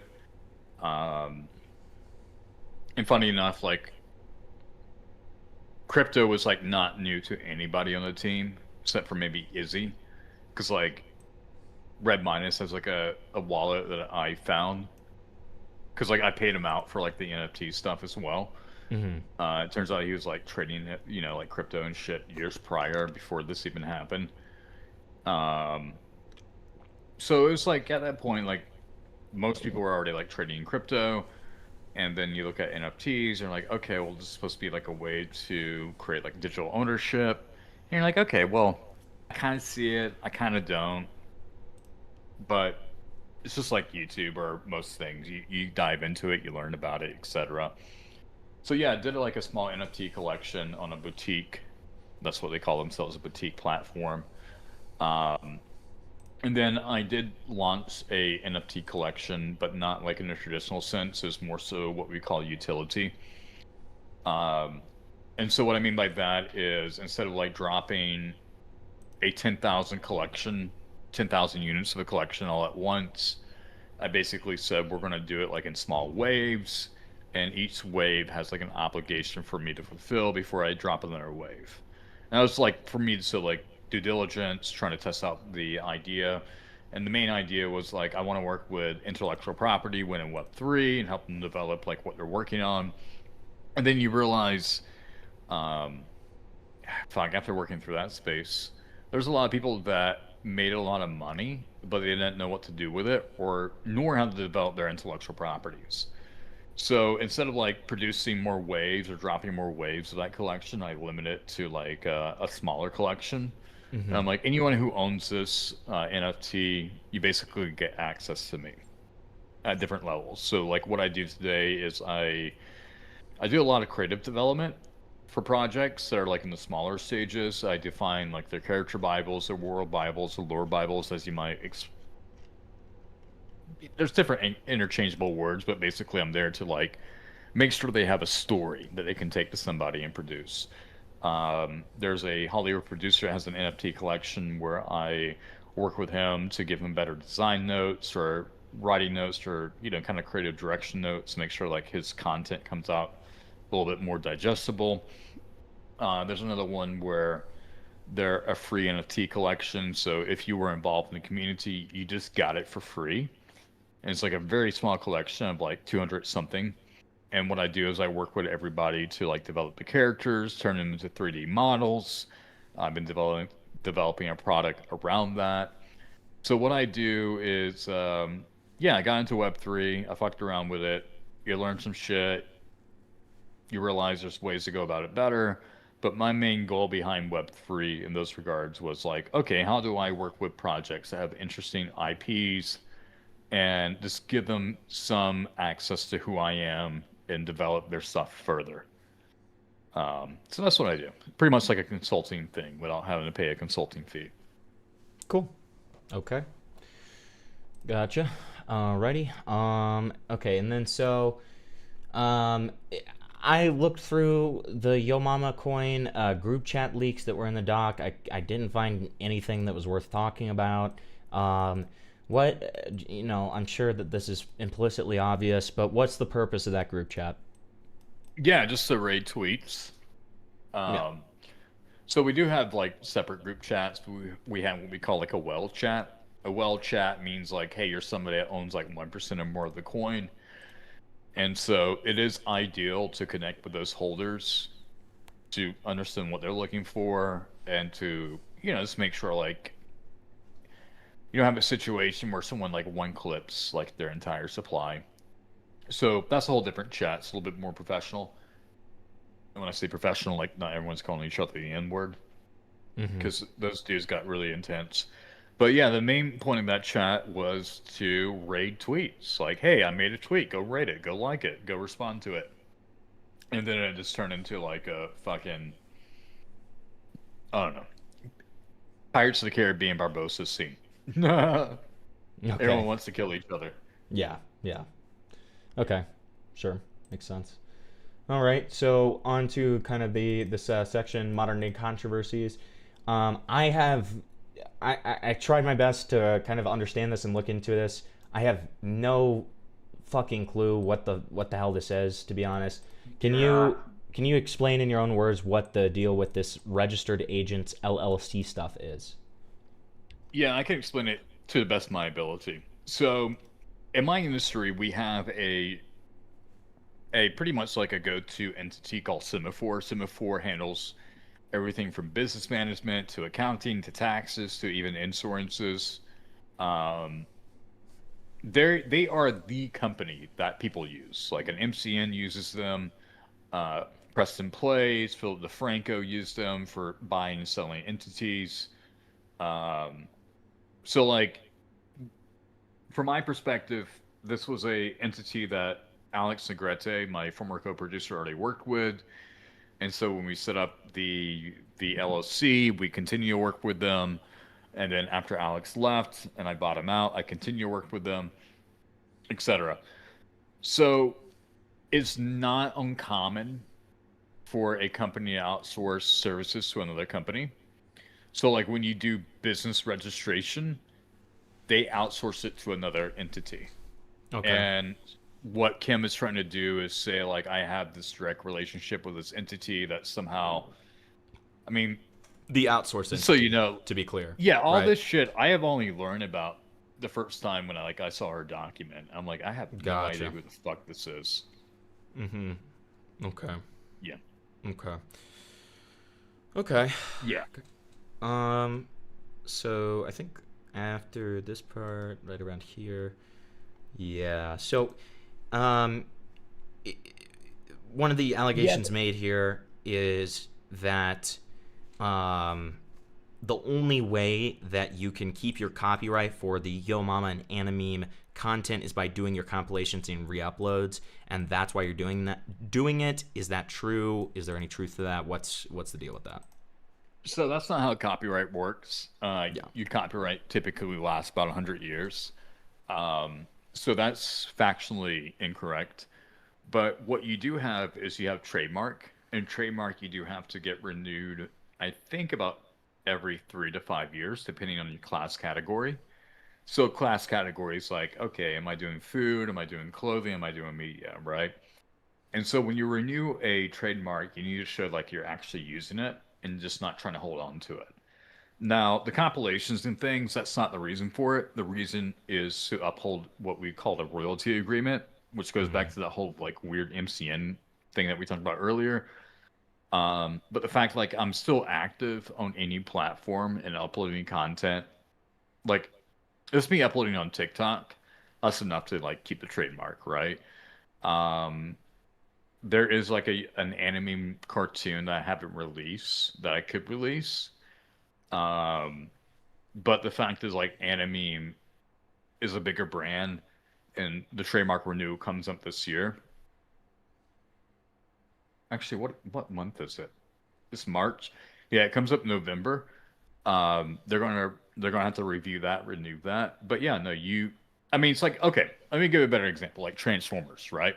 Mm-hmm. So Transformers, what will happen a lot of times is they need to trademark these names for the toys, and they'll consistently do like a re-release of like a toy, like let's say Predaking. Pretty obscure, but they have the trademark on Predaking. They re-release the toy, and they're showing like, hey, we're still selling a toy in this market, etc. So when we file for the trademark renewal, we can show like we still have that toy. All I gotta do is like show like I'm uploading content under one of these brands, and then I get renewal. It doesn't necessarily have to be YouTube. Gotcha. But copyright's a whole different thing than trademark. Gotcha. And I mean, this brings me to my next question. Nice little segue. Are you? Actually, before you do that, Yeah, I did go want to ahead. bring up this one thing. Mm-hmm. So under page 66, he mentions like this anime token.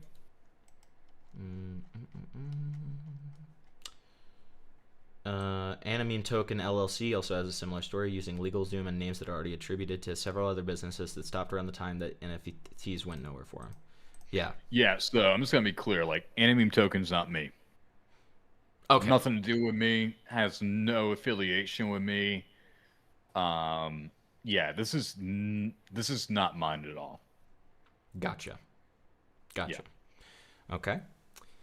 Cool. So yeah, so right here,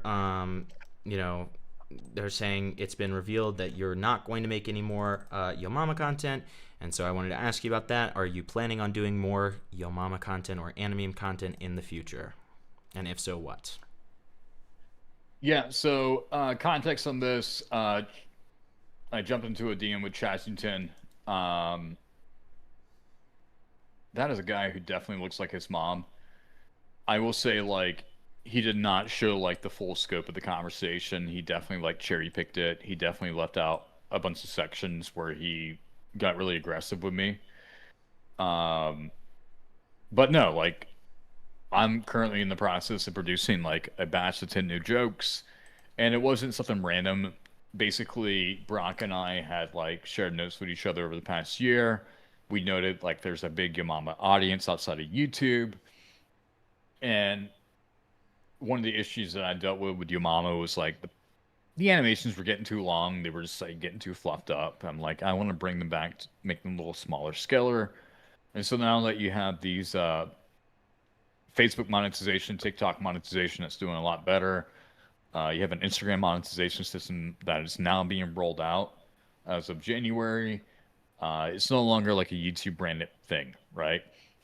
And so what I'm doing is I'm creating like what I call like a batch of 10. So a batch of 10 means like, yeah, we're going to do 10 jokes. I reach out to Max, got his budget for audio sound design engineer. I reach out to Brock. He says he's down for it. I need to finalize his budget. I finalized the budget with a new animator who's currently going through and updating the rigs. And basically the way it looks like is that each joke will cost me about 250 to 300 bucks each, which I don't know, depends on who you are, whether or not it's a lot of money. But in my perspective, I'm like, okay, I'm going to spend X amount of dollars on 10 jokes. I'm going to upload those jokes, distribute them, make money off of them, see if I can even break even. And if so, like, yeah, I'm down to keep doing it. And if I can't break even, I go, okay, well, how much of a burn or a runway would I have if I produce 50 jokes a year? Right? So yeah, like I've always wanted to come back and do Yo Mama content. The Joe Mama stuff is so different because like when he's asking me like what's up with Joe Mama / chapter 2 though, like that's a whole different project than like Yo Mama jokes. Right. that's where I wanted to do things a little bit more of an actual storytelling perspective. Um, and I know for a fact that if I went that direction, it would cost me like $25,000 per minute of animation. Good God. Okay. Yeah. Yeah. No, it's Wow. really fucking intense. Yeah. And I want to do it well. Like, I really want it to be like, yeah, let me do a mini series that would cost like $3.5 million. Like, I know exactly what I want to do with it. I have it scripted, I have it outlined. I'm always playing around with it. But it's like real fucking animation, not like a Yamama joke.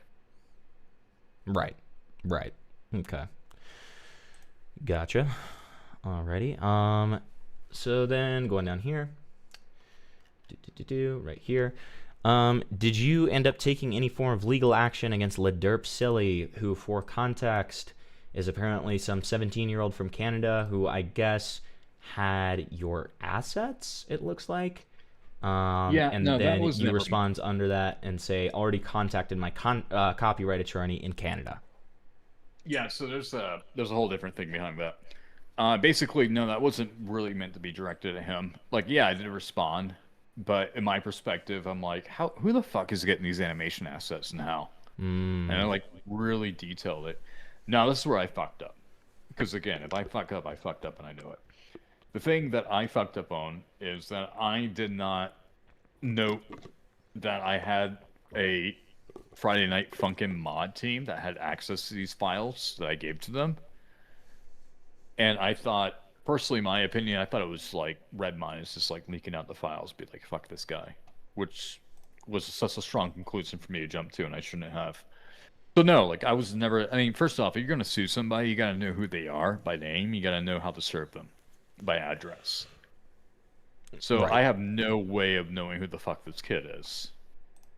Gotcha. And so really, And but in reality, you were wanting to go after whoever was actually leaking the assets, not who was possessing them, to be clear. Exactly. Gotcha. Okay. Yeah. That makes sense. All right, let's do this one. Okay. I know you're getting tired. No, it's not that I'm getting tired. It's like I know this one is really stupid to me. I think this is a really stupid one. So it's like it's kind of me rolling my eyes and being like, okay, let's fucking do this one. All right. So talk me through this commission story from Mimo, M3MO, whatever you want to call it. Did you? Okay, let's just start with that. Just walk me through it. Okay. So Well, actually, Zach, before I do that, why don't I just give the audience the context here? yeah, So give it. this started with Mimo making this post, tagging Brody and Zack, and saying, "You still owe me $30 for this art that I made for you that you used, and you said you would pay me $30 for this, even though this is still tapping into our assets, which you use with no creds. My Cash App is this. Your move, bud." Okay, and then leaked DMs come out revealing this is not a commission, as it was initially assumed to be. Lamau, I love this. Could I possibly send you a tip or payment for making this? I know it's tapping into our assets, but I still appreciate the time it took. Thanks so much, Zach. How much were you thinking? I apologize for the way this might have come off. My mom saw the DM when you sent it and asked me to ask you out of curiosity. No need to apologize. Do you have a PayPal or something like that? I'll shoot over like 30. And then we have DMs between Red and this Mimo guy. Actually incredible. Go to hell and never come back. And Mino's... Sorry, go ahead. No, I was just laughing. Oh, fair. Mimo says, "Oh yeah, Zach said twice he would pay me to do art and one of the Punch Yo local Nazi shit. It wasn't even a lot, like $30. Did you do the art? Yeah, I did it. Bro, that's insane, lol. Because he was my hero and I trusted him. It was the style accurate one up on his Twitter right now. He said he'd pay me $30. I never got it. Did you give him your payment info? Like, is there any reason that he could say that it was because you didn't tell him? I totally did. I have him my PayPal and he just aired it on from there. Welp. And so then we've got this follow-up here. I made this post as a troll. I never intended for it to get like 3 times the attention that the archive post did. I genuinely only wanted to post it as a joke. He doesn't owe me shit. Obviously now I don't want the stinky dimes he's probably shoved up his ass, but I'm still up though. And then somebody was like, dude, I just want to know if this is real or not. I know these are going to be fake, so I want to know if it's true. And then he says, I worded that post wrong. I never got the intention of genuinely trying to get the $30 back, but I also never intended that the post would go as viral as it did because I made the archive post. I just wanted to gather more attention towards Zack and the stuff that he's done. And then we can talk about this in just a second. But so go ahead and walk me through in your own words here. Well, I did send you over more of the conversation. You did. And you can see, like... Let me pull that up here. I don't have any payment information sitting in there. Nor does he follow up on it. So... And the reason... Sorry, go ahead. No, you first. But I was going to add this other thing, like Kim's post. To add on top of this, like... The reason this got so much traction is like Kim literally pushed it out and said like I didn't pay for a commission. Right. And she does address this here, which is, let me see where that is. Originally, when I had covered this, I was under the impression that it was a commission. However, I was wrong and it was a tip. However, Zack did say that he would pay a tip of $30 and then it goes to the artist. But the post is still up to this day. And I'll dive into that in a moment. Yeah. Zack has now been attacking the artists using their poor wording against them, and then Zack also claimed never to get the payments that he did. And so let's look at these DMs now, and then you can go into more detail here. So Mimo says, "Forever punching our local Nazis." You say, "Lamau, I love this," and then the conversation we've seen here. "No need to apologize. Do you have a PayPal or anything like that? I'll shoot over like $30. That's August 6th. August 12th. Making something spooky for a friend. What do you think of it so far? That looks pretty cool." And then, so nothing here about a payment. You literally asked for the payment. I'll shoot over $30. Nothing for 6 days. Then this random thing. Then, 4 days later, "Hey, Zack, can I have the F&F style Brody Foxx FLA?" I'm assuming that's like a file or something. Yeah. And then you say, "Hey there, I'm out of this house tonight, but I'll dig into the files tomorrow. Feel free to ping me if I don't circle around by the afternoon." All right, thank you, Zack. So no, and is that the extent of the DMs that you have with this guy? Yeah. So he never followed up with you, essentially? That is correct. Okay. I mean, I left it on red to an extent. Like I said I would get over a file to him, but no follow up. And no, there was never an ask for these files. Also, thank you, Falgi, for the raid. Really appreciate it. But never an ask for these for the payment. Again, there was no follow up on the payment information, even though you asked for it. So I mean, where are you supposed to leave? Where are you supposed to leave that, right? Like, I mean, and then he says, so here's the weird thing about this, right? Then we have, "So are you claiming that Mimo was lying when they posted this tweet? I did send my PayPal. He's low-key just throwing shit at the wall and hoping it sticks." So, I mean, we're seeing the DMs, right? Like, I mean, obviously, I don't understand this. The impetus would clearly be on this Mimo guy to show proof or any form of receipt that he sent over his payment details, right? So that's been the situation I've been dealing with. It's like you got these folks that, like, okay, I get you're upset about crypto shit, totally fine. Don't necessarily disagree with like people's perspective on that, but when people are upset about one thing, they start to dogpile all this other shit, and there's like no proof. There's like these really weird conclusions, like, oh, you got paid $10,000 to promote something. You got these statements made from people, but there's no proof behind their statements. And so it's getting thrown back on me to be like, all right, bro, you're supposed to be Jesus. You should have proof in everything. Like, you're supposed to be a godsend. You're supposed to have, like, all these documents and shit. And it's like, yo, I'm in a he said, she said situation. And when I show, like, what I can show, it's, like, pretty clear, like, no, I've been dealing with this shit for a while.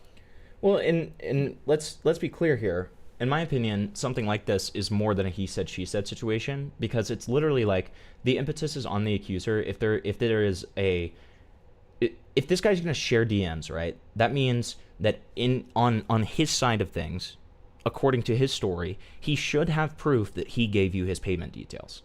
So the impetus is on him to show you that proof, right? I agree with that. So it's like this is one of the weakest. There's some criticism in this doc that I think even you have said, like, I mean, these are criticisms that you're taking, that you're listening to them, all that kind of stuff, and that they're potentially like valid and good to hear, all that kind of stuff, right? But like stuff like this is just weak. This doesn't make any sense. I don't understand why this was included. I don't understand why this is being pushed further. Okay, so that kind of goes back to our tweet that I linked you to. Right. So I got to be careful with this, because anytime I mention anything with legal, people think like, oh, you're going to sue somebody, blah, blah, blah. Like, again, if you're going to sue somebody, you got to know someone's name. You got to know where to serve papers, right? And then that's the only way, like, a lawsuit moves forward. You have to serve somebody. And then if you even have the possibility of serving somebody, you got to ask yourself, is this actually going to lead to anything to me to where it makes sense to spend money on this, right? So to file a good lawsuit, a defamation lawsuit costs like $10,000, maybe $8,000, $5,000 on the cheaper end, depending on where you file it, like what state and law firm you worked with.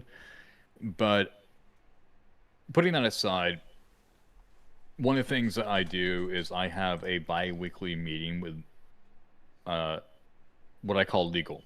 And when I say legal, I mean like there's a variety of attorneys I work with that deal with different situations. And I had that whole like life in the tent thing that happened like, maybe about a year and a half ago, year ago. And I still have like that attorney on retainer.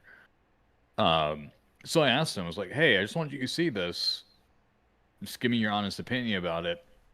And basically it was like, yeah, this is defamation. So this tweet that she keeps up, which I don't think you have up right now, but the fact that she admits it's wrong and she's removing to delete her tweet puts her like in a further defamation case at her disadvantage, because there's no retraction to it. So this tweet, let me pull it up myself. Brody Foxx scammed a 17-year-old out of commission payment. 8 exclamation marks. Spread this around. 3 exclamation marks. And it's like, no, she acknowledges that's not real. She's refusing to remove it. And like I don't think this is like, as like, be honest with you, like give it like 6 months, someone's gonna give a shit. That's how the internet works, right? Maybe a few little fuckheads might care. But the fact like this actually damaged my reputation, that I quote unquote didn't pay somebody for a commission. She spread this around and she made it like her fucking social media career choice to like try to bring me down. Which, look, if you got things you want to talk to me about or like criticize me for, totally cool, totally get it. But as you've seen like throughout this document, she's jumped to like some really wild conclusions that were simply not supported by the evidence that she herself submitted. There's no $10,000 payment. I have no direct working relationship with registered whatever. This is not a commission. There's nothing to say I'm transphobic, which is a little bit harder to kind of argue. But like this right here is like the most pinnacle point of like a defamation example. And I say that because I'm not trying to scare her, but more so like educate people on like what defamation actually looks like. It's when you knowingly or unknowingly spread false information. And if you know it's false information and you acknowledge it's false information and you refuse to remove or retract the statements that you made in the same public setting that you made those statements, it can put you in a defamation situation. And defamation requires a lot of different things. One, you got to show reputation harm. You got to show there's a third-party platform involved, which in this case is pretty straightforward. You got to show there's an acknowledgement of the information being wrong, which we've seen, and then the reluctance of retracting that false information to limit damages from being further made.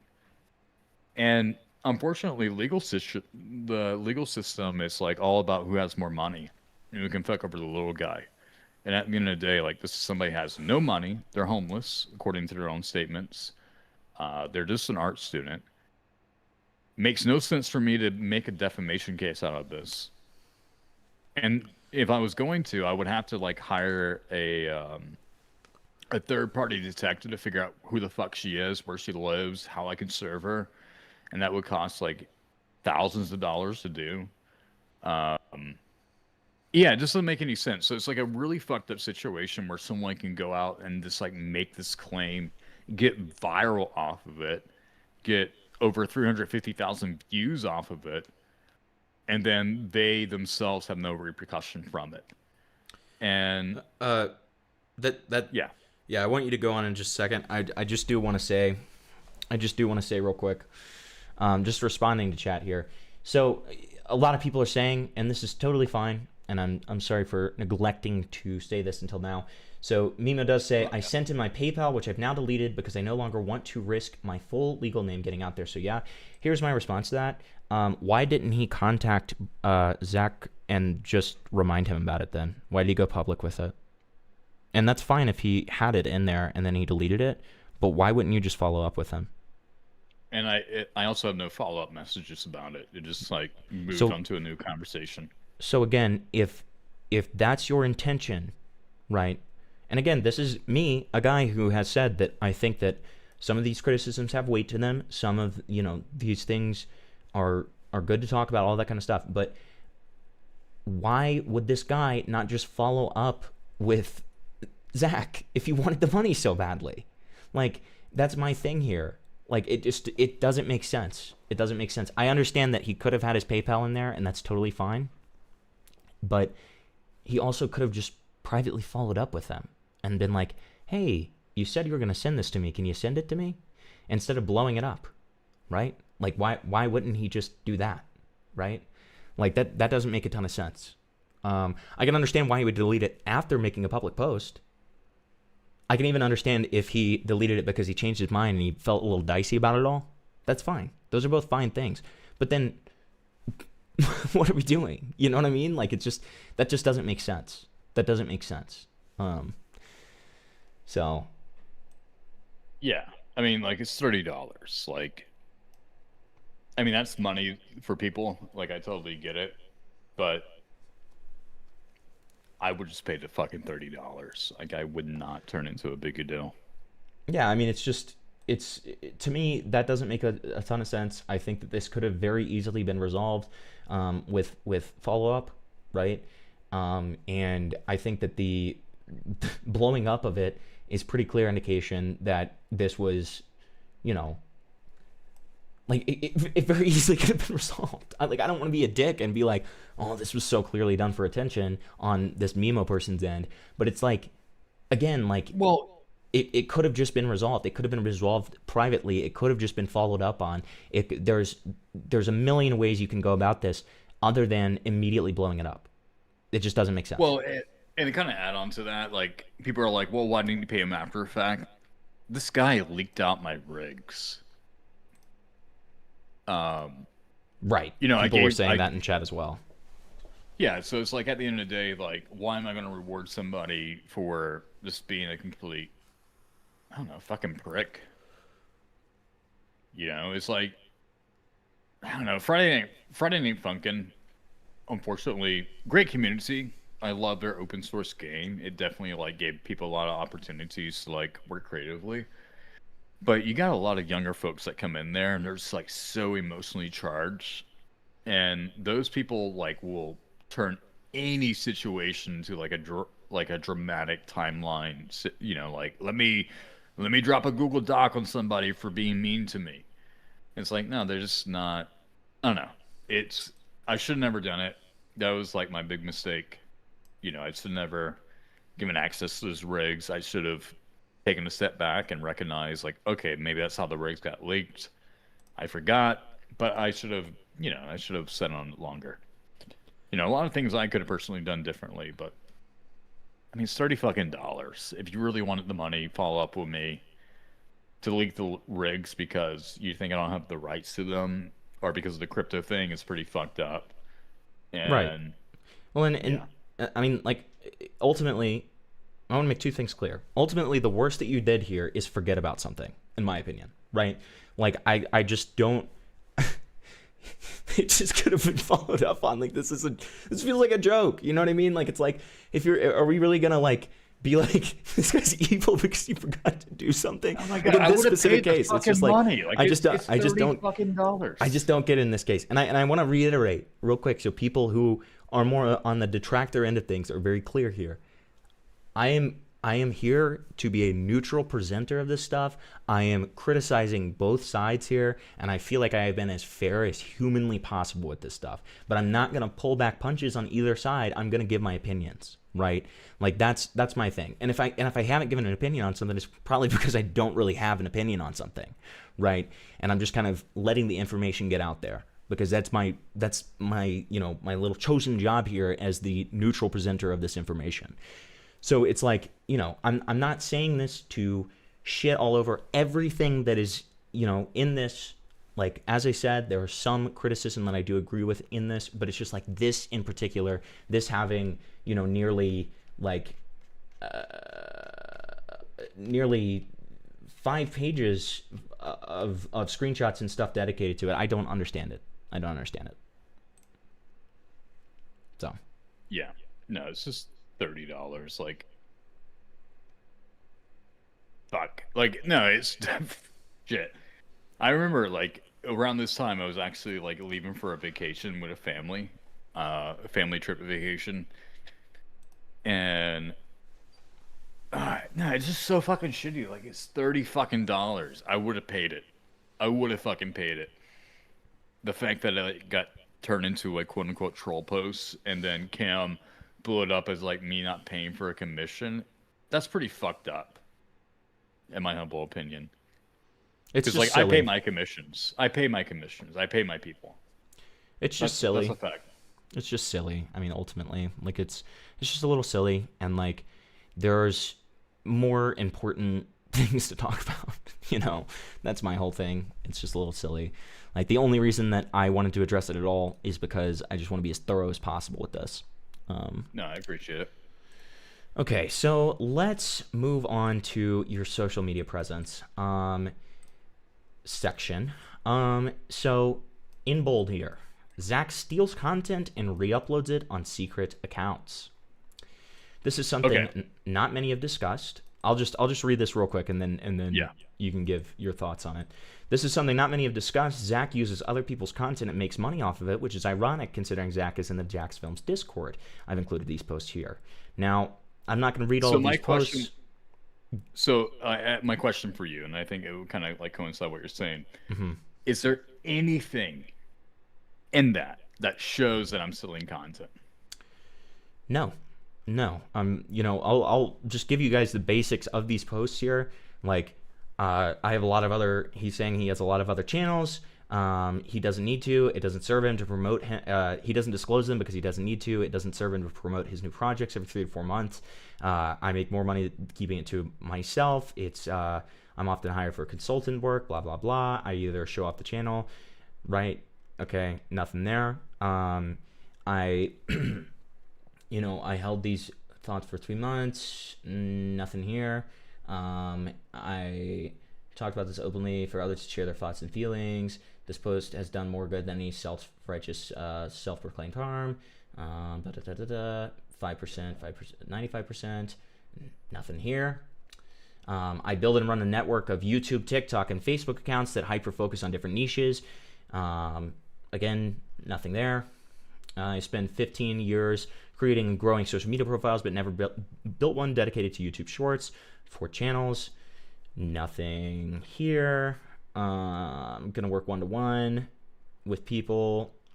like not even disclosing what kind of channels these are, what they're talking about, the kind of content that they're talking about. This last channel is broken yet. I'm hitting 100 times. Okay. Not with memes or crypto. It's YouTube, just kind of showing off YouTube earnings and stuff. Only want to answer YouTube. I flipped 5K to a few mil with only one channel. Do I throw it into crypto? Sure. Okay, so again, not even getting into the content itself. It's not a meme coin, it's YouTube. This channel's on track for 15K a month. Here's the rev data for yesterday for blank channel. Nothing else on that. And then there you go. I mean, those are the posts that you've made. Nothing about these posts even get into the kind of content that you're posting. So what's your response to that? So I think like the main claim of like, oh, he's stealing content, he's like re-uploading it. There's nothing there that shows that whatsoever. Once again, just jumping to weird conclusions, providing quote unquote supporting evidence. Not evidence does not support the conclusions. And to kind of answer it further, so I want to talk like, I'm just talking to everybody in the space. So in our industry, we have a side of YouTube called faceless YouTube channels. And what does that mean? Is like we produce content and we do so without having to attach our name, our face, our voice to it. We're not on camera. To some extent, Your Mama is what you might call like a faceless YouTube channel, but not entirely for different reasons. But argumentatively, it is a faceless YouTube channel. So what I do is, when YouTube introduced YouTube Shorts, that created like the easiest way to grow a YouTube channel pretty quick. And I was able to, so I started up like 4 YouTube channels. I dropped one off because like it wasn't working, and 3 of them hit over 100,000 subscribers. One of them hit 1 million, and they did so like in just a few short months. And YouTube Shorts is like such a different aspect compared to the rest of YouTube. And what does it mean to do YouTube Shorts? Well, basically it's short form content. Pretty straightforward, right? And always gonna ask questions like, what content do you do on YouTube Shorts, etc. Why don't you talk about it, etc. So one of the reasons I don't talk about the content I do on these different social media accounts that I make is that I do sell these accounts. So if you can make if you can make like $2,000 a year, let me back up. If you can show that you have like a YouTube channel that's been around for a year, and you consistently make like $2,000 a month off that YouTube channel, you can sell that channel for 2.5 times its annual earnings. So in theory, you could sell that channel for like $50,000 to $60,000 if you're only making $2,000 a month. And so one of the reasons you don't talk about these channels is because, again, you're not going to stick with these channels. You're building up something. You're building up an entity, an intellectual property, an operation, and you sell it.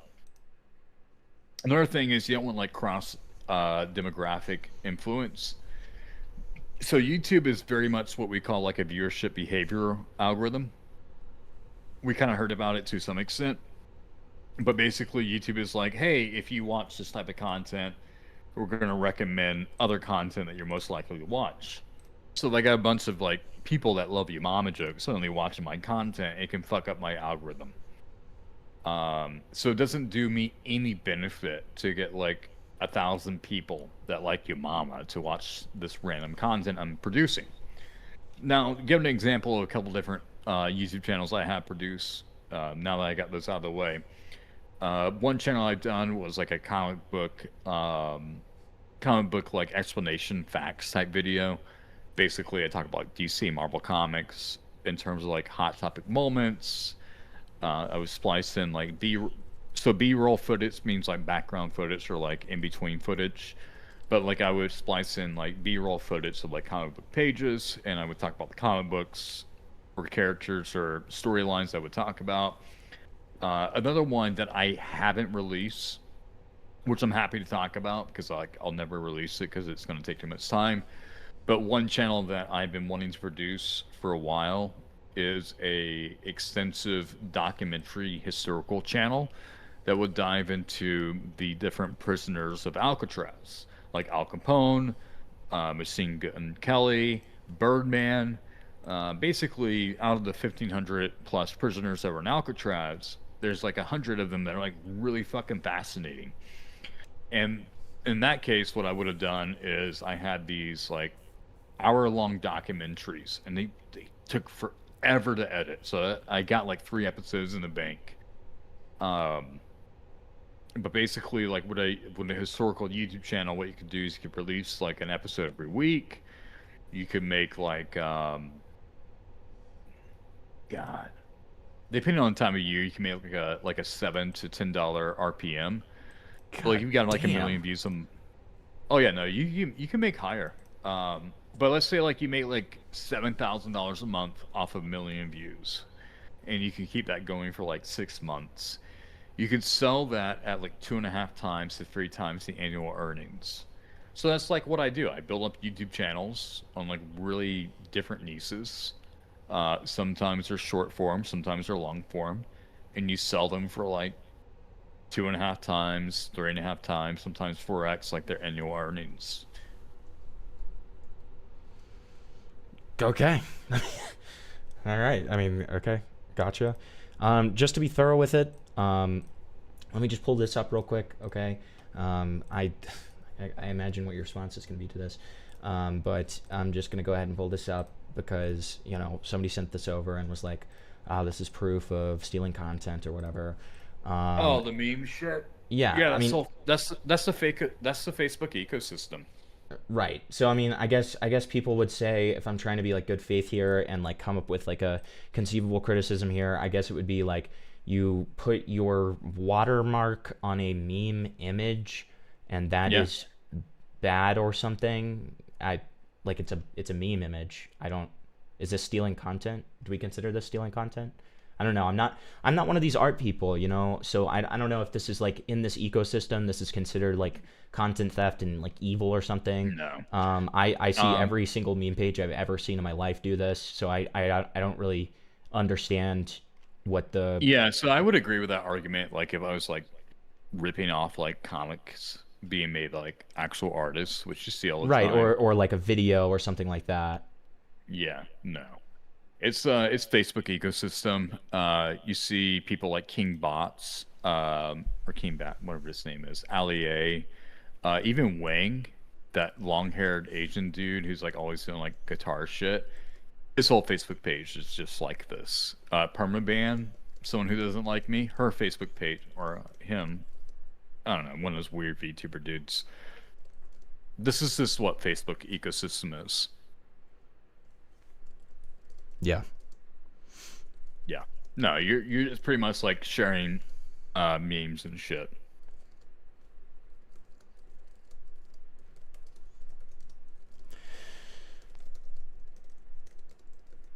Okay. So let's see. That makes sense to me. Cool. We already went into what the nature of the channels that aren't attached to your IPs. We already did the stealing content thing, which I would say you're categorically denying that on that front with the actual channels themselves, correct? Yeah. Okay, gotcha. Okay, so let's get to the political discourse. So this, let me just go over this thing so the audience understands, and then we'll talk about it as usual. So on the Brody Foxx account, you posted on April 18th of 2025 that you have decided that your safety is worth the fight. I'll be lawful and exercise my First Amendment rights in D.C. as part of the 24/7 protest until Trump is impeached. I'll spend the next 2 weeks making arrangements in case I'm detained or worse. And you quote tweet that and you say, yes, I'm serious. I'll be in Washington, D.C. starting May 1st, where I'll join protesters at the National Mall 24/7 until Trump is removed from office. The simple fact is I can afford it. I'm privileged. As such, I'll speak up and be a voice for others. You've given me a life of success as fans, and I give that back to you. Then So then this is posted at some point, some gimmick account, Brody Foxx protest when, 0 days protesting. You respond, I got pulled away to tackle a legal issue with Meta and the docs that got leaked after the tweet. I've since participated regularly in LA protests and engaged in other methods that I found to be helpful. So go ahead and walk me through this plan for the 24/7 protest, how it went awry, and all of that. And then I have a follow-up question for it. Yeah, totally. I mean, it's pretty straightforward in the sense like I knew what I wanted to do. Like basically like, okay, I'm gonna get this Airbnb. So like a sublease. I was gonna sublease a place in Washington DC. And I started to make those arrangements. And then three things actually happened. One of those I cannot talk about. It's personal life type shit. But two of those things we did hit on.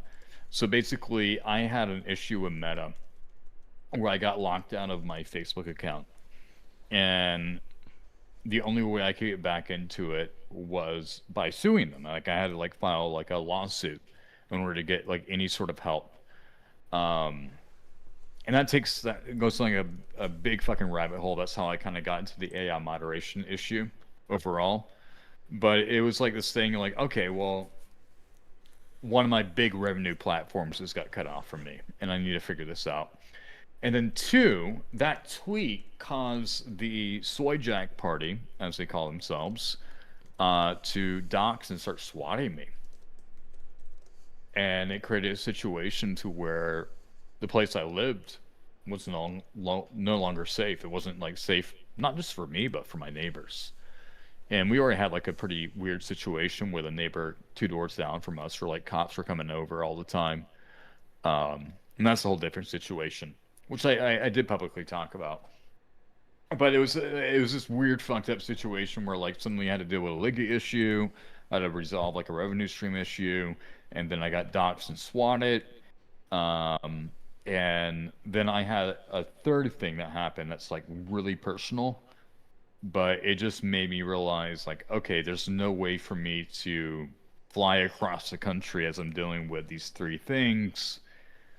Let me deal with them here. And then when ICE entered LA, that's where I started to get more locally involved.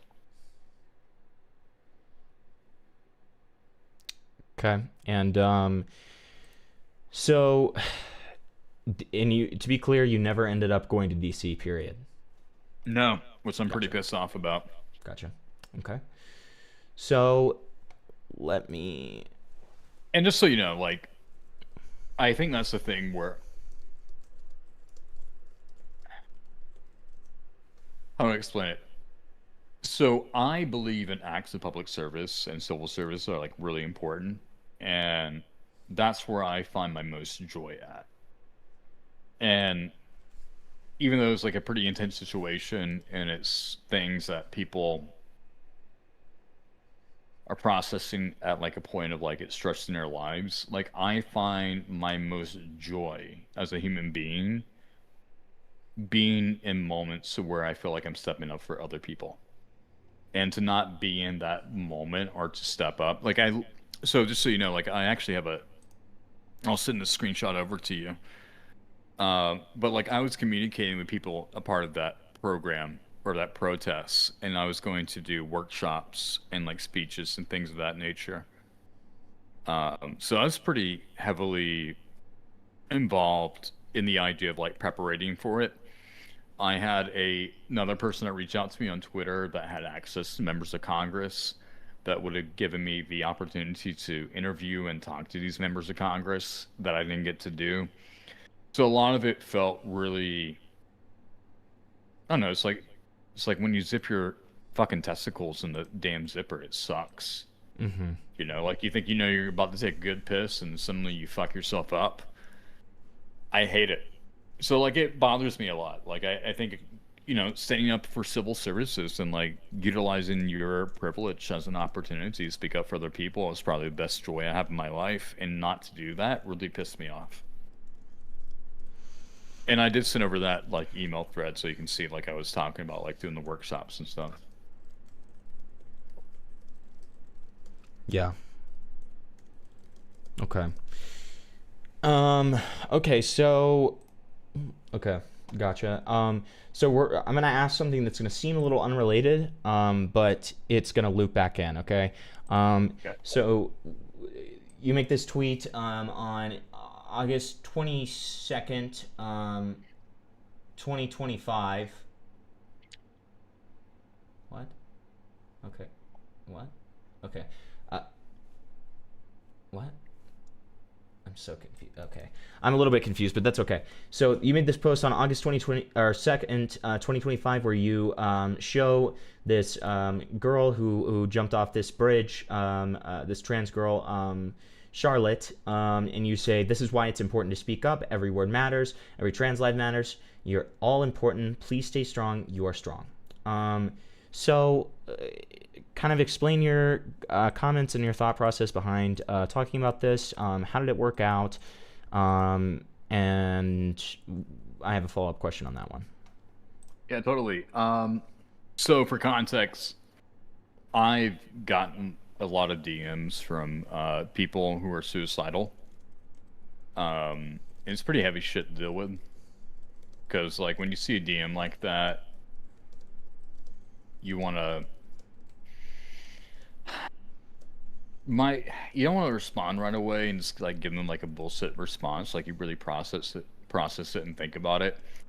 And so I have a lot of those conversations where someone's suicidal, I talk to them about it, and they ask me follow-up questions. I give them like advice in a way that I feel is like appropriate.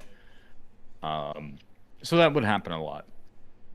And then I knew about this story because it was all over my timeline, day of, and I chose not to engage with it because I don't like jumping on shit to jump on shit. Like, I want it to, like... I need it to be something that I can have, like, a genuine... Either it's, like, one of two things. Like, either I'm gonna fucking joke about it and, like, make a fucking riff off of it, or I'm going to be, like, super genuine about it, and I need to, like, really process it. And months later, I was... I kept seeing her, like, her fucking photo, like, sent to me in my feed over and over again. Because that's what people do. Like, they're like, oh, this trans girl, like, killed herself. And they would send me this image of the bridge over and over again. Be like, hey, does this view look nice to you? Basically trying to insinuate that I should kill myself. Mm. And what I had done in that moment of that, like, tweet, like 30 minutes beforehand, I realized, I'm like, oh, this is someone who actually fucking followed me. And this is someone who actually, like, DM'd me. And I didn't respond back. And it like, really... Like, it made me question a lot of things pretty quick. Like, why did I not respond back? Why did I not engage with this person? I didn't know they follow me.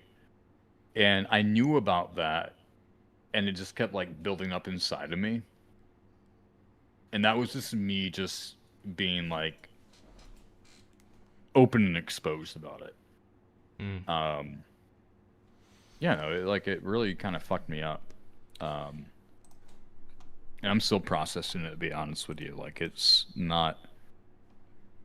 I don't know. It's, I don't know. People going through suicide and things of that nature, like, when they're, like, talking to you about it, it's really hard to kind of process and then try to engage with those people. It's a hard process to go through in terms of responsibility. Because I don't have a suicide hotline. I don't have any training. But yeah, no, it definitely fucked with me as a person. Like, it hurt me a lot. So this is phrased later as you grifting off of a teenager's corpse. What are your thoughts on that? I think it's pretty fucked up. Like,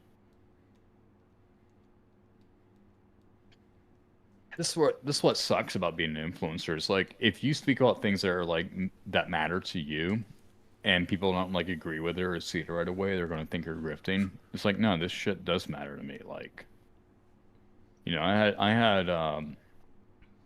have a pretty big family. Like my mom has a lot of siblings, and because of that, you deal with a lot of different situations. And I had like a uncle that committed suicide, and I remember that night pretty clearly. I don't want to get into the story, but it was basically like it it's fucked up. Like it's fucked up. Like I Yeah. don't agree with it. I have a lot of different thoughts on it, but I don't want to get into a tangent. That's totally fine. What? So you ended up getting a lot of backlash for that tweet, and you ended up kind of fighting with people on Twitter about it, and kind of, talking about how you ended up fighting this person, saying that this person wasn't your Charlotte wasn't this person's friend. You ended up kind of doing your mama jokes at this person. What made you end up kind of engaging with these people? So there's two different ways to like respond to this because it's two different situations. It's two different people. Vivi, I did reach out to and I personally apologized to, and I made a public apology as well. And that kind of goes into this, and I'll segue into the next response. Sometimes you deal with what you call like concerned trolls. People don't really give a shit, but they're pretending to give a shit. And first person that we talked about wasn't a concerned troll. It's kind of like over attributed the relationship to the person. And I don't want to get into that respectfully. Mm-hmm. But the other person was like a concerned troll, like somebody who's like had consistently like engaged with me as like an alt-right personality who doesn't give a shit about trans lives, things of that nature. And when I have people that concerned troll me, like I fuck with them back. Mm-hmm. And then like when you take that shit out of context, it obviously looks really bad. I could definitely, I should have definitely done a lot differently. And I think in that case scenario, what I should have done is like made my tweet, walked away, not become emotionally invested into the responses. Sure. Okay. Yeah, that makes sense. So one person was pretty legitimate. I apologize to. The other person was just being a fucking asshole to try to make me look worse, and I was just fucking feeding into it. So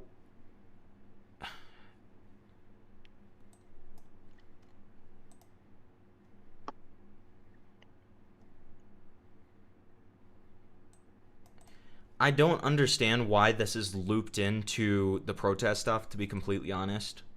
It's very confusing to me. Was there any sort of, I can't tell if this is just kind of worded badly, or if there's almost an insinuation that trying to say that you used the 24/7 protest to get out of doing more. I don't understand exactly what is trying to be said here. I tried my best to kind of parse through it. Like I don't know what the point of saying he says he wishes he did more, but the day she killed herself was the day after he was supposed to protest. I don't know, like, and then Zack used a teenager's suicide for this. I don't know if that's referring to using leftism to farm engagement, or I don't understand. I don't know.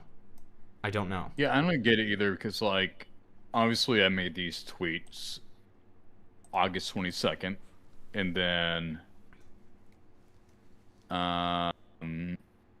protesting thing. Yeah, that's not really. Let me see if I can find this. April 18th. So that's like, what is it? May, June, July. That's like 4 months before this even happened. Before I even publicly spoke about it. Correct. That's why it's confusing to me. That's why I don't really understand the comparison. Yeah, I don't get it either. I think it's like, I think it's just like jumping into like weird conclusions. It kind of feels like a causation correlation issue, where it's like, yes, this tweet was made like April 18th, and then it was supposed to happen May 1st, and then Charlotte killed herself on May 2nd. So it's like there's the very simple like correlation of like those are 1 day apart, but I don't see how they have anything to do with each other. That's the part that's confusing to me. Yeah, no, like all the meta shit happened within a week, but actually within a few days of me making that public. And the doxing SWAT it happened pretty much the same time period, like almost immediately. No, Yeah. I don't get it. I personally don't get it either. I can only speculate in tangent. I'm confused, but might as well just move on then, because it's like, what's the point? Okay. Okay, and then this is really only the other tweet to address. I mean, so it's just you went to Mexico like in August or something. I get okay. Yeah. And then it's being alleged that you chickened out of the 24/7 protest and you blocked people from bringing it up. Then it's just kind of you talking about politics, you talking about trans rights, and then okay, so this is the one that I wanted to highlight here. So, yeah, yeah, Zack grifts off of the suffering of the left, especially specifically trans youth who want a place to be heard and be safe. He earns off revenue off of this a lot. In fact, he acknowledges it's a grift. He does it for profit and quite a massive bit of it. He ripped off a 17-year-old for $30, yet he earns nearly thousands of dollars from Twitter. So then we have this tweet. In all seriousness, thank you, Elon, for paying me to grift, right? And then so we have your payments from Twitter. Yeah, so I'm going to link you to the original tweet. Okay, perfect. And then this is what Kim does a lot. So like she leaves out a lot of context because like I do have replies underneath that tweet. So you have replies. So let's look at this. In all seriousness, thank you to Elon for paying me to grift. Next tweet. And this is 100% super serious. I'm a millionaire from posting memes on the Twitter.x platform. Again, 1000% super serial. This is real and not a joke. I don't even like jokes. So this this comes off incredibly serious. This comes off super serial. I would say, yes, exactly. Yeah, I mean, this is pretty clearly. I don't understand. I feel like this is pretty. It feels a little malicious to, say like, oh, he acknowledges it's a grift, and then like, you're not going to show, like, it would be fine to make the argument like, oh, well, this is. It would be a stretch. Don't get me wrong, but you can make the argument. I'm not saying it's a good argument, but you can make the argument where you're like, oh, well, he does still acknowledge it, and like, yeah, he like copes under it, and then like tries to say like, oh, look at this. So this one was made at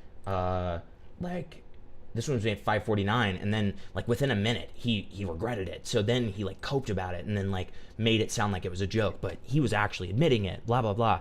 Like again, I think that's a giant stretch. I don't think that's a very strong argument, but it would be an argument to be made. But the problem is when you only show this, you make it sound like that's the only context available, and you're obfuscating the rest of it, right? Which is just that's not reality, right? And that's it's important context for people to be able to deliberate on whether you're being serious or not. In my opinion, I think it's pretty clear that this is a joke, right?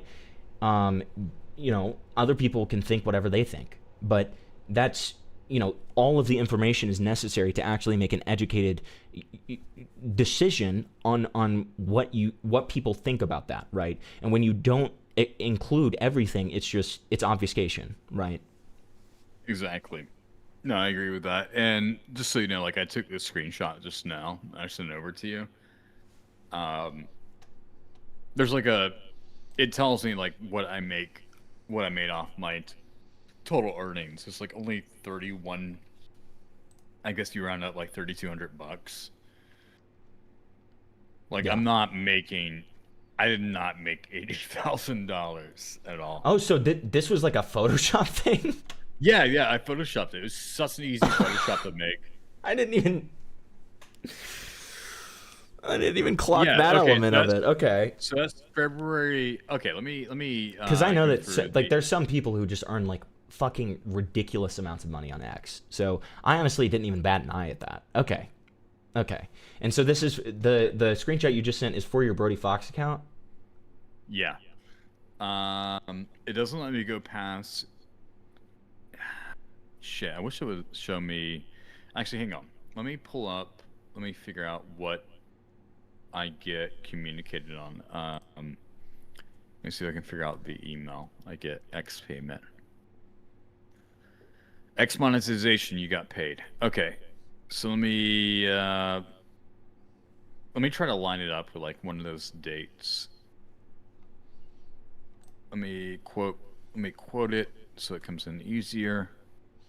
Well, and I think, while you're pulling that up, like I think it's even more obvious that this is a joke when you see what you're quote tweeting, which is woke up this morning to a weird right-wing conspiracy theory that I'm getting paid by USAID or whatever to promote left-wing ideology using memes in a coordinated attack with other Twitter accounts. Yes, it's true, all of it. I get paid $10,000 per shit post by Obama and fam. In an effort to create more transparency, all future left-wing sponsored posts will be marked with #ThanksObama.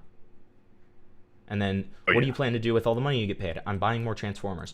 And then when you see this, the quote tweet, it makes far more sense, right? I think, again, like this context is necessary, right?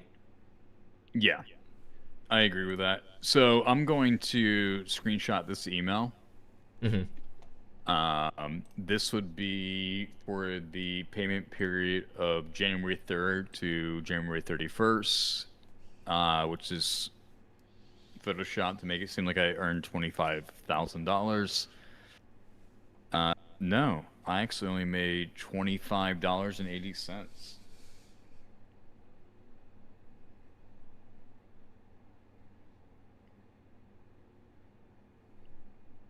Gotcha. Okay. Yeah. So if you have like a keen eye, you can kind of see the zero. The last zero is not on the same level. It's a little bit off. But yeah, no, this shit's like super easy to Photoshop. Right. Okay. So I was just like joking, leaning into it. And I'm okay to share this screenshot, right? Yeah, you can share it. Cool. Just making sure. No, I appreciate it. You got paid at Brody Foxx, $25. Wahoo. Okay. Yeah, not 25,800. Right. Okay. God, if I was, that'd be fucking amazing. Hold on one second. Yeah, go for it. Yeah, unfortunately, Twitter doesn't go back as far. Only goes back to like a year, I think.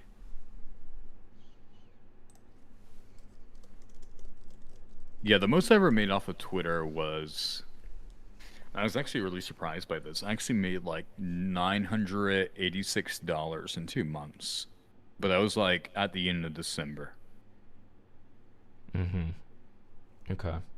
So that was like a third of the revenue I made off of Twitter. Right. Okay. Gotcha. Yeah. And I can show you... I don't know if it's gonna do any good for you, but No, I think we've covered this thoroughly enough. I think so. All right, cool. Yeah. Yeah, because I mean, like I make my money off of different platforms. Right. Yeah. Okay. So we are on to the last section here. Okay. And real quick, little shill there. Hey guys, thank you guys so much for giving memberships. Hey, just remember if Dasali gets a membership, I will give out 20, count them, 20, wow, I'm dying, gifted memberships, okay? We need Dasali to get a membership, guys. Thank you. Let's see. So, yeah. I was making this last night in a private little group, and I was just kind of talking to people. We were hanging out.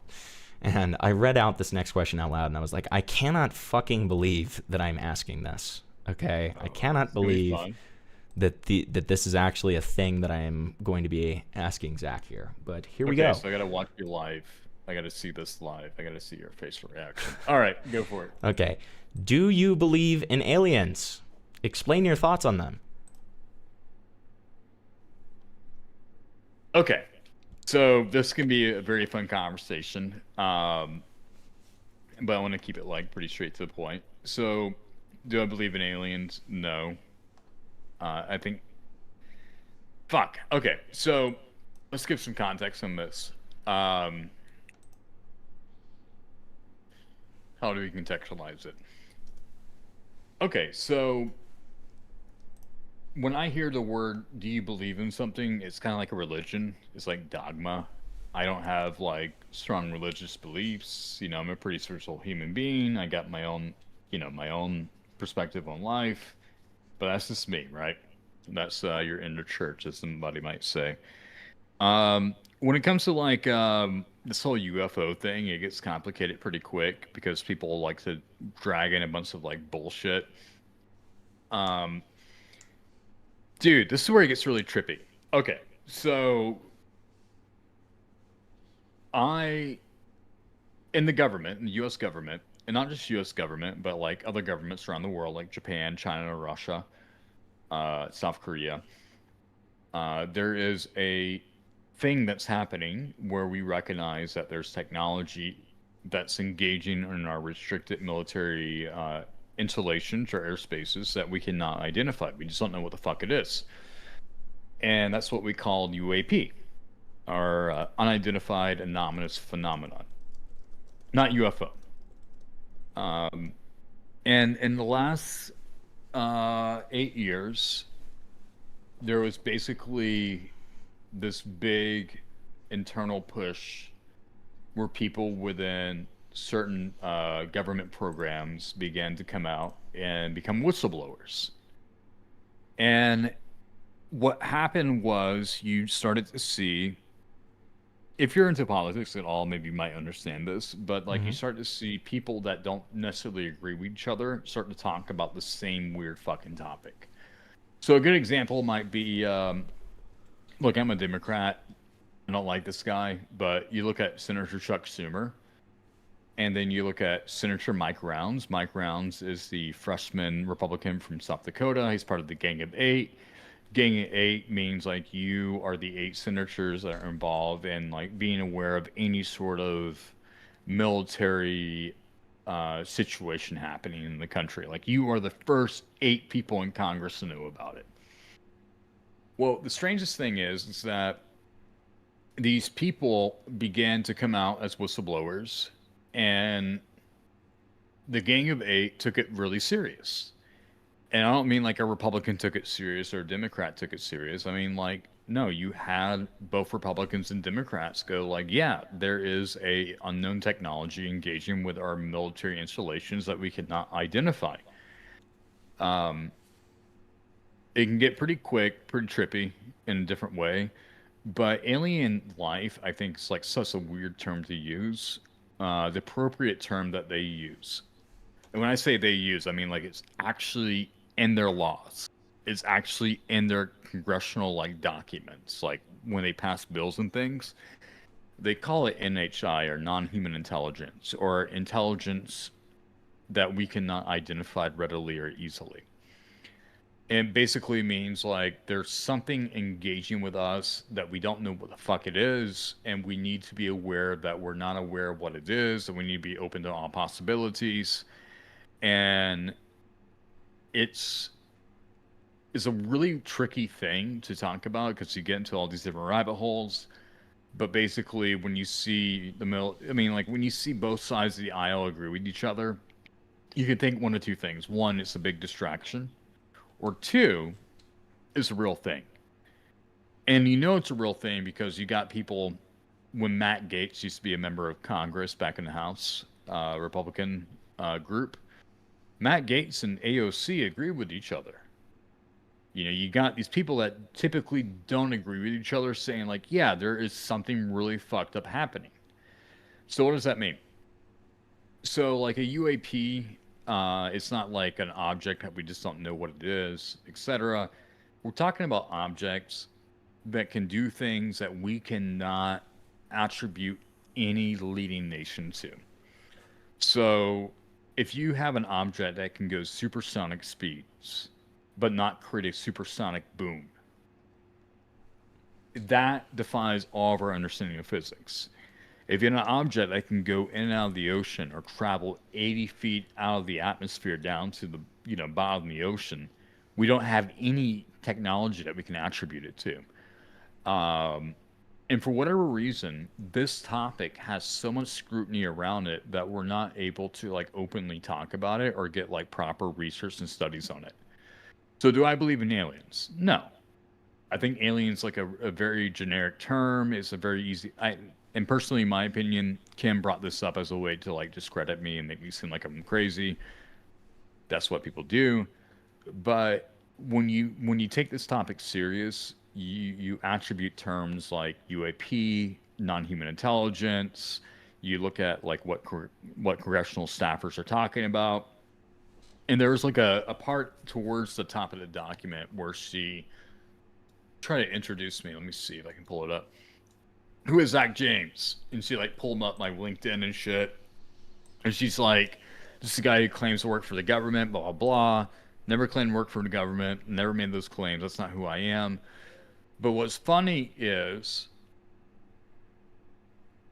I got invited to New York City back in, I think, November by the producer of Ready Player One, Dan Farah. Dan Farah produced a UAP documentary. He was basically doing this documentary in DC in secret. He never told anybody about it.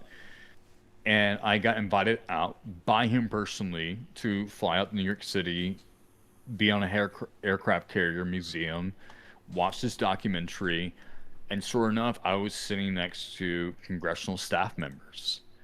And that meeting was what led to me to talk to Senate staff members about AI moderation issues.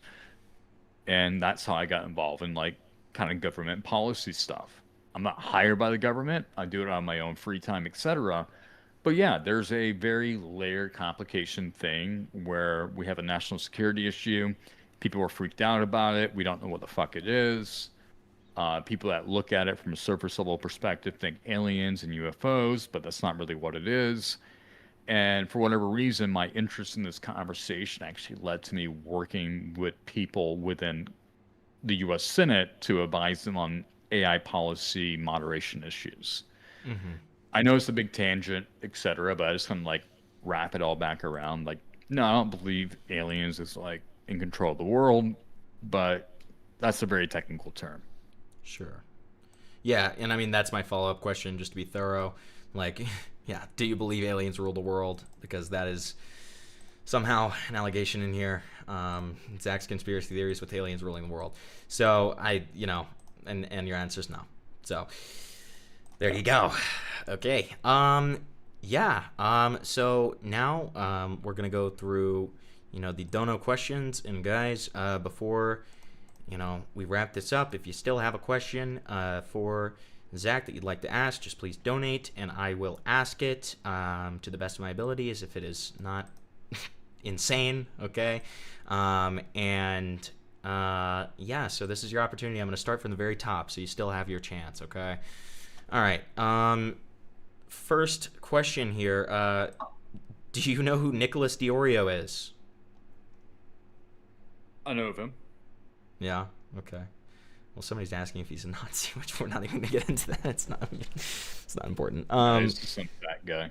Yeah, he's fat. It's true. Can Zack give us a new Yo Mama joke on stream?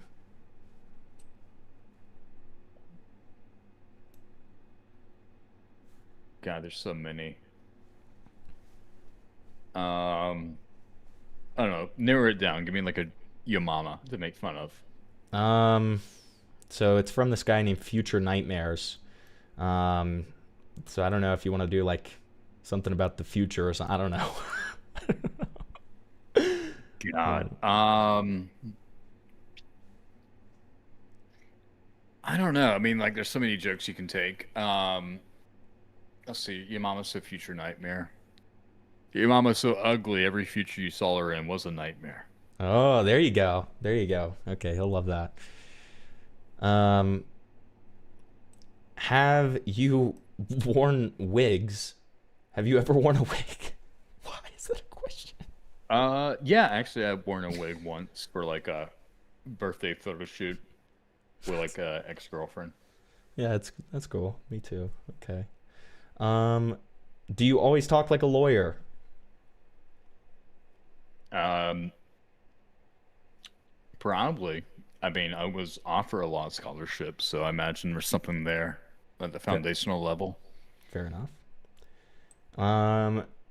This is kind of retreading old ground, and I'm sure I already know your answer to this, but hey, Zach, are you aware that Gotcha Life is targeted to a young demographic?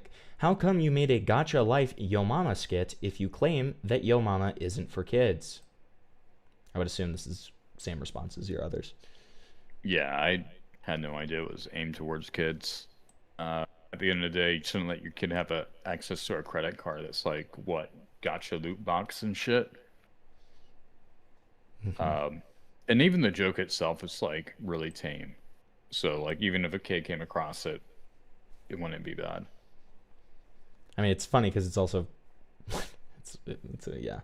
I mean, I feel like it's pretty much just the same thing that you said about the others.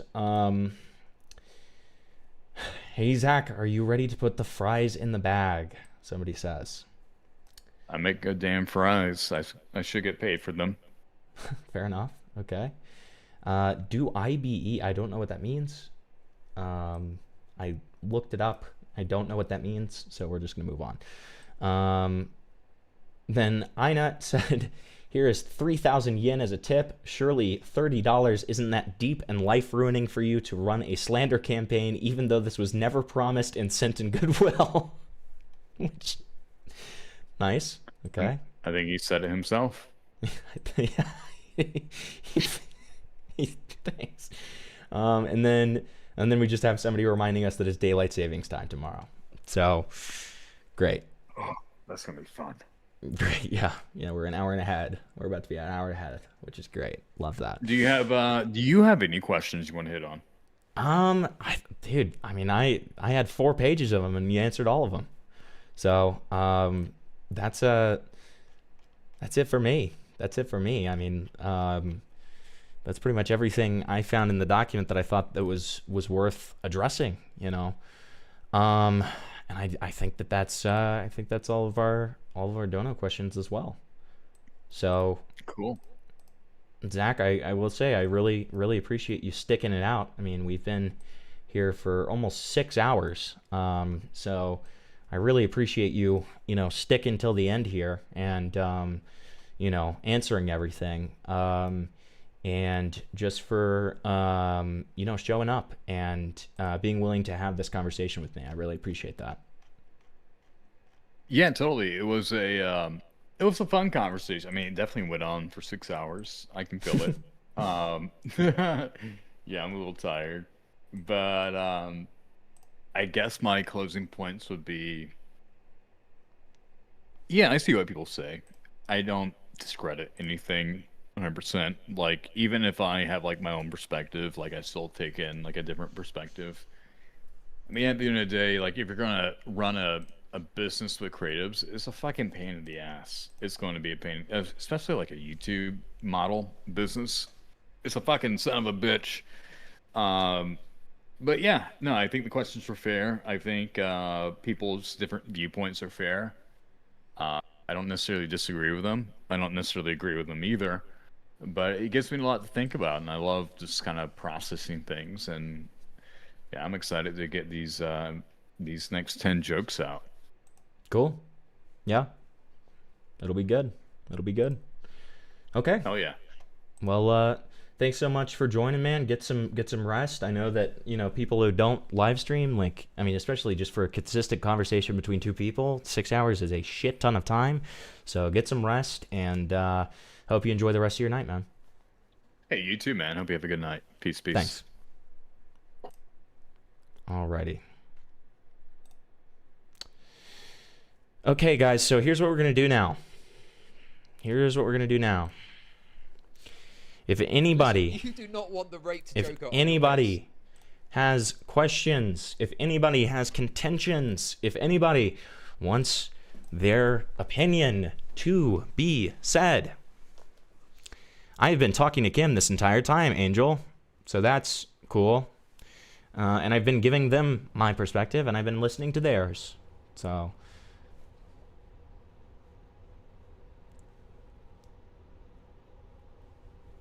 yeah. Could have just asked, right? Ask about his Bitcoin. Well, it's a little late for that, isn't it? But hey, if we have any questions, any contentions, any conversation that you guys want to be had, I am a person who enjoys conversation. Okay, I'm a person who enjoys conversation. I'm not the type of person to be combative or overly hostile, and I'm more than happy to have a conversation with any one of you guys. So I just pinned my Discord server link to the chat, and I welcome all of you to come and talk to me if you would like. If you have a problem with anything that I've said, if you have a problem, with my coverage, or you just have thoughts that you want to get out there, anything like that, this is a good time to kind of wind it down and have these conversations. So, INUT's hopefully gonna get in here soon because I need to piss so fucking badly, man. But if anybody wants to call in, feel free. And yeah.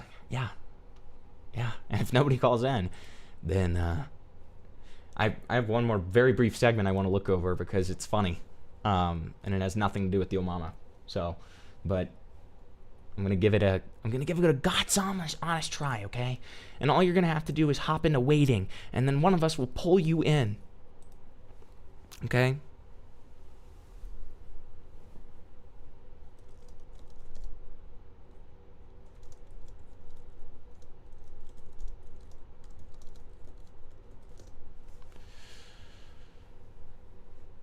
Oh, God.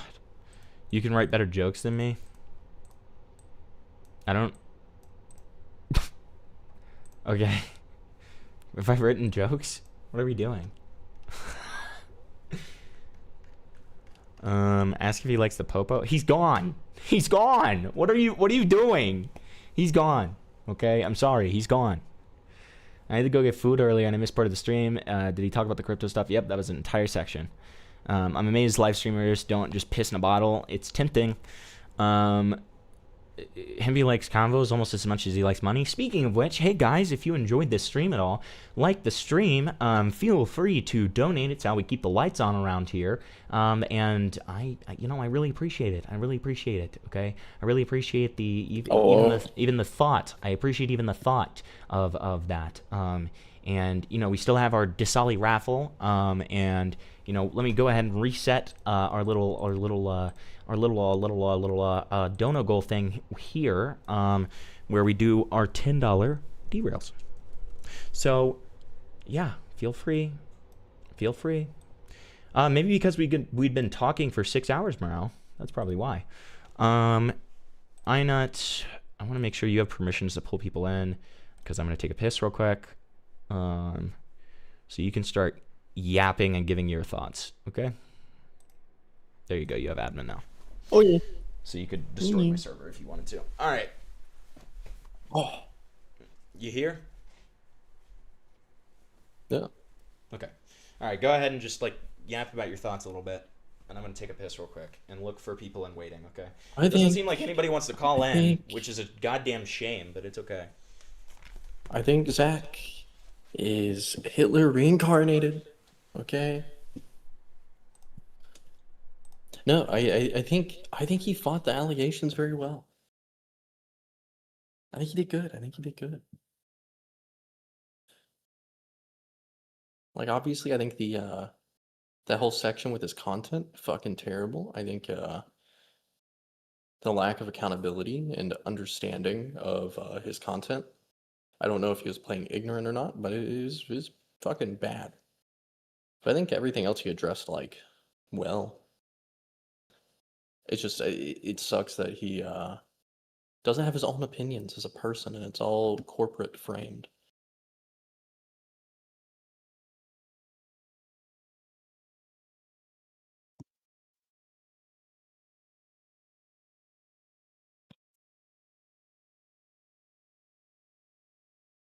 I wish Himpleton didn't delete the group chat, man. I was gonna be best friends with Zach James.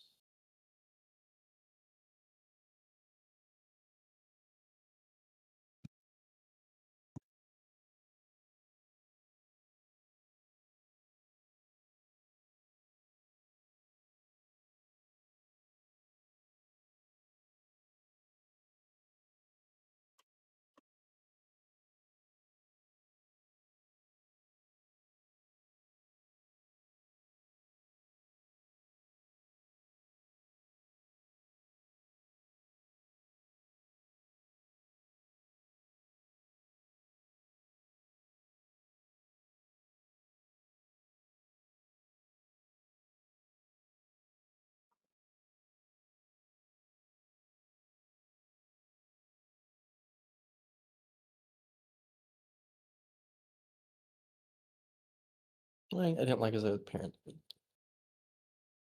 Yeah, it's true, John. True.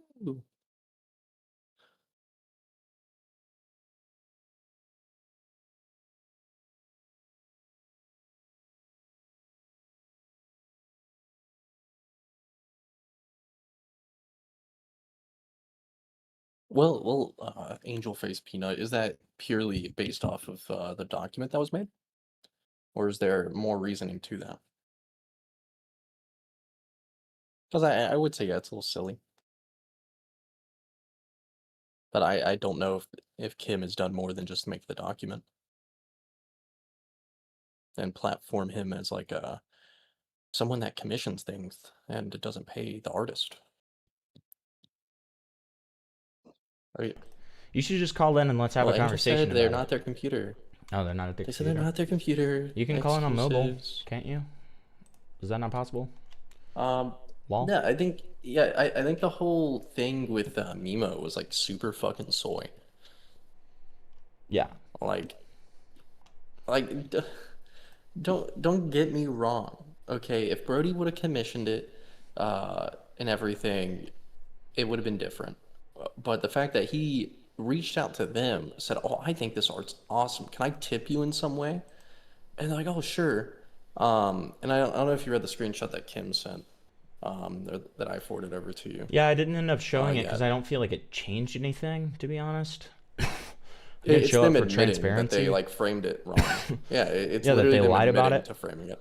Yeah, which I think you should show it because this Angel Sure. person's like, well, they never explicitly claimed it as Well, commission. and No, here's what I will say real Nemo quick here too. directly claims Well, let me that just they lied say about it. let me just say this real quick. So, what I will say about that is like, if that's a case that you were lied that Kim was lied to, that's totally fine. I get it. It's totally fine. I do think that it's a little strange to still have the tweet up where you kind of perpetuate that lie still, and it has like 14K likes and all that. I think it's a little weird. I don't think that makes a ton of sense, but that's just my 2 cents on it.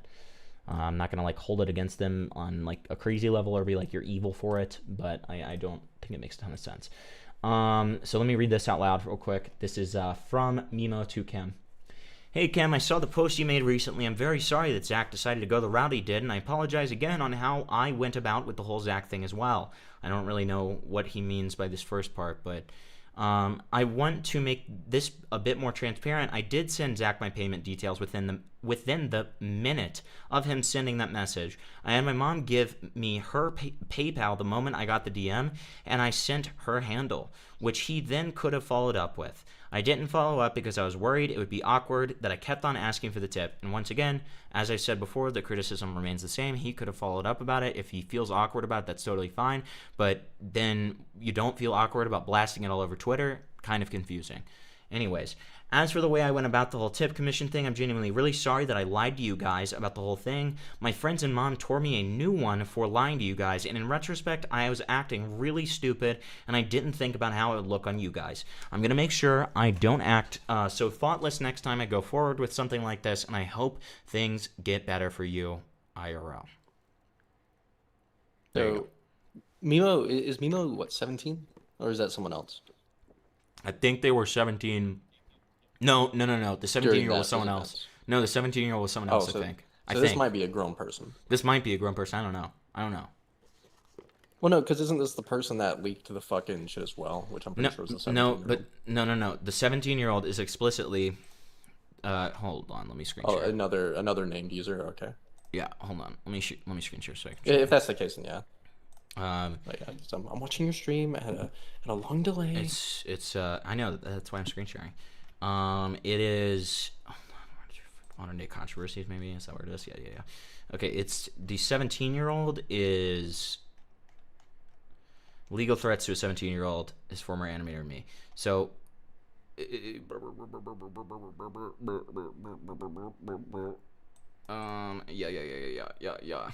Okay, Derp Silly, a 17-year-old from Canada. So, where's the part in this? Because I was like in and out watching. Where's the part of him threatening Kim with legal action? And I guess the why.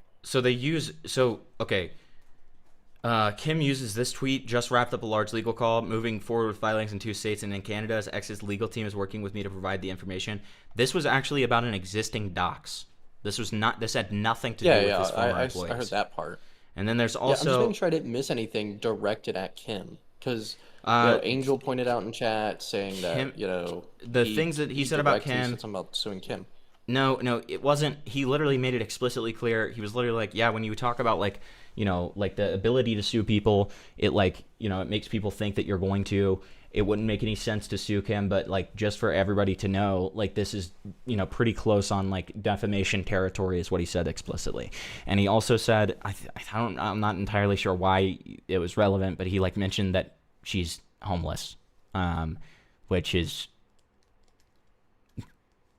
I mean, that's probably... a little uncalled for, yeah. Yeah, I mean, the thing... I don't mean this in a mean way at all. And I agree. I would agree that it's uncalled for. But what I would say is that when you're in a blow-for-blow with somebody, you can't...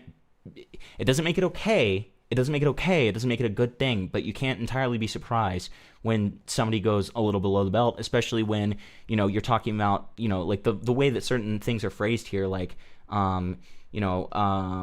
grifting off a teenager's corpse and like using the corpse of your dead channel to like, try to like get grift into the few things that you can get, like some of these things that are said here, right?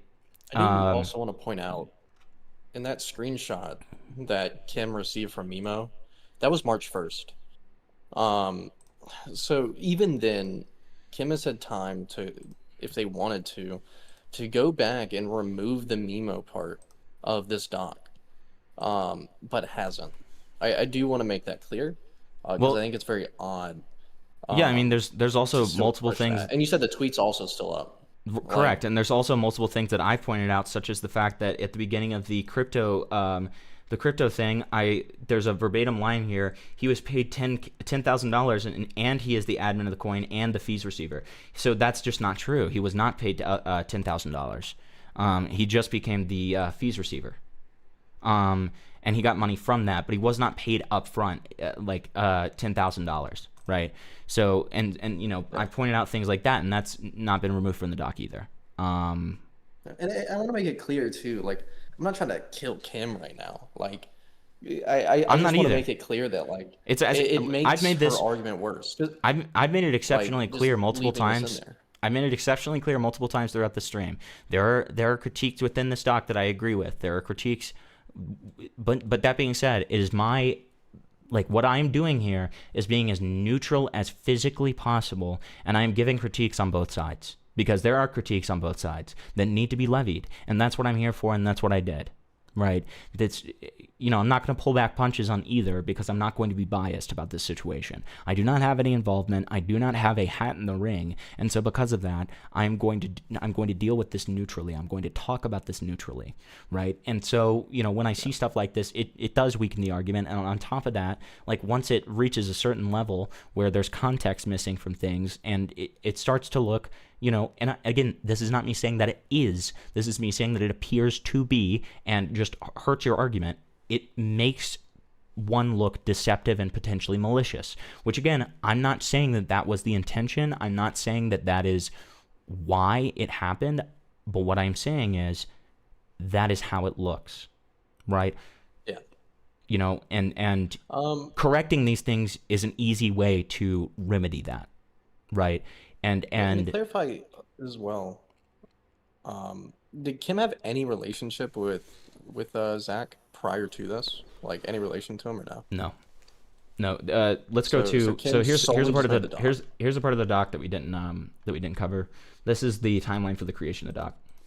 So January 24th, I discovered the cryptocurrency scandal that Zack was going through, and I ended up posting a tweet showing sympathy for the main character designer of the Yo Melon franchise, Red Minus. This led me to digging deeper in the history of the company. That is the introduction for this. Okay. So, I'll read through that on my own then, unless it's something you want to show stream. That's up to you. It's literally just the process in which they decided. Okay, I'll read through that on my own then. As they 'cause discover things. It would give me like a better understanding. But I think to me, this whole stream, right, other than the stuff going over the sexualized content he has and him dodging the direct confirmation that his audience is mostly kids, he danced around it. He didn't want to like directly say it, and I feel like that's just like just to avoid him from getting widespread like hate. And I understand it from like his business standpoint, but it makes him look worse in my opinion. But other than that, he did a good job fighting it back against most things in this document. The one other thing I would say, and just so there's not egg on my face, just in case, okay, is that I am completely unqualified to talk on any issues concerning crypto or Web3 stuff. I've tried to make that extensively transparent. That being said, I've tried to explain to people that you're more than welcome to look through this doc yourself. You're more than welcome to fish through this stuff yourself. I made a very concerted effort over the past week in talking to several people who know stuff about crypto, trying to understand this a little bit more so that I was even equipped to have this conversation in the first place. And so, I reached the point where I'm equipped to have the conversation, but I'm not at the point where I'm equipped to push back on anything. Not even that there is anything to push back on. I don't know. Okay, so I can't give an opinion either way on that. Okay, but I would agree with you. When I say everything, I mean everything beside the crypto stuff, because it's the same boat. I'm not as educated. Yeah, but I would agree on everything other than that. I don't want to say it's telling, but it was very odd. Red would come in, say things in chat, then delete it. That was weird. I thought that was very sus. That was weird. I spoke to Red. Say it with your chest. Kind of thing. I spoke to Red. And I tried to give him the opportunity to kind of give, evidence or anything like that. He was more sharing stuff concerning testimony that I'll just let stay private because I never even asked if I could share it. And again, it's testimony, so I don't know if he would want that out there, especially given the fact that he unadded me after. Like today, he unadded me. And like during the stream or this morning? I don't know. I think during the stream. And because I tried to reach out. Well, hold on. I tried to reach out back to him to say, hey man, if you want to give a statement or anything like that to combat the stuff that's currently being said on stream, you are more than welcome to, and I will absolutely platform it. If you want to call in afterwards, you are more than welcome to, and I will listen to you. Like I tried to send a message saying that, but he had completely unadded me. I tried adding him back. I never got anything. So I think that's a detail worth like focusing on. Honestly, that's why I'm saying it. It's super weird. Yeah, it's weird. Yeah, like, well, I'm like, I think there should, like, a little more scrutiny into it is what I'm saying. Like, Right. look, I don't know if it's because he started like going into the details of, oh, hey, Red was the one that, unprompted added in the Lego orgy scene. Red was the one putting characters in BDSM gear, with dogs. Like, oh, there he is. If Look, he's in if, chat. He's in chat. if I'm All being he if was I, one comment that said nope, no, and then you another that did said, nah, he's good. well. Let me just say, giving best faith here, because I wanted to do that before we start going schizo and doing bad faith, like giving good faith here. I'm bad faith. Let me be bad faith. Well, no. So giving good faith here, I mean, I think it makes sense to some level for Red to be pretty paranoid. And so, I mean, if he could have seen this as me potentially trying to gay off him, and so I understand that if that was the reasoning for why he unadded me and, didn't want to share certain information, then I understand that. I just want to make that extremely clear. And then Red says, you have to understand how unbelievably frustrating this guy has been over the past several years, and I do not want anything to do with any of the mess he continues to make. I added you because I keep my Discord list pretty clean, and I figured we were done. Sorry. That's totally fine. That's exactly why I just said what I just said, right? Like, I wanted to make sure before we delved into schizo territory, that I gave you that good faith there, and it sounds like that's probably what it is, so that's fine. I mean, I understand not wanting to engage with it. It's just one of those things, like, when you're sending stuff, deleting it, I see that it's just very weird. It is It's weird. an It's weird. uncommon It's sort weird. of behavior. It's weird. It's not And to say the that guy's on evil. top of then him removing you. Yeah, it's just not, and to felt be like he didn't clear, want to be open to scrutiny. correct. And to be clear, it's not to say the guy's evil, anything like that. It's just to say that is a weird thing, right? It's not to say that the guy's evil, right? So, Thank you, Red. are these guys For reading the coming chat? Dude, he doesn't know how delayed it is. Nick. He doesn't understand how delayed it is. Listen, you have to. I'm sorry, man. You got to look at the at when the chat appears on my screen, because that's when I read it, right? I don't read it until then, because chat is so, like, my streams are very delayed because I stream from a gaming computer. Okay. And I wasn't there for you and Zack talking about Red, but I feel like someone who was formerly such an integral part of the brand say things like that makes me doubt Zack a little bit more. I mean, that's a little bit of a black and white reading that doesn't allow for nuance, so I wouldn't necessarily disagree. I mean, I agree with you there. When it comes to, like, what is it, Red, Izzy, and who was the fourth person in that group? It was really just Red and Drawing a Izzy. blank, He also talks about because there's a fourth person. It's just they weren't. It was like Alex. but or they're something. not in the doc, so it doesn't matter. You know what I mean? Yeah, that's what I'm saying. But, like, if any of y'all, well, the point I'm getting at though is any of those three that were like the three integral members besides Zack, it's like I can take their testimony and, like, understand it, but with a lot of stuff shown today, some of it really did boil down to, like, he said, she said. But I think Zack did a good job in terms of trying to bring up what's it called, relevant proof or, like, screenshots or anything that he could. But I do say, as a boss, he was definitely too emotionally invested. Yeah, I mean, I think that's undisputable. I think Yeah. even he admits that, right? Yeah. I mean, I think it's probably better for him not to have a larger team of animators and stuff like that, right? Maybe don't do the Brody parties together in LA. I don't know. No more Brody parties in LA. Yeah, no more. Please, Brody baby. parties. That's the next song we're making. We're scrapping the gay song. Just no more Brody parties. So true. So true.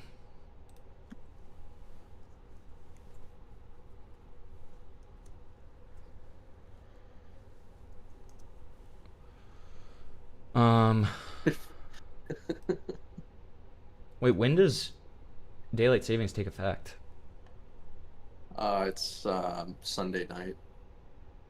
Oh, Sunday night, not Sunday day? Oh, well, that's silly. No, it's Sunday night. Okay. I think it's what go back an hour. So the moment it hits 1 a.m., it should just go back to midnight. I think it's rolling back. Or no, it's going forward an hour. My bad. So it hits midnight and it'll like automatically be 2 a.m. You mean 1 a.m.? Or yeah, my bad. I'm retarded. Okay. Oh, but yeah, dude. In Japan, we don't do daylight savings. So it's like Wait, the so time going difference for into calling Sunday or family going into is all Monday? different. Going into Monday. Oh, okay. Right. Yeah, There's but, two sides to the story, but no, I feel like it- Red probably does have a good reason to say that and distance himself this much. If anyone knows what it was like working for Yo Mama at 10, I mean, yeah, but that's testimony, right? That's just testimony. It's testimony on both sides, right? So you can't make a fully informed decision. And I mean, that's why, again, like, I'm just doing my best to stay neutral, and I'm allowing people to make up their minds on whatever, Yeah. right? That was the entire purpose of especially the in this stream. community. Like, I hope, I've said this multiple times, and I've seen it happen already a little bit. People are misconceiving me as like a Brody Foxx, Zack James Glazer, when in fact I'm presenting all of this as neutrally as possible, and that is my only intention. And I'm welcoming listening to other people, and but at that same time, like, Daylight it happened. Zack wanted to come onto the stream to give his own thoughts on the document, and so I was willing to give that opportunity and present things as neutrally as possible. I inserted my own opinion when it was applicable, but otherwise I didn't, right? Also, one thing I miss about Japan is not having DST. I don't even know what that means, man. Daylight savings time. Daylight Oh, savings time. That's what I was saying. I don't have it. When it's supposed to turn to Sorry. 2 a.m., it goes to 3 a.m.? Oh, okay, cool. Something. But And- supposedly it already happened. Look at that. Well, but it happens, like, by time zone, so it hasn't happened for me yet. East Coast. Well, yeah, but I'm saying it's Saturday night. I thought it was Sunday. Well, it's technically Sunday. Because I'm a dick. Yeah, but it's Sunday morning. Hey, well, how do you eat shit? Okay. I do, but I do gotta say, yeah, I do wish Red would call in. At least, like, if they have any either, because to be fair, Zack did give a lot of testimonial responses. There's some he gave, what's it called? So I think it goes both ways. Which Everything he there, said just about mentioned in Red, chat. everything he said about Red was testimony. And that's Yeah, not to he say said, that "Well, a there's... testimony from Zack." That's not to say that there isn't proof. That's not to say that, to throw it all out. It's just to say that it was testimony, except for the payment stuff. The payment stuff, specifically, he did show proof for that, if I recall correctly. It's been almost 7 hours of me streaming, so forgive me if I'm a little off on that one. So, Yeah. But yeah. I think we can. It's easy. I would say to boil the situation down to, though, in terms of like the business side. I do think Zack, he has a lot of fault with it. I definitely don't want to say he's innocent. I think he cleared up a lot of the major things, but like there's a clear sign that he just doesn't. I think he knows how to manage people in terms of the work, like being a producer, but in terms of a boss, I don't think so. And I think that really showed with the situation. Yeah, it's like I've said multiple In terms of times. just separating relationships and everything. There's things to criticize the guy about, for sure. Yeah, I mean, I think that's... Why would you want it to be during the day? Is this the daylight savings argument now? What's going on? I kind of agree. Not much to get out of it, though, really. Interpersonal stuff back and forth for the most part. He talks about it like we were some big company with official set of rules. Gotcha. But he's about to follow up with another. Yeah, I assume so. But Yeah, sorry for missing one word, man. Sorry about that. but I feel like there was an implied but there, personally, but...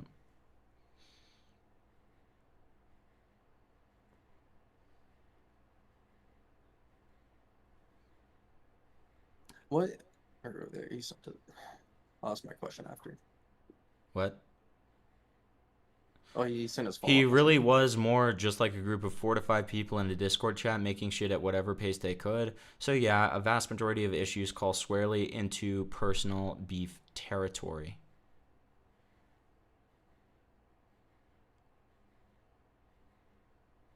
Okay, like Angel, unfortunately, you're operating off of feelings. Like I don't understand. Like I could make the exact like just to show you like what a weak argument this is, and this isn't me like trying to shit on you, but like just to show you that what a weak argument this is, I could make the exact same argument for Brody. It's like, oh well, Zack was literally like he was the king of this shit. Like he made the whole he came up with the idea for Yo Mom in the first place with Alex. So I mean he's just as reliable as a person. That's credible testimony. Like that doesn't make any sense. Like, sure. I mean, but that's easily counterable with what I just said, right? So it's like, again, this is just ultimately a he said, she said. And you can take that however you like, or a he said, she said, I should say. And you can take that however you'd like. That's fine. But, that's what it is, right? It's interpersonal.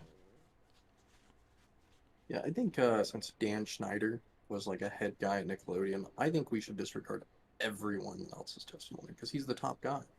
Right. It's exactly like that's such like it's just not doesn't make sense. Doesn't make sense. It's all silly. It's also silly.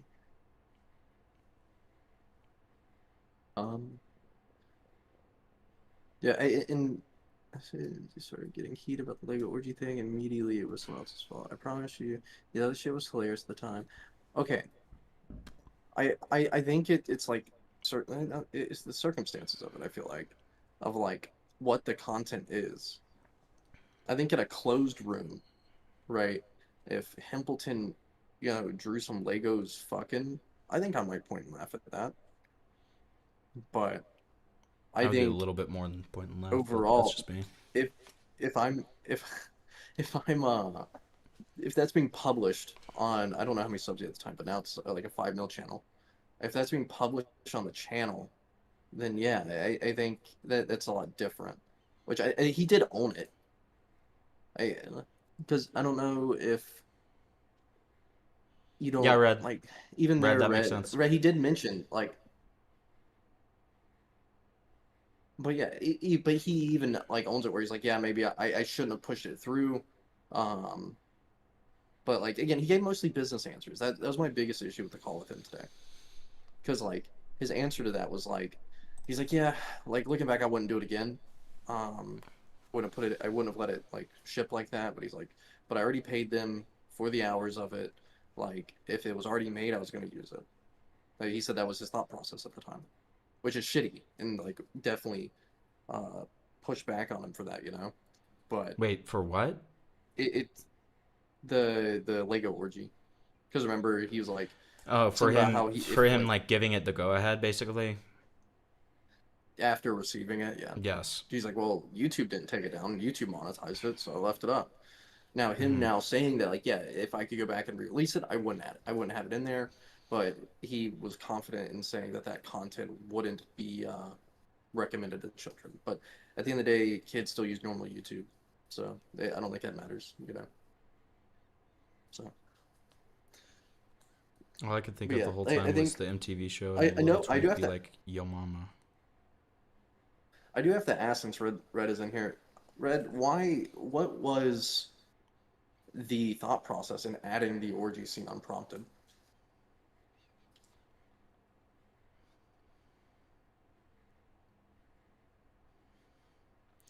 So, because I think that is like, again, at least what Zack said is that was something that Red included of his own volition. That was not part of what was asked to be made for that scene. So. I mean, don't you think it's just gonna be what Zack said? Funny. Oh, it's crazy. It's funny. Shocking. Well, yeah, but it still falls into that of like. But like, what is he gonna say? Is he gonna say it because I wanted to like show fetish porn to children? You know what I mean? I mean, if he wants to. I mean, but he's not. You know what I mean? Like, he's not realistically going to say anything other than maybe like, he will. Maybe it's funny. He will it's shocking. Who knows? This red guy seems a little smarter than that. I'm not saying he's stupid. Maybe he just maybe he's a straight shooting guy. Straight shooting guys who say stuff like that are stupid. If you're a straight shooter and you say, I want to introduce fetish porn to children when you're being like questioned about something, you're probably fucking retarded. Yeah. Like, sorry. Like, I'm not hating. Okay. I'm just stating a fact. Yeah. Well, because in two, if he has wants to refute it and say that, I wasn't asked to make that, blah blah, it adds more to the back and forth, the eternal war between him and Zack. But he doesn't want that. I doubt he even answers. Like, I mean, he's made it exceptionally clear he doesn't even want to, beyond a couple of comments here, because beyond a couple of comments here and there, you can give the good faith that he wants to, maybe clarify some things, just say that he agrees that it's interpersonal bullshit, and then, that's his thoughts. There you go. Angel, you are looping so fucking hard. Call in. Just call in and have a conversation with us. You're on mobile right now. We will be able to hear you on mobile. Stop doing this. I'm not gonna keep on responding to your arguments when you're just looping again and again and again. I'll address it if you call in. For what it's worth, regarding the Lego orgy thing and whatever else, even though I know it was probably 5 minutes ago on your end, I was charging a flat rate for those at the time, so I would have, and then we'll wait for the rest. Again, Angel, you can call in. I'm not doing this anymore. It's tiresome. It's very tiresome. They said they pointed out they got dogpiled on Lyrics' stream or something like that. I'm not Lyrics, dude. It's literally just gonna be me and I. No. I know. No, I know. I'm talking to her. Hold on.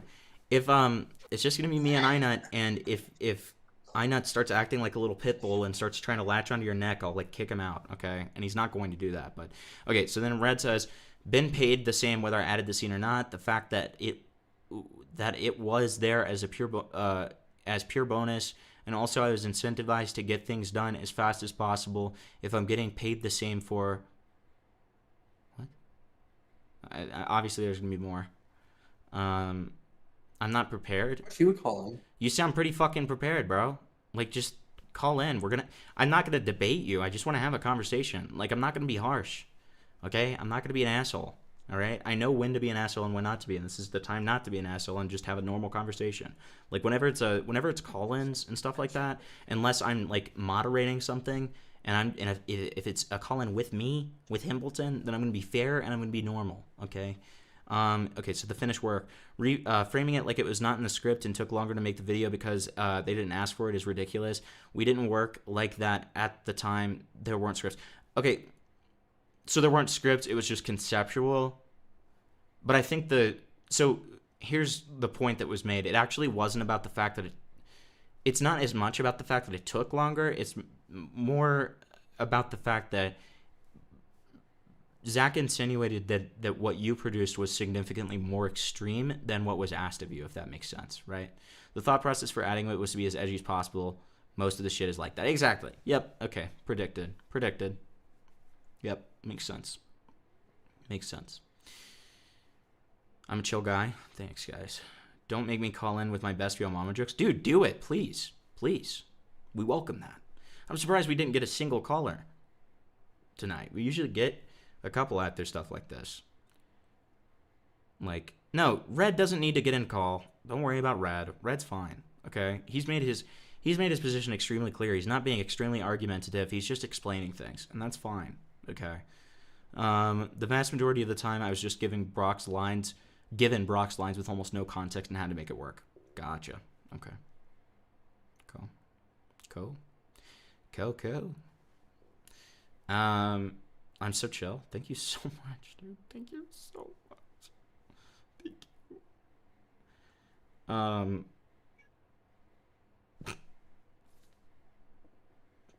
Get Lyrics in the call. Ooh woo. Bro, I absolutely 100% don't feel like I'd get attacked, and it isn't the reason I haven't joined. I'm just on a Samsung S7 right now, and I know the mic will be total dog shit. Sorry I haven't joined, though, TBH. I mean, okay. Let's just get up to do smoke signals. Did you say you're like out and about or something? And that's why you aren't like at your computer or whatever? Like I've done a mobile call-in before. It's not terrible. It's not terrible. Okay. Having to listen to Parlo as an example. True. I am way too patient with some of this stuff, man.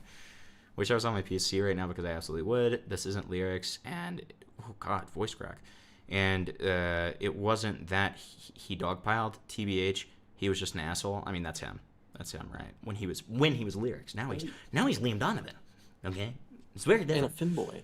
Yeah, I don't feel like I get attacked. Not trying to duck. I get it. It's fine. Nobody cares about Mike though. I don't care if your like sound quality's bad. Just to be clear. Samsung S7 mic is literally fine. Dude, they're fucking like specking you right now. They're like, actually, the specs on that allow for a perfectly fine mobile call-in. So, 60 decibel microphone. Yeah. With, Future Nightmares would be the guy to be like, you actually sound actually. Hey, Einat, did you see that Slay the Spire 2 came out on early access? I didn't play the first one. Oh my god, what? You literally like games like Mugenics, dude. You like it. You never played a roguelike deck builder? Yeah. No. Because Because it's like what, Darkest Dungeon 2, right? Something like that. It's like very similar to that. Darkest Dungeon's not a deck builder, but it's a roguelike. Oh, I thought it was a deck builder. You dumb fuck. Okay? God damn.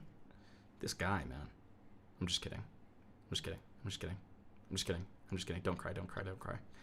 I'm not streaming for his bathtub. Yeah, I know. I was saying Red should get in call. It's actually... Yeah, but Red's made it clear that they don't want to crazy call in. It's all good. Let's just respect that. Let's not pester Red. It's all good. Aren't cell phones supposed to be used as a phone?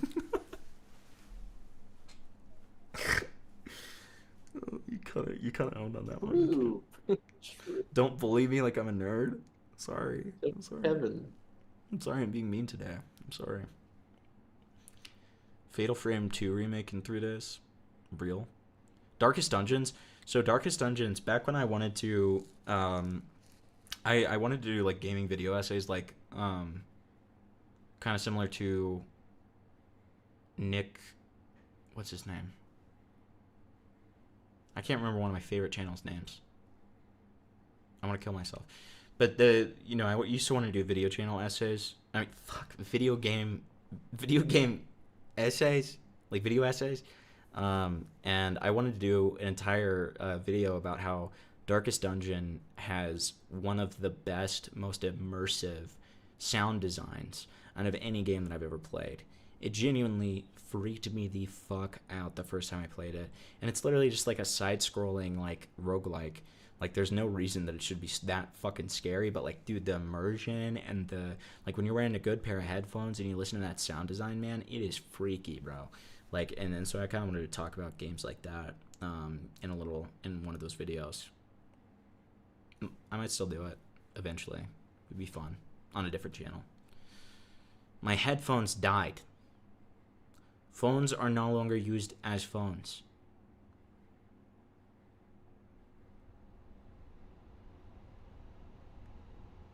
Awesome. All right, guys. I think we've run this train into the ground here. I don't really know what else there is to.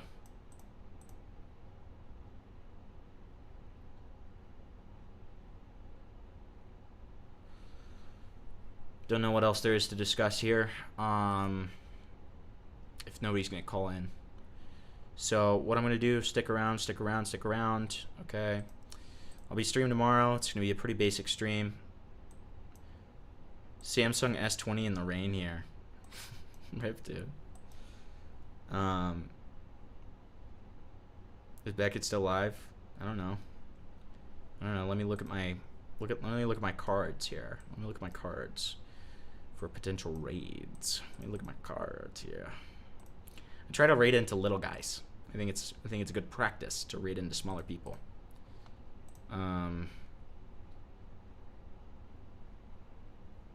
Beckett is live though. I've never raided into Beckett. Let's raid into Beckett. Let's do that. Let's do that. All right, guys. Hey, stick around so I can raid you guys over to Beckett because I know that he'll appreciate it. He's talking about some Saberspark stuff, and he's always an entertaining guy to watch. So stick around so we get back in there. Guys, thank you so much for watching. Really appreciate it, and I'll be back.